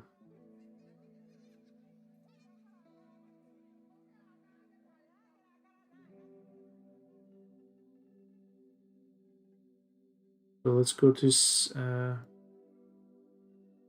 fall. I think, yeah, I can.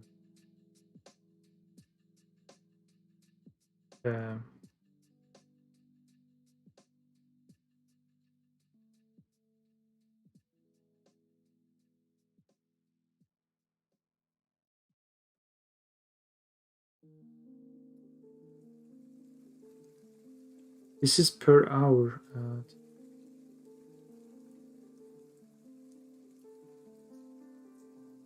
I think this is what I meant.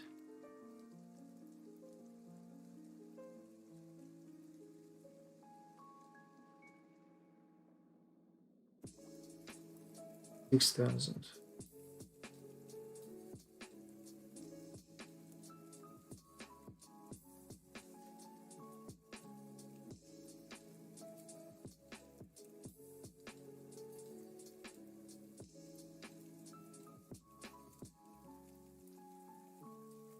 I think I butchered it.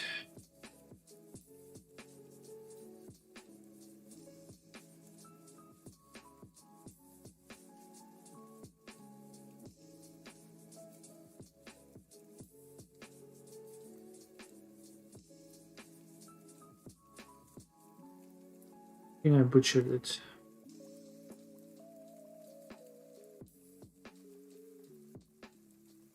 This value is in millimeters.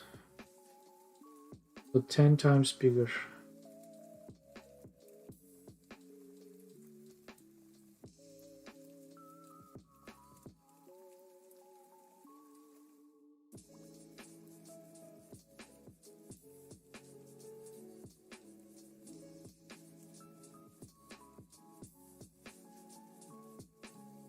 I don't want to think it's because of that. Could be.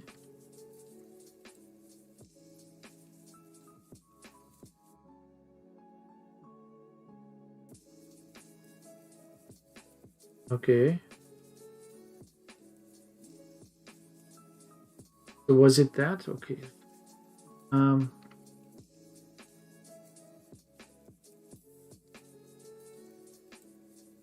For example, yeah, this is what I mean. This should have been 10 in my mind.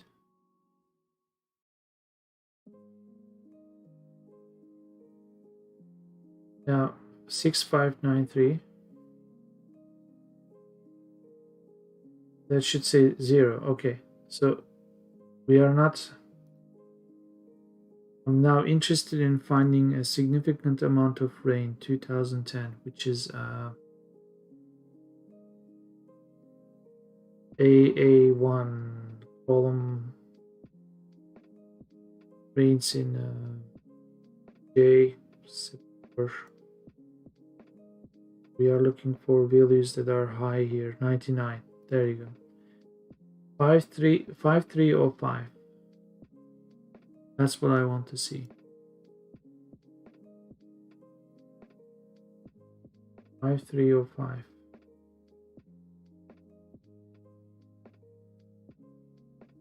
Okay, yeah. So this is good. 16 here is good, and then this should be 0. So that's good news. Definitely good news. Okay, whether we know how to visualize this data, I can,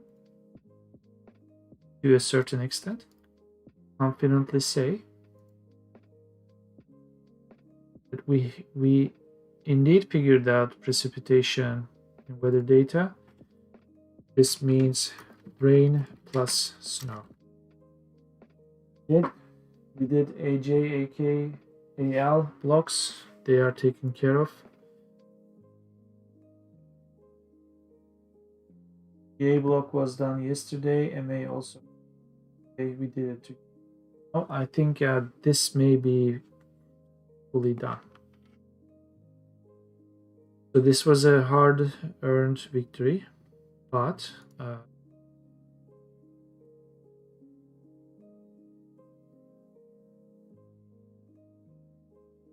it's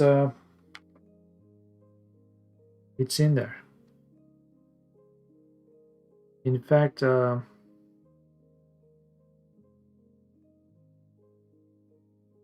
want to parse the now 2008 again.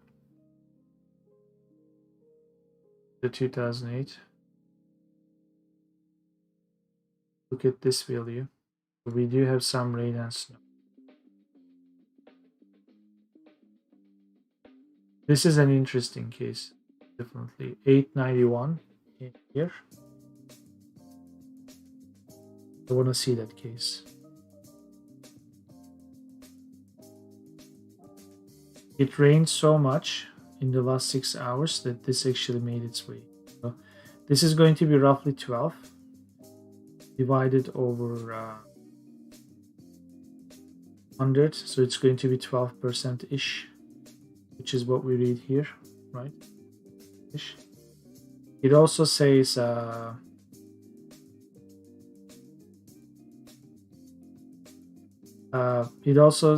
that in N it snowed 7 centimeters in the last 6 hours.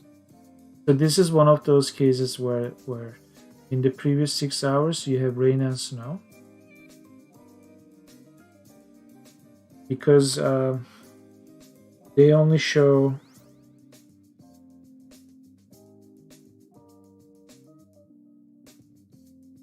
this is about making things as granular as possible. So if you had to check the weather condition for this exact minute, you could say, well, or like for the past minute, can you confidently say it's raining or snowing? Maybe you can, but what if it's changed in the last 30 seconds, right? The same problem. So then you gotta check it for every second. So here, at this hour, they say, well, somewhere in the last 6 hours it rained. Somewhere in the last 6 hours it snowed. It doesn't tell you at which minute, which second it actually changed. So from the game's perspective, this data makes sense as far as data collection goes, but the interpretation of this, when we want to visualize this in the game, if you write the most basic code such as, well, you see precipitation, rain value, let it rain.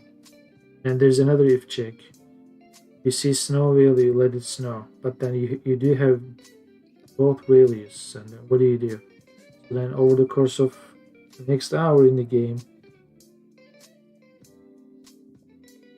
we'll look into that case, like whether it's switching between rain and snow, or some kind of priority system that something like because normalized values kind of indicate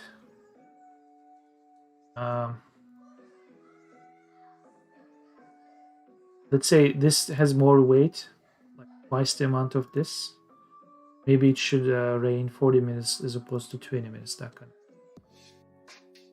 If you look at this record 891 here,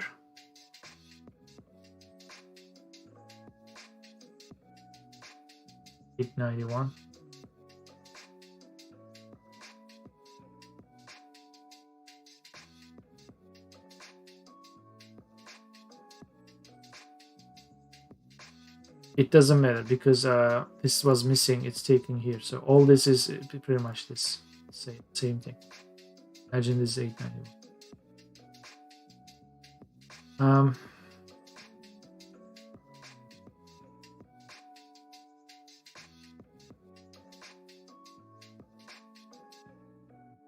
So although I made an assumption that the normalized values carry the meaning of weight or priority, in terms of accumulation, this is 71 millimeters. Wait a minute.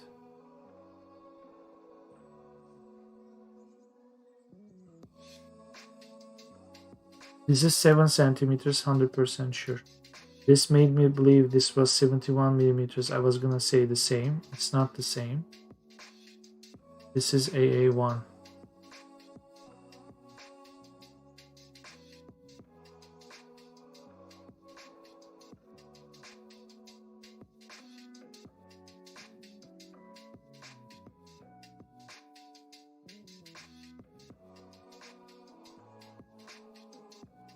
It's 71 millimeters. So it's the same amount of accumulation.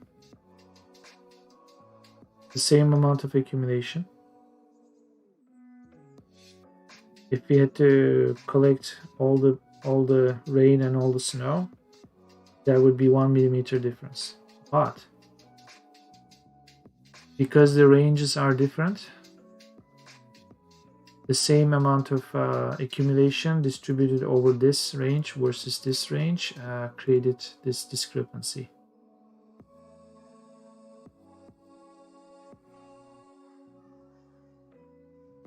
Yeah.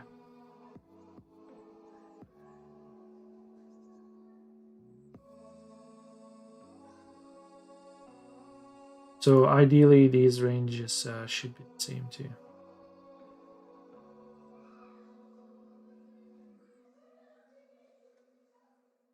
And by that, I also mean this should be 200. Sorry, because it's scaled by 10 too.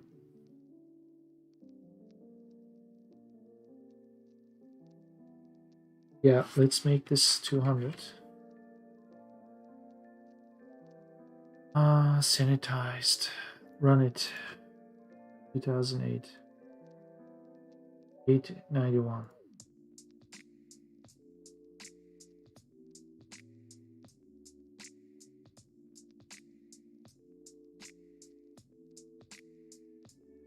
Okay. They are going to be close. That this discrepancy is because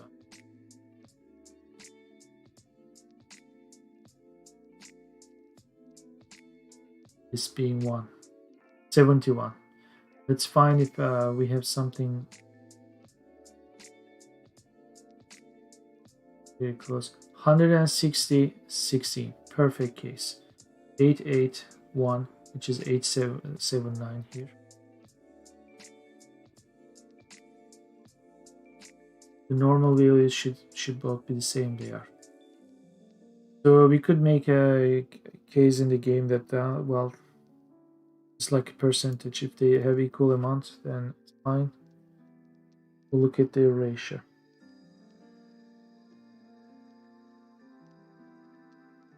Quick stretching the legs break. Otherwise, the stream is continuing.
So where do we go from here?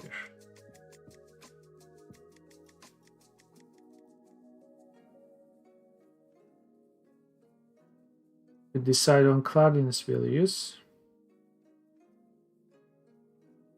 which means this. Well, not quite that. This thing. We were talking about octas and such. We could also investigate more data cleaning.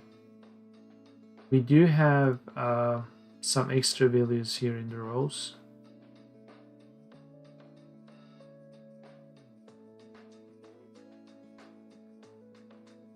Which is an interesting case because I haven't really fully discussed that. In a Bangkok case, we have double the amount of records. Sorry, this is Tokyo, but I think it's the same for Bangkok. So they happen to measure it every half an hour.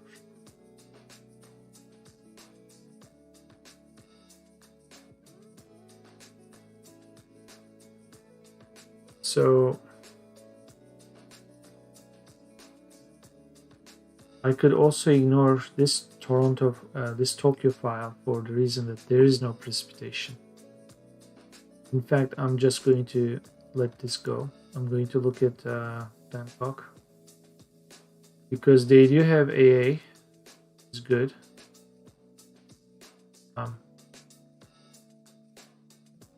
Here's an important question. We do have AA1 for Bangkok. There is no AL1, so there is no snow. And I know in Tokyo they didn't measure it because it only snows 1 or 2 days a year. So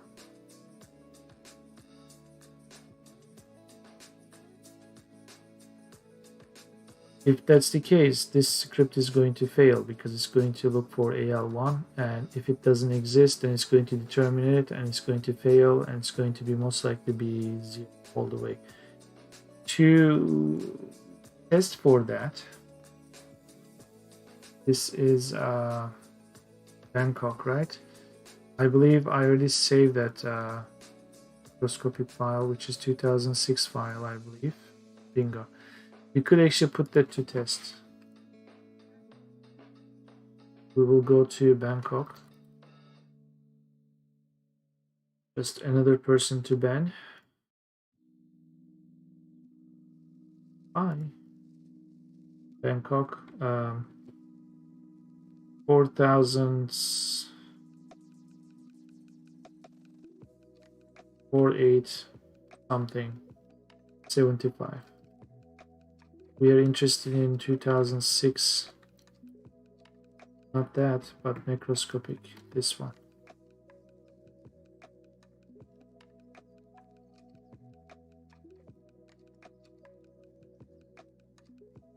Maximum cold stack size exceeded. Is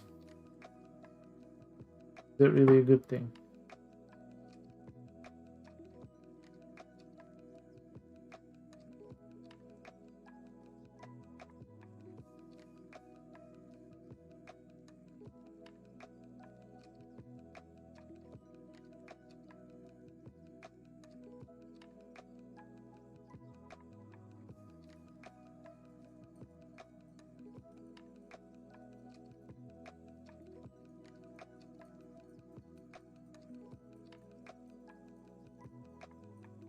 Yeah, this is exactly what I was talking about. There is no snow.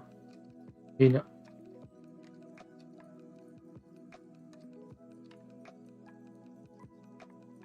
it's missing altogether. So if records index, oh, okay, so it actually fails. So abysmally.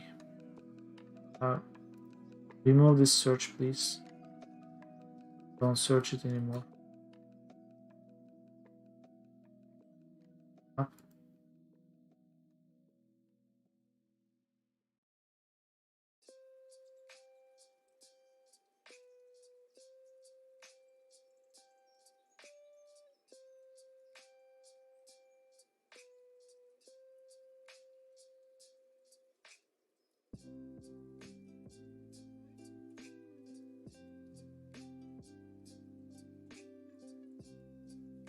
Here's what I would have, or I would like to do.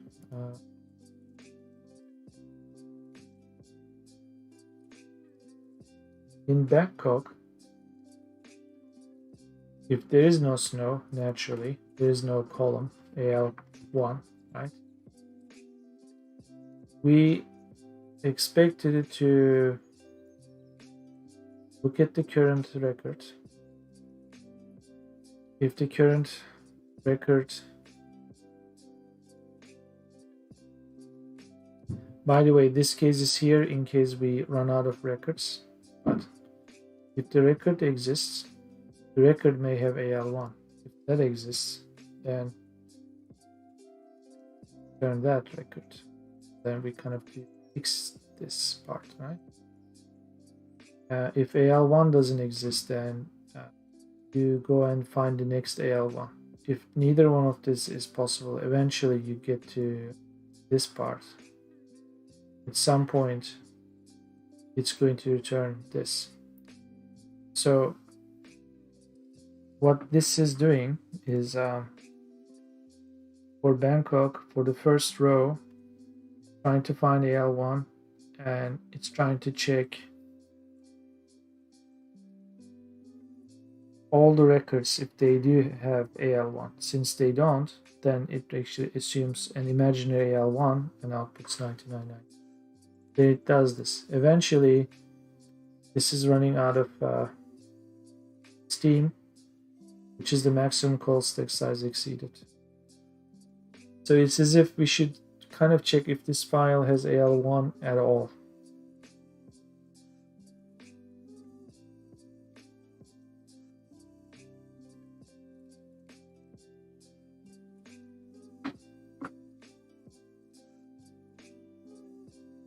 Like an edge case, because we are assuming that it will rain somewhere in the world, right? There will always be some AA1. However sporadic, there will be AA1. And eventually it will hit something and will run. It will actually not exceed the call stack. So we need to check this kind of thing could exist for other problematic cases too. I'm actually surprised it didn't happen for the only reason that these records must exist for Bangkok. OC1, does it have OC1? In fact, it does. M1, MW, M2, well, yeah. MW3 doesn't exist, but that didn't fail. That didn't fail because there is no recursiveness. We are only checking for that if this actually, I see.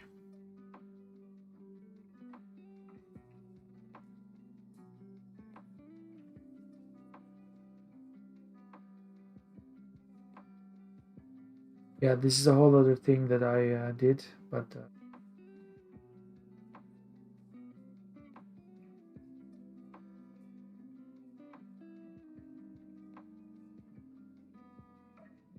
GA1 most likely it will have, and everything else is safe. L1 is the problem one, because we are trying to fix it here is our problem.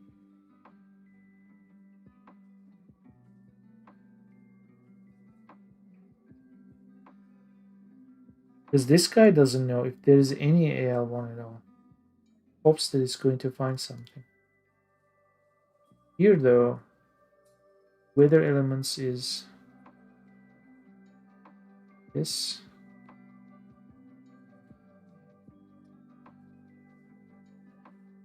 We gotta make a special case here.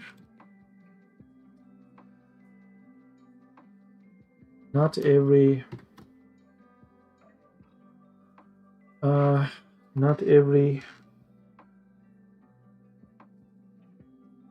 city gets snow. Some files don't al1 at all. Make sure we're going to write a longer comment here. Darn. This, yeah.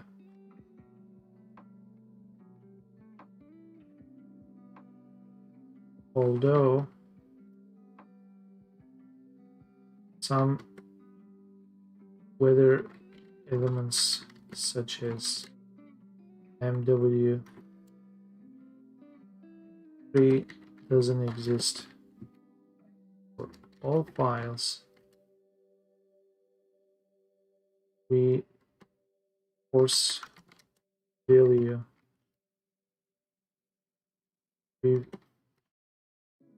imagine a value for it instead of cursively looking up healthy value. It's cursive al1 gets screwed.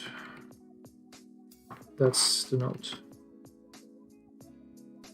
If weather element is al1, first I want to check all the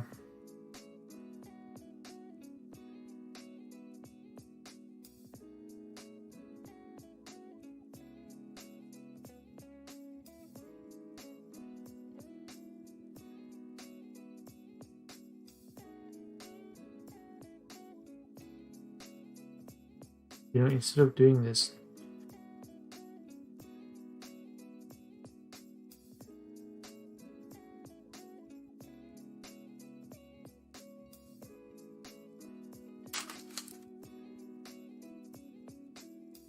seven bots in a row. Okay, another banned person.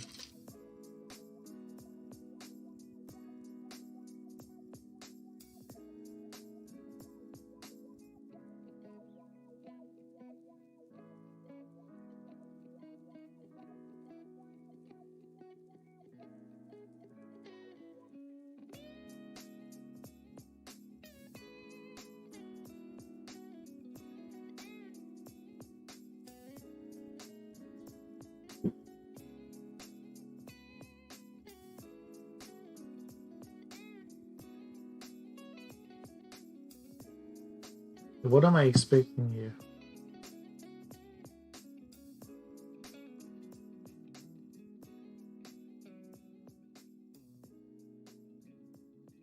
I'm creating a special case here, sort of special pleading. This is going to be the else case.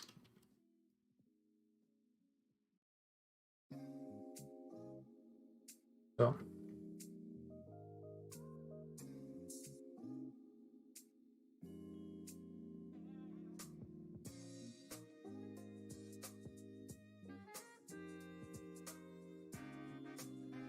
if weather element is al1, we gotta do something like, well, check all the records. If there is no such thing as al, then prepare a special chunk with the al snow value 0. If there is al1, then let go so that the calculation will be done in the recursive fashion. So something like records here, right? Records for each, or do some kind of mapping, or we do filter. If the record has al1, which is this is going to give us a length. This is going to be array. This is going to have length. So if this length is bigger than 0, sorry, if it's 0, then chunk is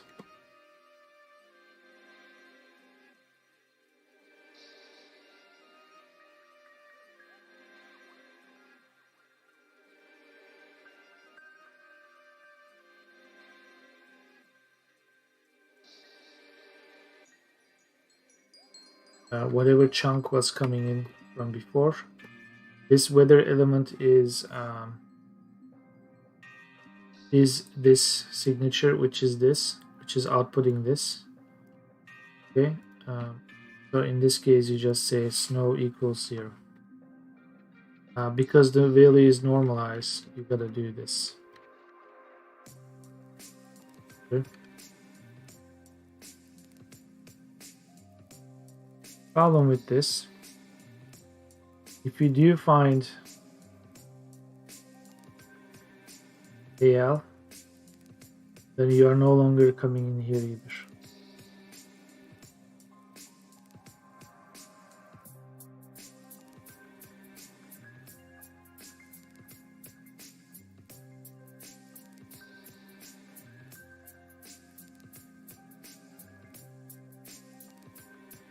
So this is, we can either fix this at the code level here, or we can do something like this.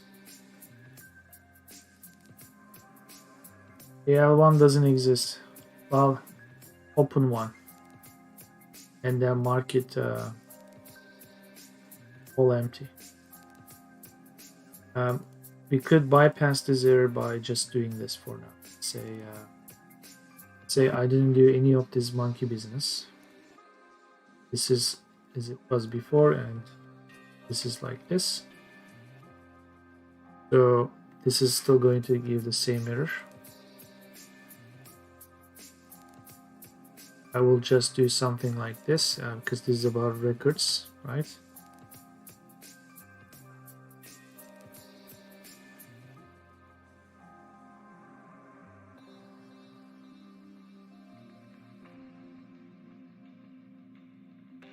AL1. Going to run the macro, but I think it fails at this point when I rerun it. Yeah. So let's open Bangkok 2006. This Excel. Okay. We do know it's missing, so let's just add one.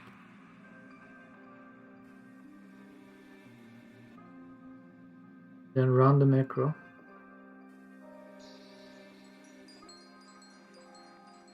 Save. Okay. This also has AL1, but it's all empty. It is still, I see, there are no gaps. That's the problem.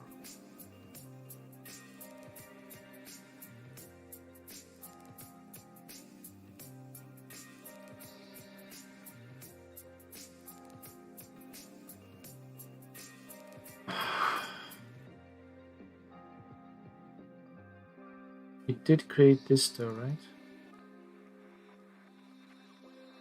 This is null. Yeah, AL1 is null.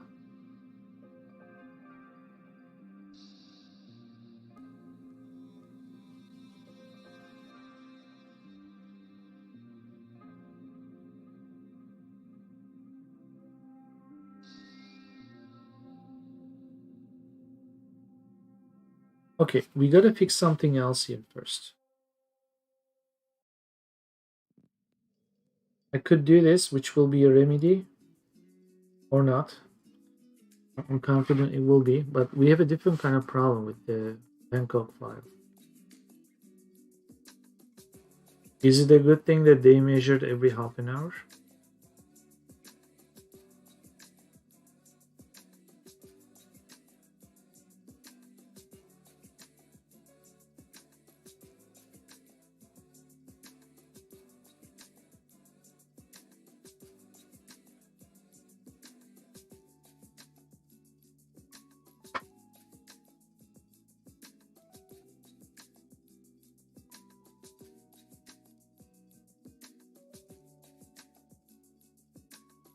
In other words, for 24 hours, 365 days, 48, 17,520, which they are missing. Because if you look here, this is missing. 1.5 hours. So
exactly at which level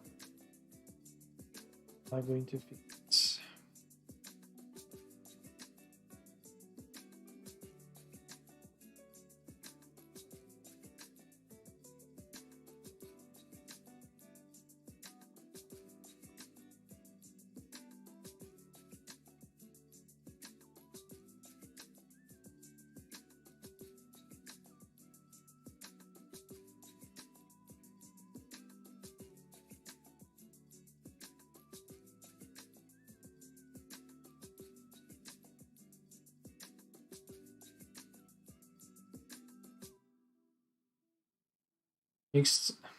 Much as I hate it, I have to fix it at macro level.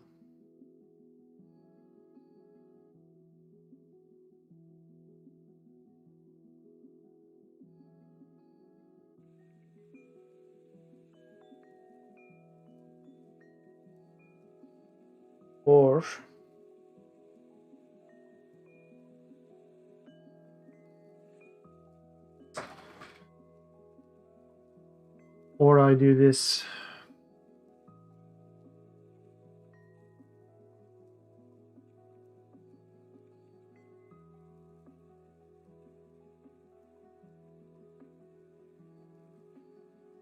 When I'm running this script, I check if the hour value, the minute value is 00. If not, it's something like this. Ignore that. Right now, this gets converted to this. Then expander takes this, converts it to this. Then it starts processing this macros. So this file is processed in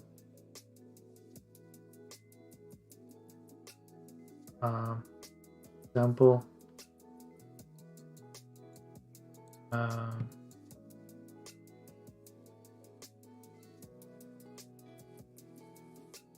Yeah, I take macroscopic TSV, which is the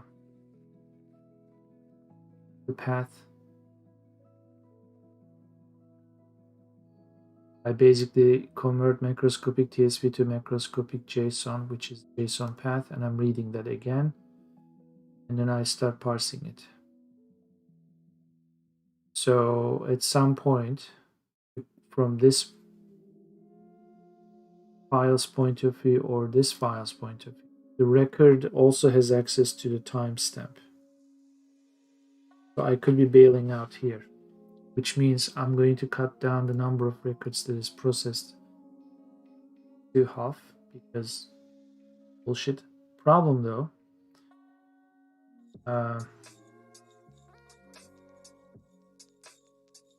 the whole process is still not aware of missing values. If I take out the fact that this number of rows doesn't match this is a bigger concern. But let's at least do the Stack Overflow error, or let's get rid of that error.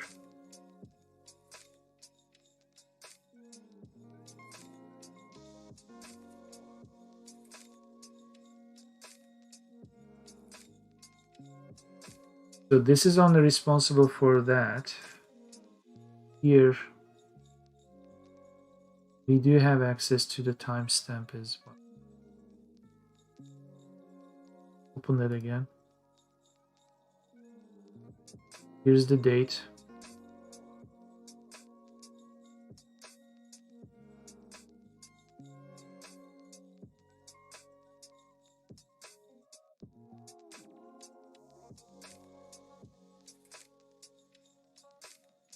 One thing that is also going to happen later, gotta fix the time stamp. Something will concern ourselves later. We'll be, concerning ourselves about that later. So for this text, we want to write something like, you're going to have 2 digits followed by is going to be followed by this.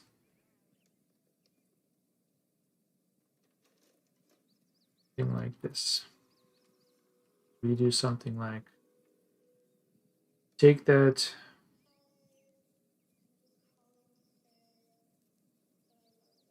weird.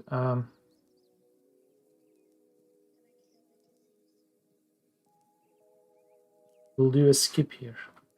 We'll do a continue for each. I think that works here. If records date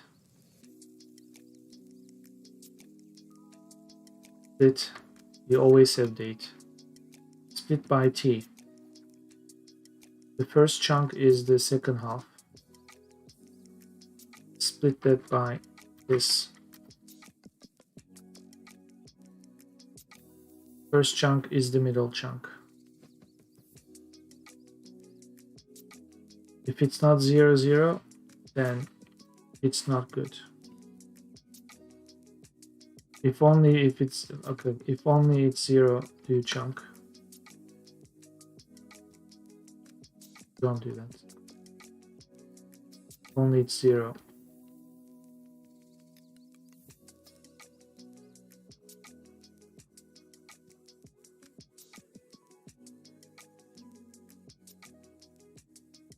This happens when a big file like this is open. Okay,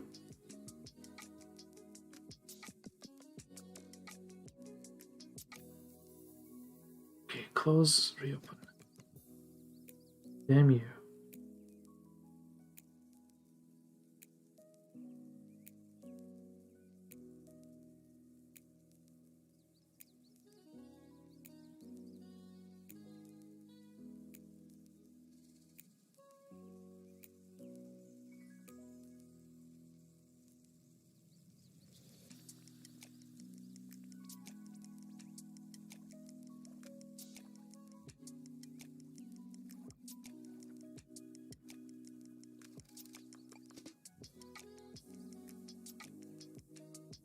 If not, you're just skipping, which is now run this. It's still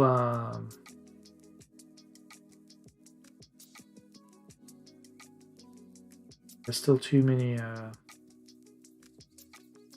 I think the stack size is 8,000 something, 10,000. So this is still processing too many records.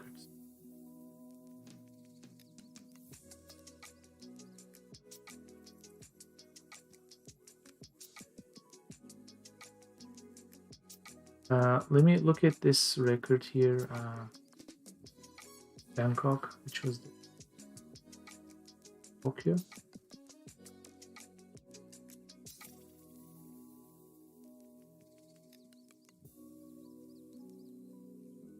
Microscopic JSON, this one. Big file. Date.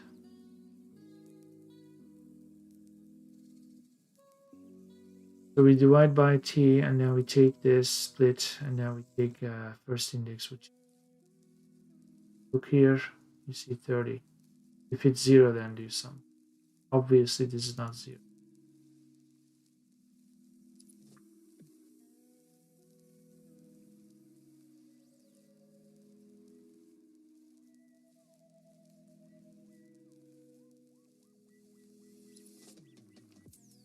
Then you at least do something like this, which is else console log this date.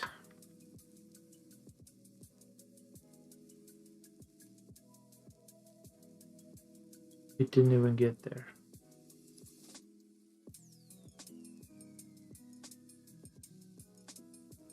Determines no.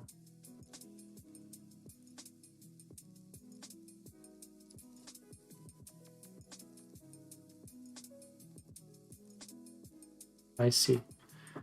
In the first record, it's trying to do it anyway, so it gets here. So it's not about the number of yeah, we'll still have the same problem. So this macroscopic JSON should have half the records.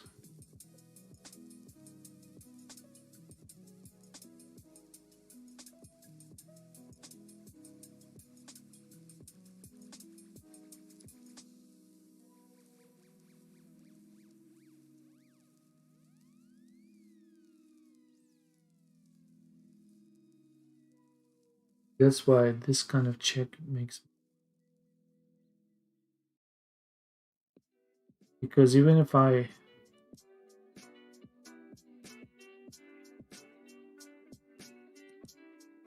do this monkey business,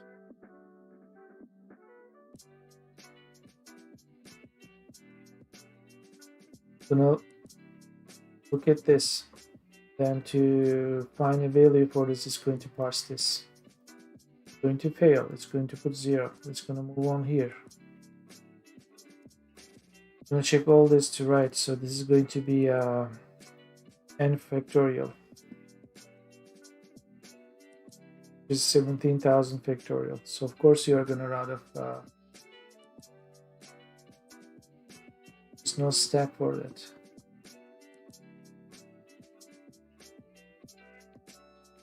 I know what's at stack or stake. E is at stake.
Back to cleanup.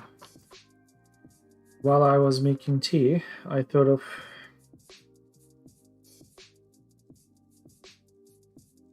changing the macro. Here's the reason why. We're already doing some cleanup from this file. This already kind of looks cleaned up.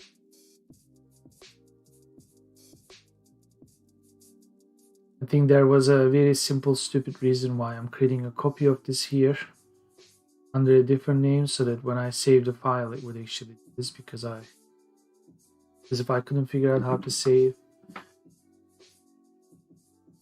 this file under a different name or something, either way, we're already doing some cleanup based on the original file, which gets rid of some rows when there are, in the case of Toronto, they do use FM16 sometimes, so we exclude those rows. Okay, they are not important. We have the hour information, that's fine. But in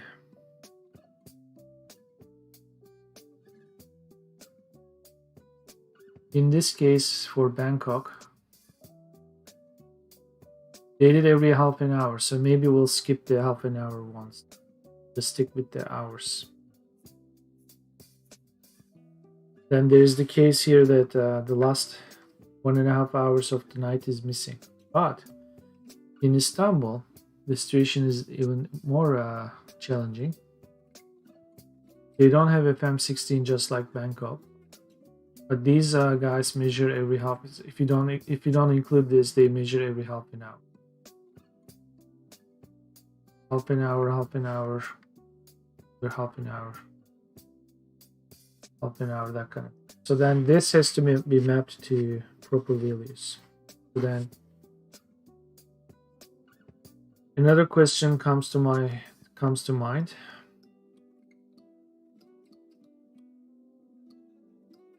For example,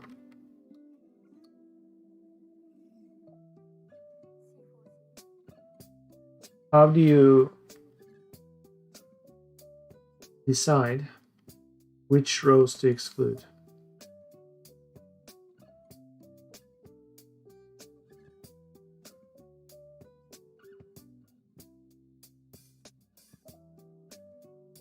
For example, this is an interesting case. Right at the hour. Okay. In fact, we have many cases like this. So, like there's 18 o'clock and there's 12 o'clock. Then 20 minutes later, they did this.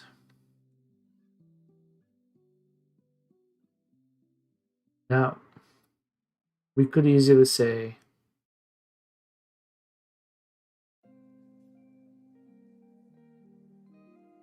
and looking at this 12 o'clock, the meaning of this is that it's FM12. So there's the FM12s are measured,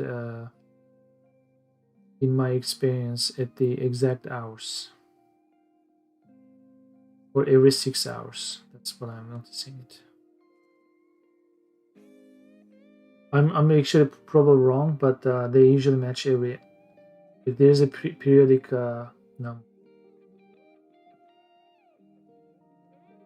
Now, if we exclude FM12s, just like we exclude FM16 to get rid of this value, so we could do something like, well, consider this noon, consider this 1 o'clock, get rid of this, or consider this noon, get rid of this, consider this 1 o'clock. So kind of like round down, okay? Because it isn't past 1:30, so it's one enough, like 1 o'clock ish, okay? Screw this, this is 2 o'clock. Problem is, this column here, about rain, is part of FM12.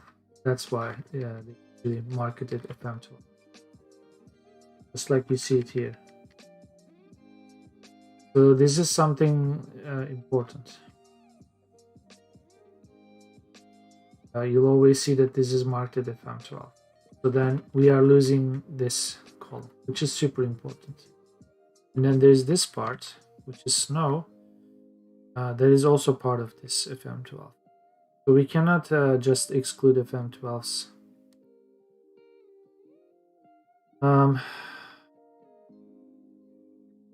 So the macro needs to do something extra. In the case of Toronto, we had a lot of happy accidents.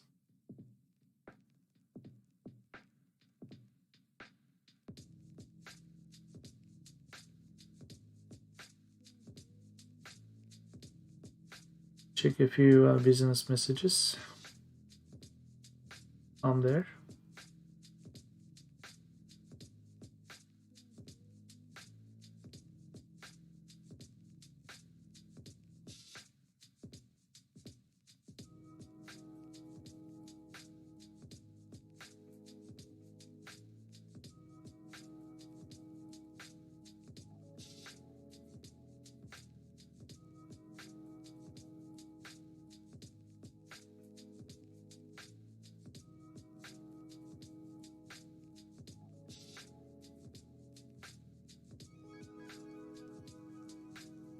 Okay. Decision time.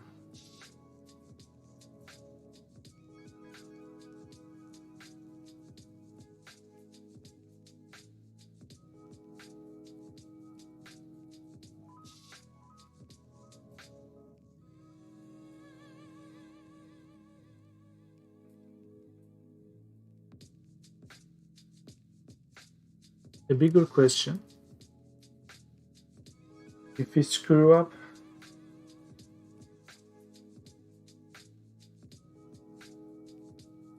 in the inclusion or exclusion of these numbers or rows, eventually values will shift badly enough that when it's supposed to be cold, we'll have some warm weather, because the effect will be compounding if we end up merging these files end to end. That's something important too.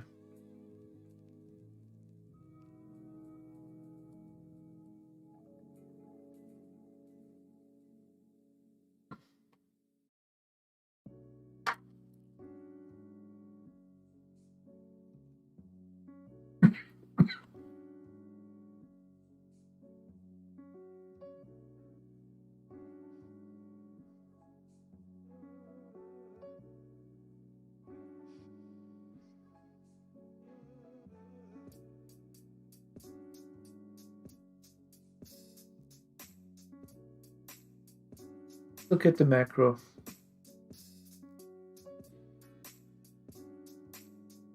I believe it's in this file.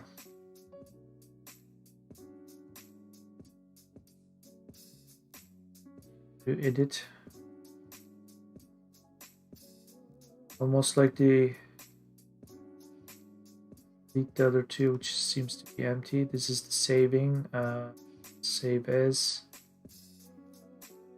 which is already incorporated into this. Yes, we'll be deleting these. Remove module 2. Nope.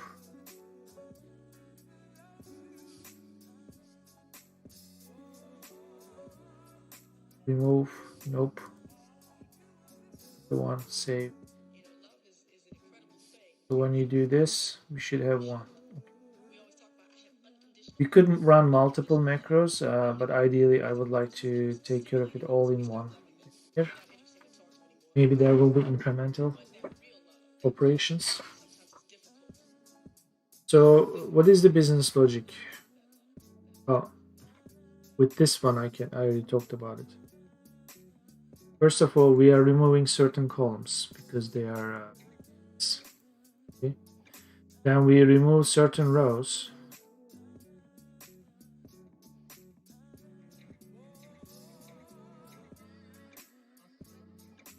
We actually create a sheet that is without FM16. Then we save the file.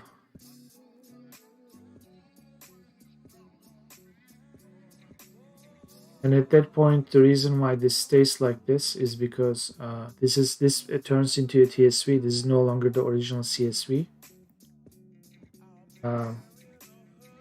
Because if I remove sheet 1 in this macroscopic sheet, there's a formula that depends on sheet 1. Ideally, I would like to have these values imprinted here so I could remove sheet 1.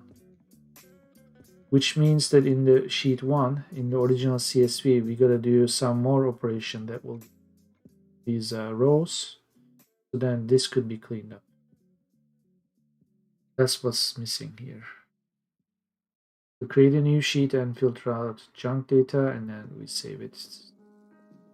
We gotta do, before we save, we gotta do more cleanup here. Actually, before we write this, we gotta do. So here is get rid of redundant rows. Okay, this is where I can also automate that AL1 if it's missing, but that is also a problem too.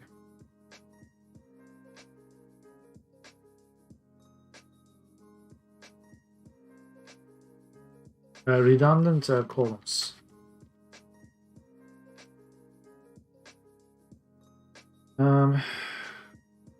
Without FM16, filter out FM16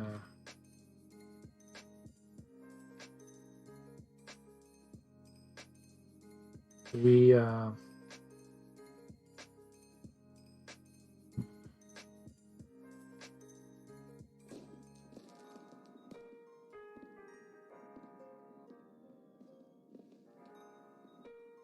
yeah, I add a new sheet which I label as FM16.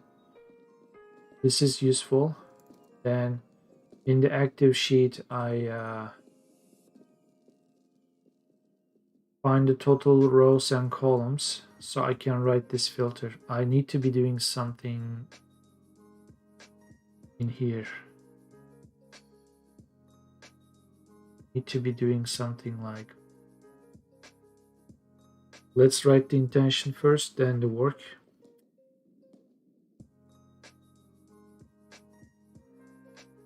Only consider or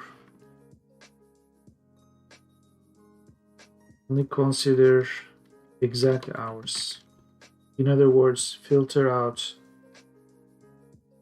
hours that are not exact. What does that mean? That means anytime you see something like this, it is not good.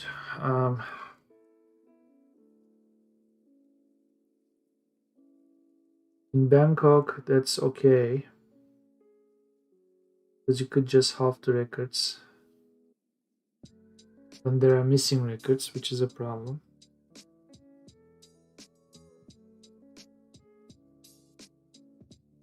In Istanbul's case,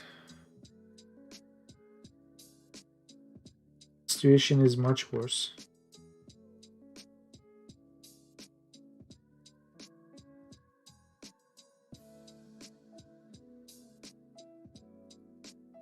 The situation is much worse.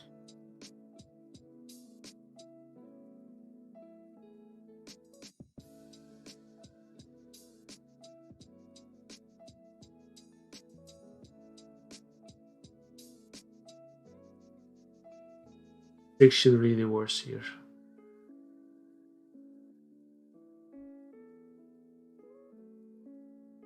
Imagine we took this, and then what? 3, 5, 8, 13 more records. But we should have 19, 20, 21, 23, sorry, 22, 23. We should have 5 records instead.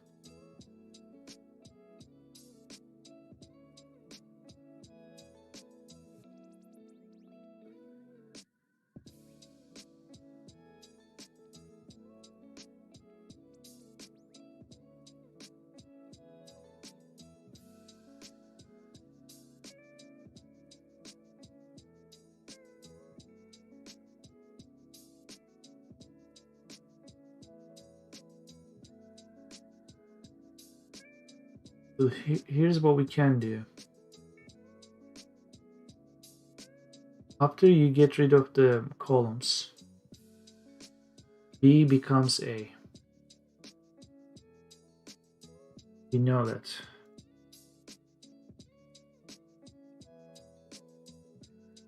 Look at A's value. I was always debating whether I should divide this into columns.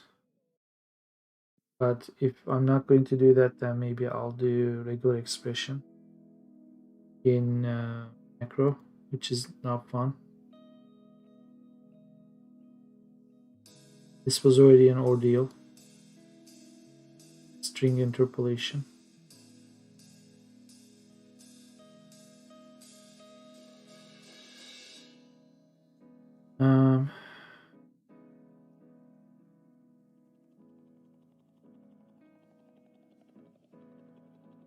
Let me check the stream settings. Something looks off in the other monitor.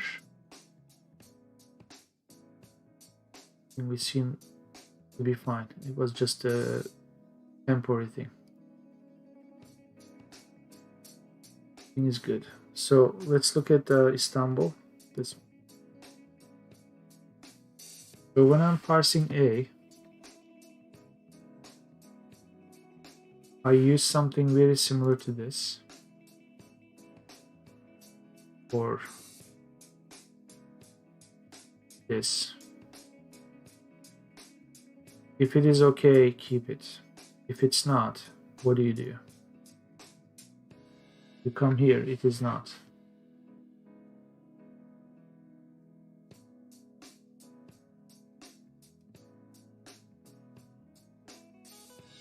If you ignore this, you ignore this, you also ignore this. So where's 19 o'clock?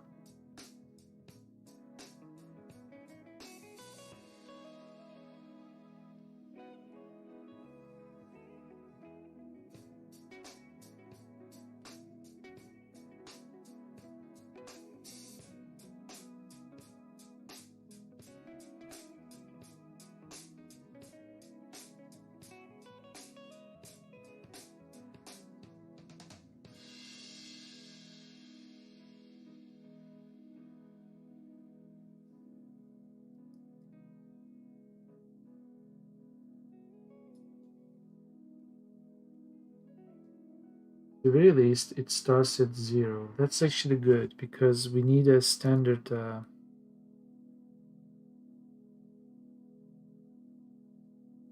This is half an hour. 1 o'clock. This is 20 minutes late. Toronto is always 0. So,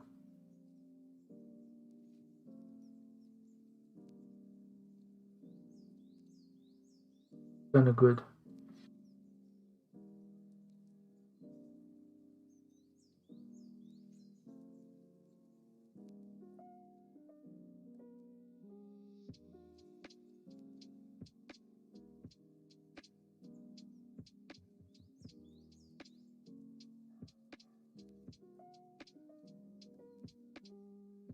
This source, by the way, C.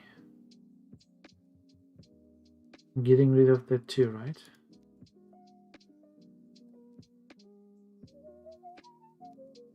source C. That should be gone too.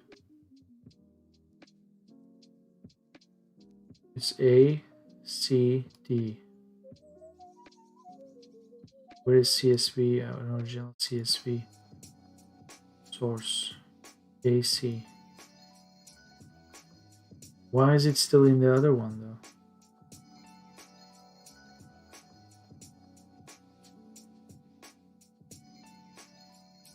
Oh, okay. It gets rid of it, and this becomes the new C. Quality. I could get rid of that too because I don't think it's J. Quality control. Maybe that's something important. I'll figure that later. Get rid of J too. Okay.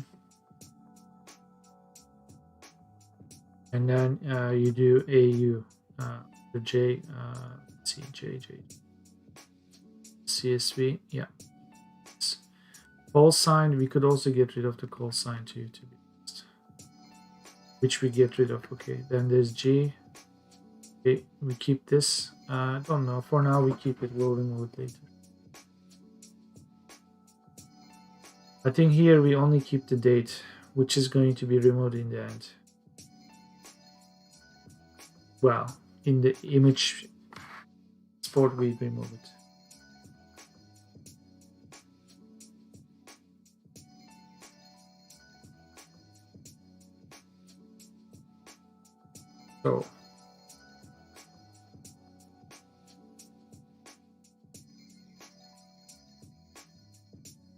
So in the new sheet, range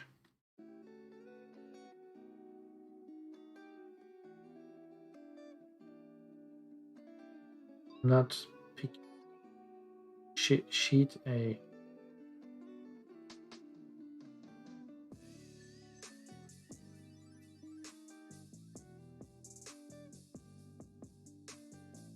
But the way I wrote the filter to exclude is a built-in function.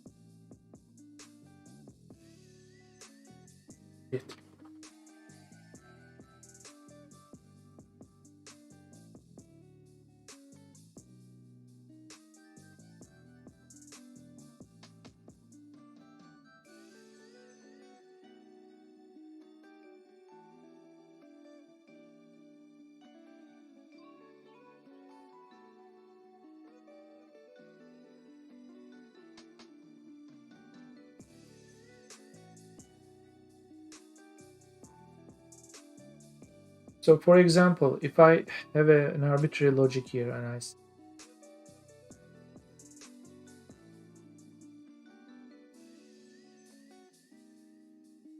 wow, not only is the logic arbitrary, the value that depends on that logical assumption is also arbitrary. Here's a better explanation.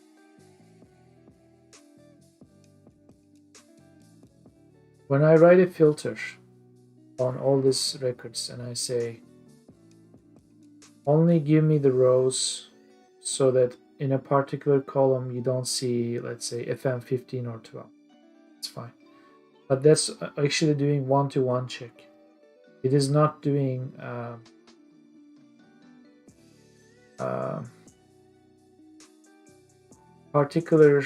portion of the text in that field. You could write something like, well, if that value you are checking against is not the cell's value, but so that if that cell's value includes anything in this middle part of the hour, anything other than 00. If that's the case, take it.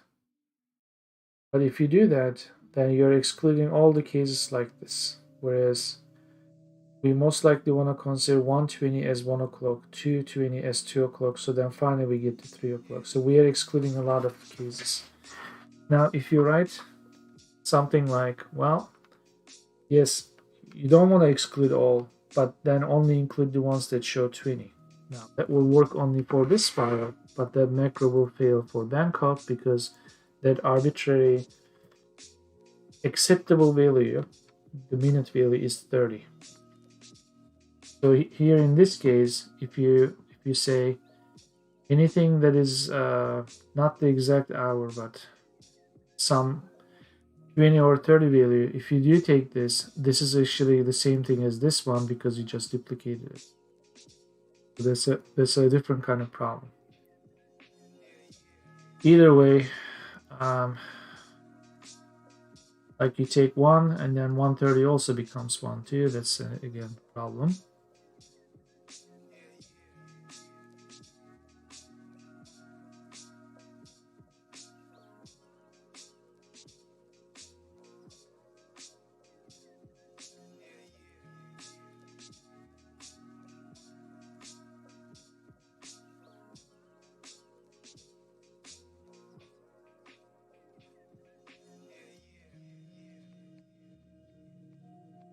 I have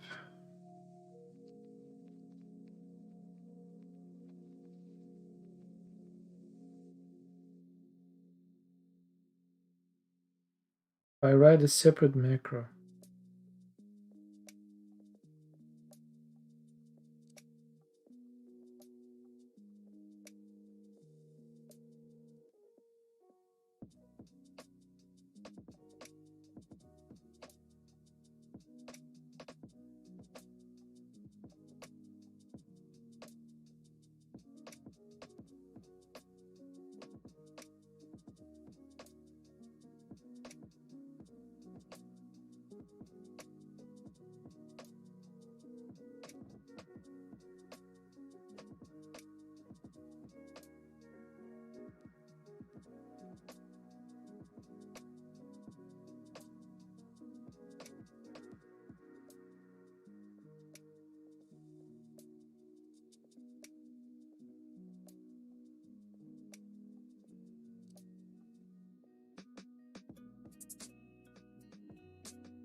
Can I assume something like this, which is dumb, but might work?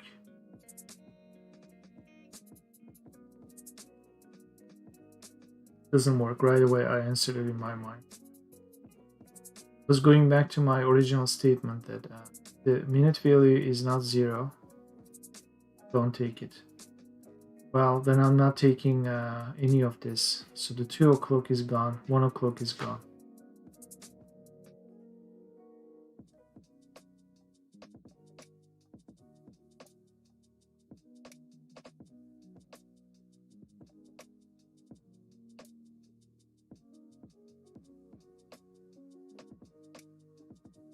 So this may not be a simple query like this.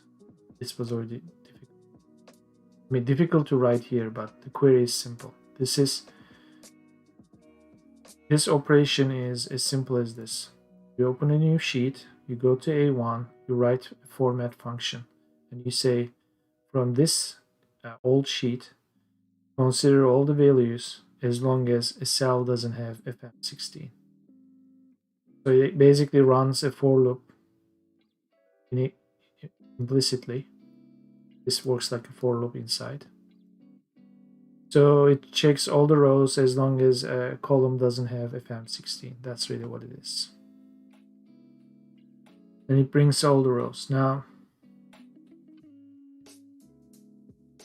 writing it in a macro is the least of my worries. I don't even know how to make that format formula.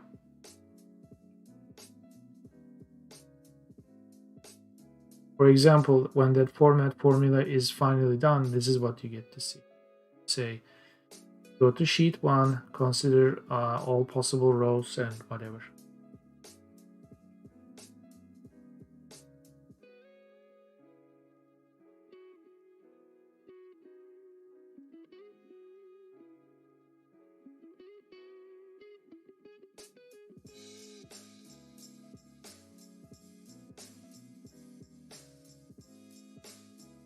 Yeah, this just happened to be 10,000 coincidentally, to be honest. Yeah.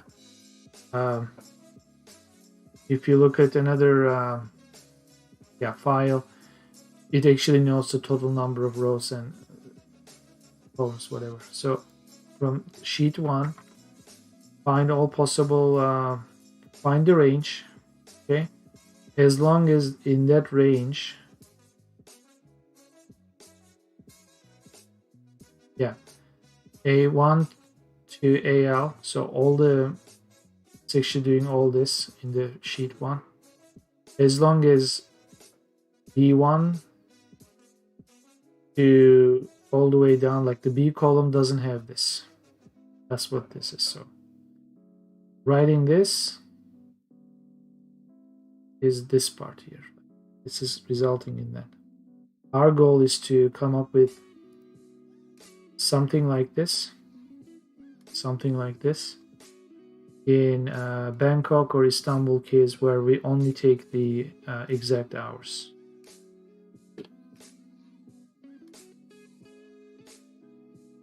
Go to Istanbul.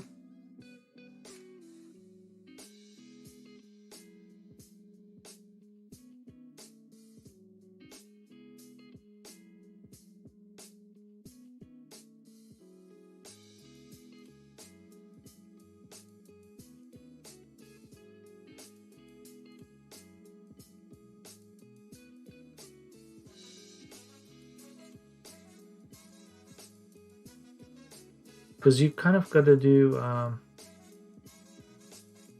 lookup too, right? Imagine you started off with this logic. You said, well, I'm not interested in the full value of this, parse this, so just consider the minute value. If it's 0, that's good. As long as it's not 0, take it. Sorry. If it's not 0, don't take it. If it's 0, take it. That's the kind of logic. And you come here, it's not.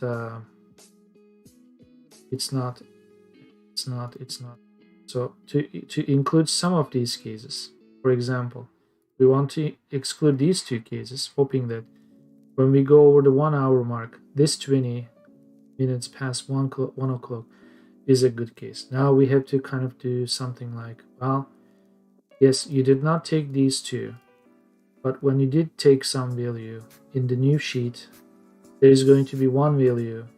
Check the hour value 01 against the hour value of the accepted row. If this one is higher, consider that too. So you're no longer checking against the value of this sheet. You're also checking the value of the kind of newly constructed sheet as well, which is happening on like right at that point. I'm not sure if those values are permanent yet, which means it will probably give null. Condition will fail and nothing will come except this one.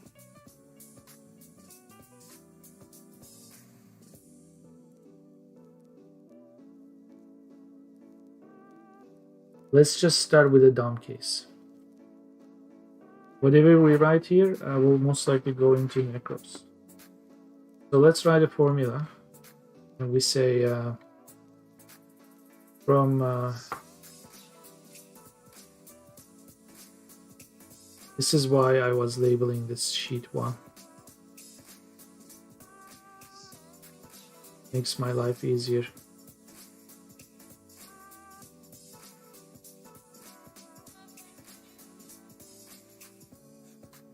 Delete. So this will happen on the fly anyway, so I can write sheet 1 easily. Otherwise, I'll have to type a lot of numbers. So the formula will be such that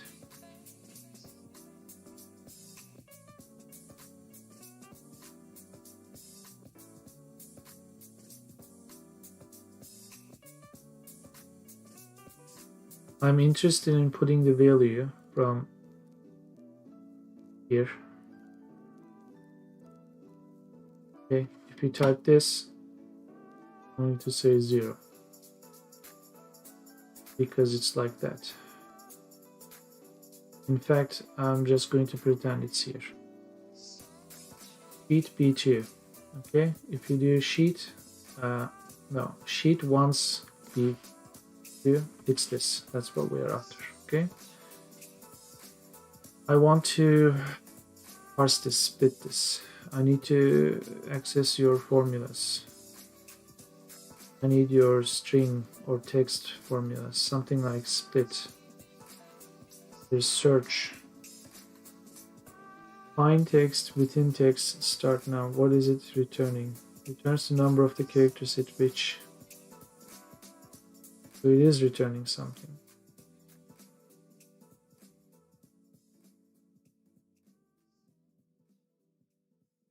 Can you do regular expression?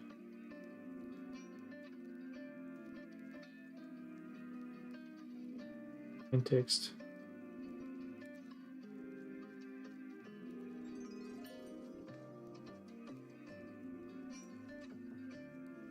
Turns to starting within text, start now. Okay, so do something like this. This is useful. What are you trying to find? You're trying to find 0 within text. Actually, you know what? Don't do that here. You do this. Find 0, 0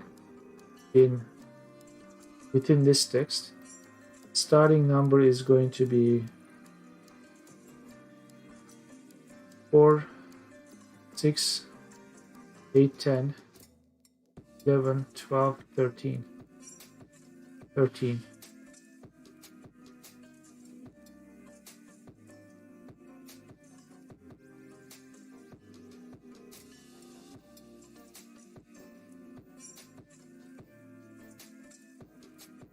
And what does it return exactly?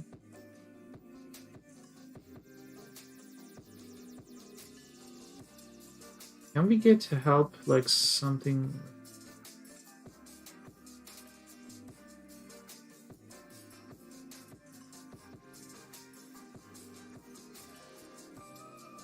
Formulas function,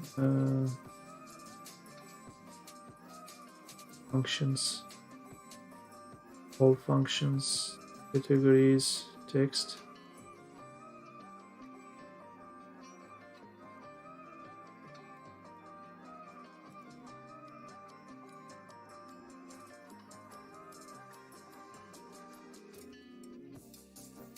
The first character within text is character number. If you omit start, it's assumed. What does it return though?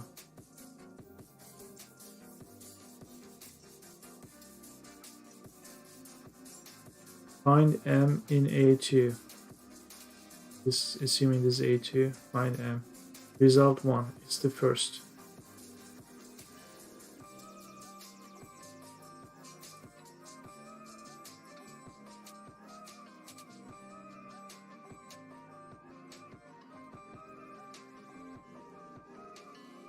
Why is it even 15? If I already know the character, then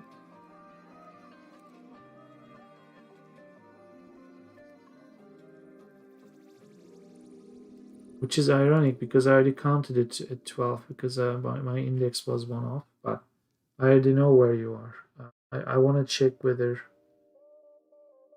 let me see, if I find,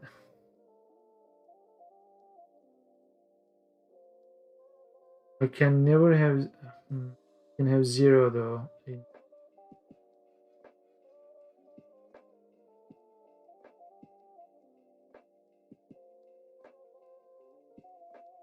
Okay, maybe I can do this.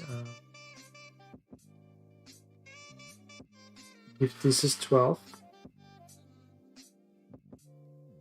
Boolean check. Bool,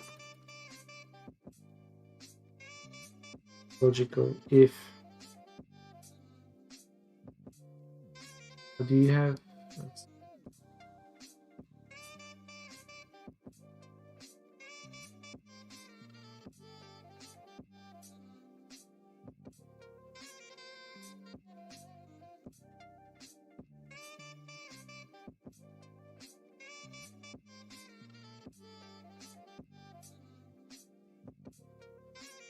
Fortunately, this looks ironic. Like we say 12.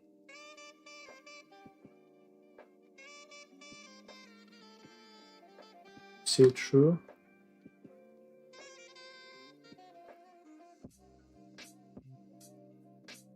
You say false.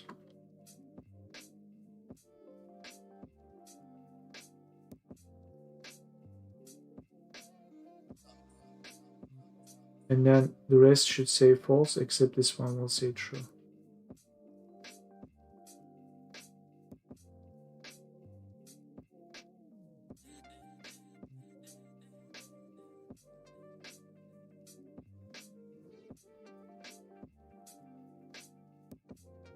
B4.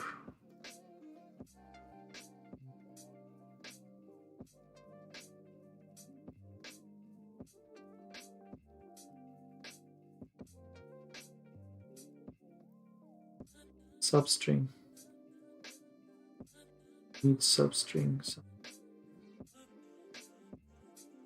Text.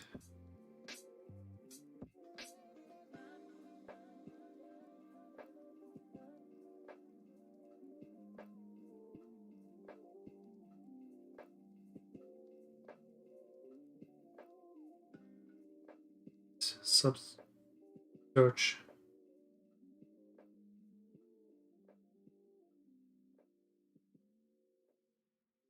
Substring was something else, right?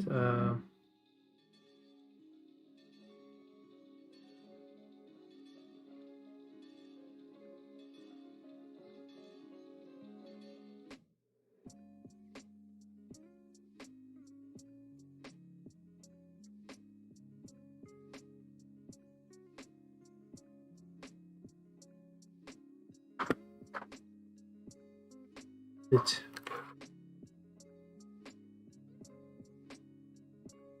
tells split function wasn't split. It was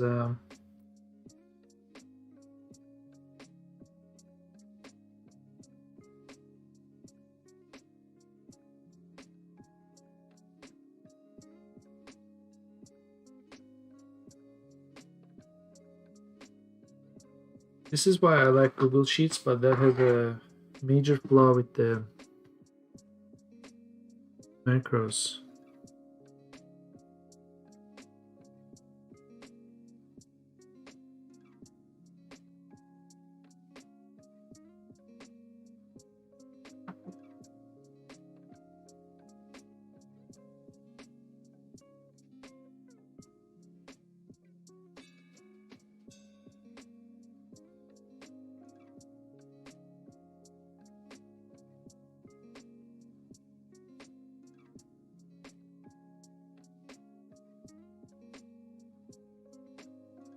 Database financial.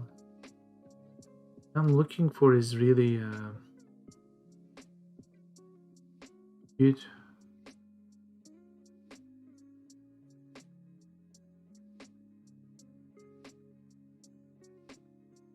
Lookup and reference function. Choose column. Turns to column. Particular index in this.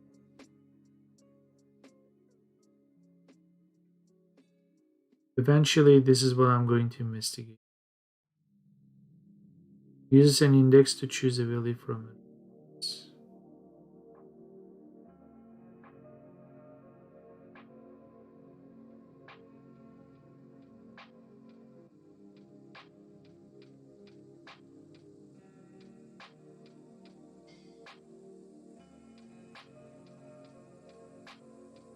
Text functions. Let's look again.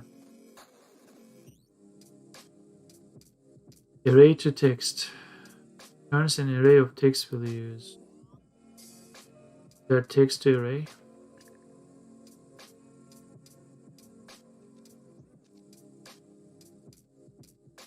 Text join. Combines the text from multiple arrays.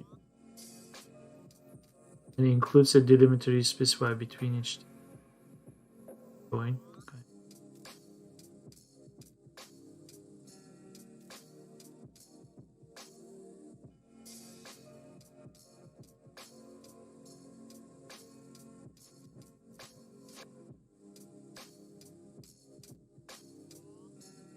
Let's look at array. Suppose the array.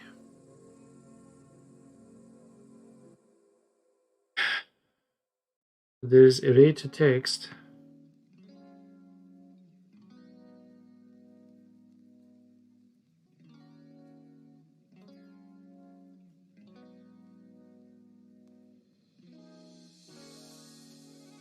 I doubt it.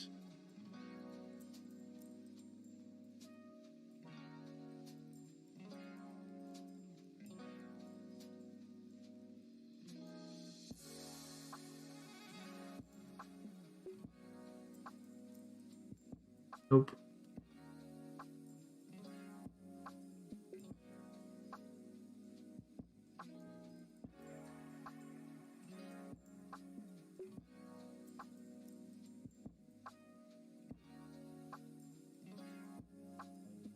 Date and okay. Date and time functions. Date function returns this hour function. Converts the serial number to an hour. Forget about this.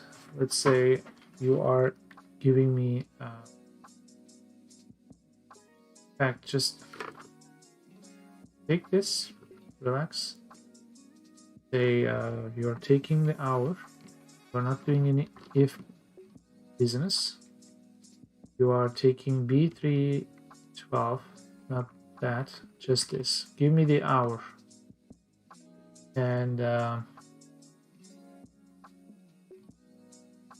B2, not that it matters.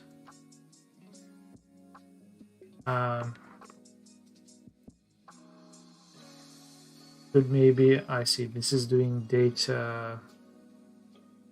date value, converts a date in the form of text to a number that represents the date. So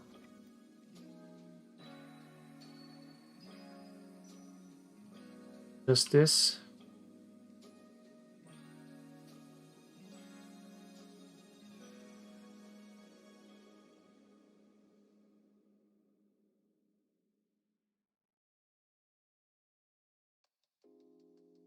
I do remember that T becoming a problem. Date takes something like this. Yeah. Instead of date value,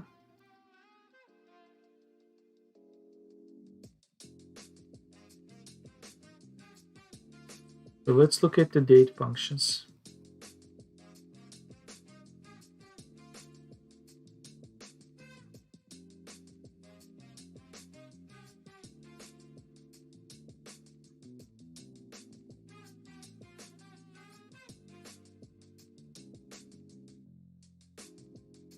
Date value we just checked, which is kind of weird.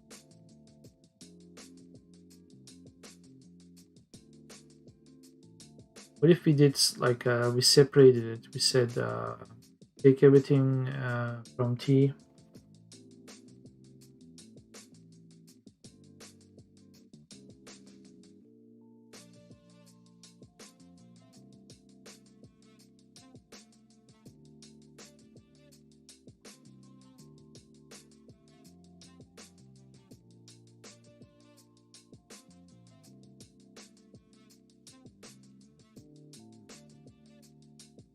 Converts the time in the form of text to a serial number.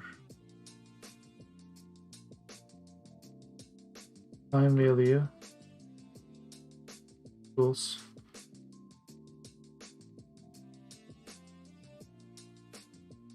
really quality programming, guys. Really, 2 decades of programming, and you guys can figure out the order with the tab and return. Seriously.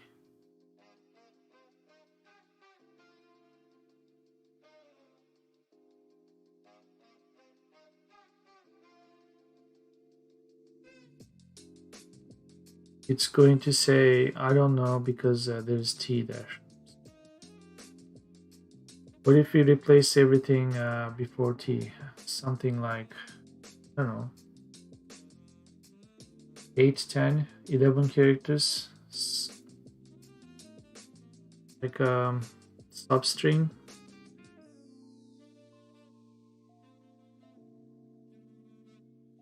Which is left, returns the leftmost characters from a text value. Text number of characters. We actually returns the first character or characters in text string based on the number of. I don't want to do right, but We want to do the right thing, which is 8 characters. So we do right this 8 characters.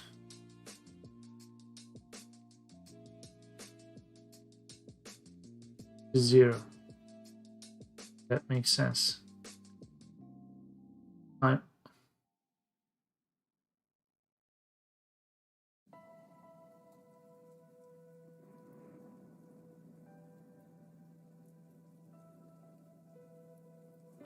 Decimal number of the okay.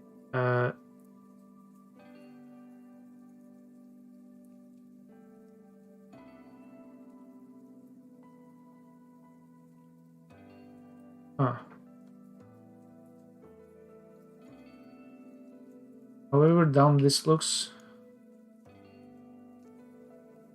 we might be onto something here.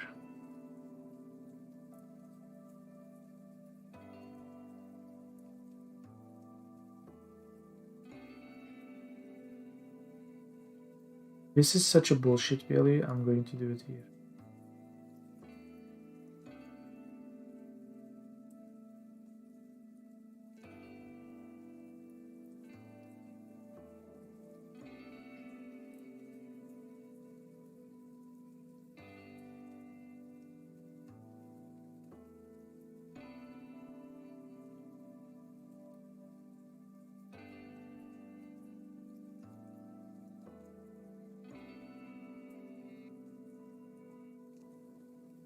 Zero hour, zero, not zero. This is like a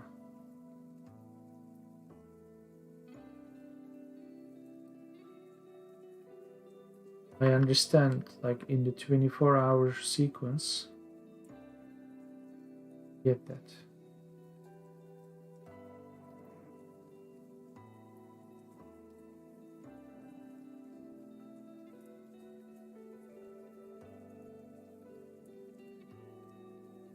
Then you eventually come to sort of 1, which resets to 0.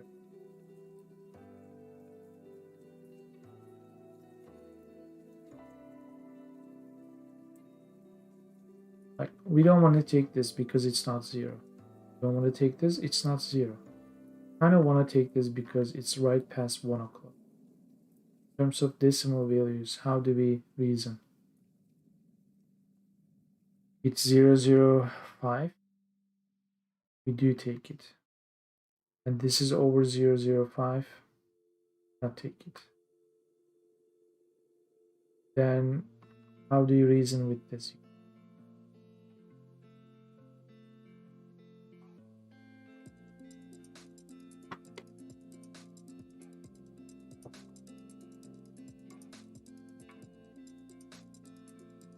I think this is going to be a decision that has to be made some other time.